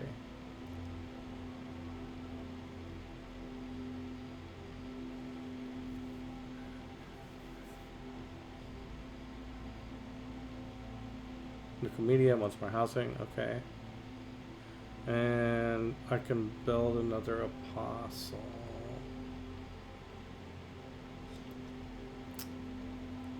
Yeah, why not?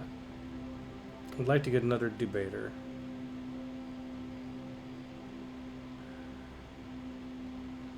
I don't know. I guess there's a point where I would just give up on that. But it seems like a good thing. Okay, we got a holy site here in um, Nicodemus. It's a nice holy site because we've got 2 ley lines there. 8 faith. Let's build a shrine. And this is a place where we would not be able to build a hippodrome. Military engineer. Just gonna wait.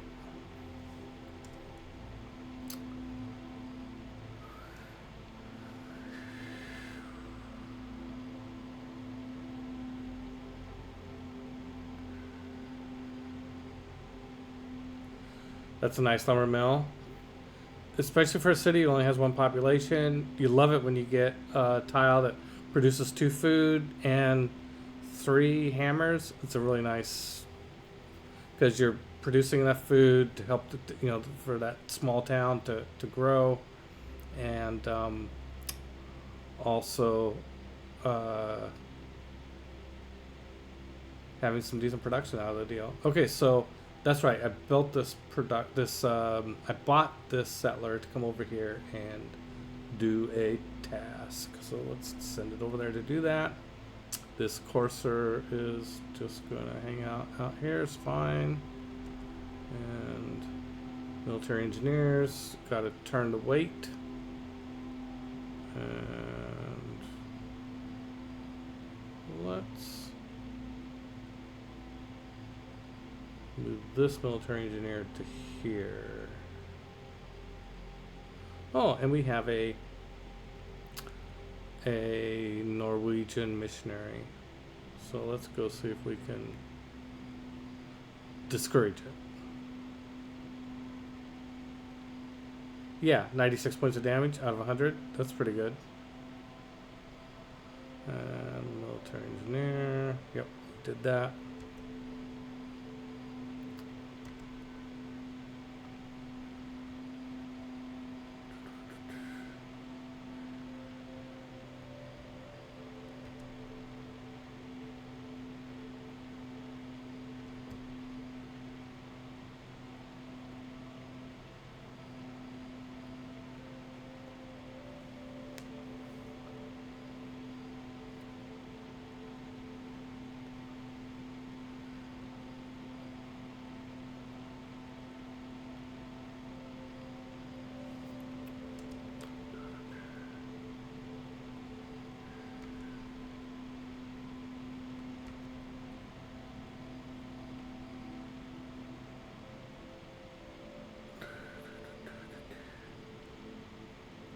I don't know what there is to find over there. Who knows? Okay, I think I'm not going to play much longer. I'm going to get siege tactics next turn. I'm going to build my force for the engineers. Get myself on the road to getting the cuirassiers.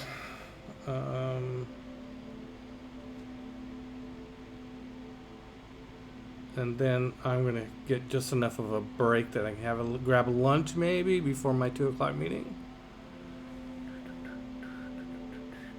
Okay, so now we have siege tactics. I'm going to start on ballistics. And I need to build forts, but yeah, well, let's do this real quick. Okay, so let's sell the cotton. And let's sell the wine.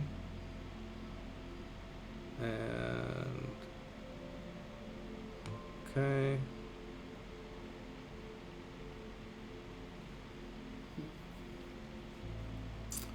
Apostle promotions. Nope, no debater. Nothing good, actually. None of the things that I really need for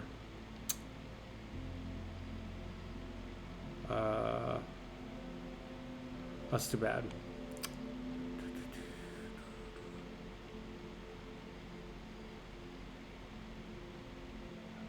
I guess chaplain, I guess. I don't know.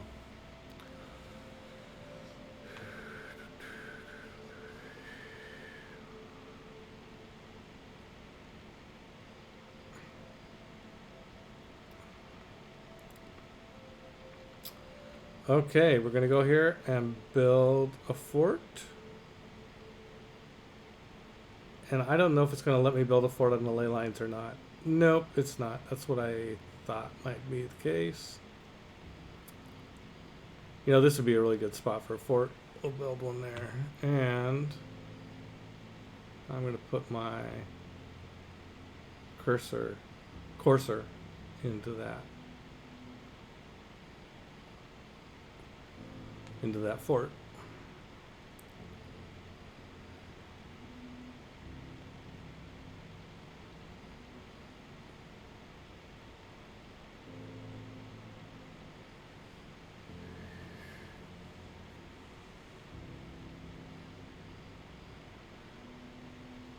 Where did that little missionary go? Oh, there it went.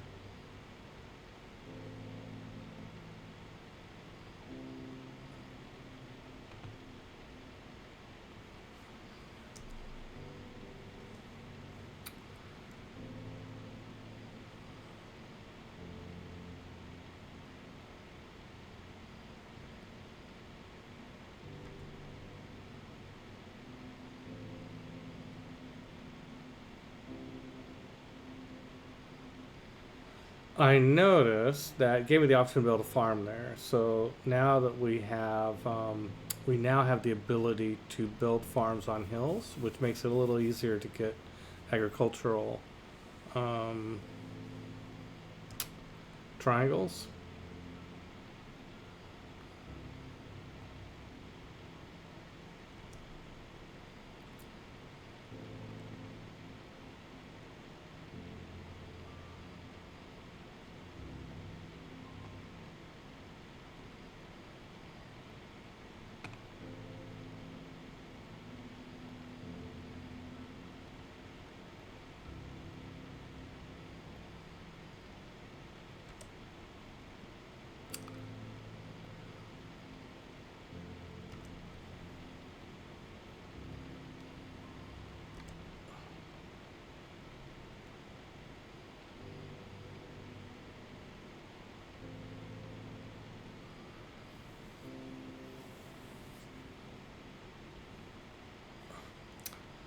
Oh, he doesn't like that I'm exploring too much. Well, sorry about that.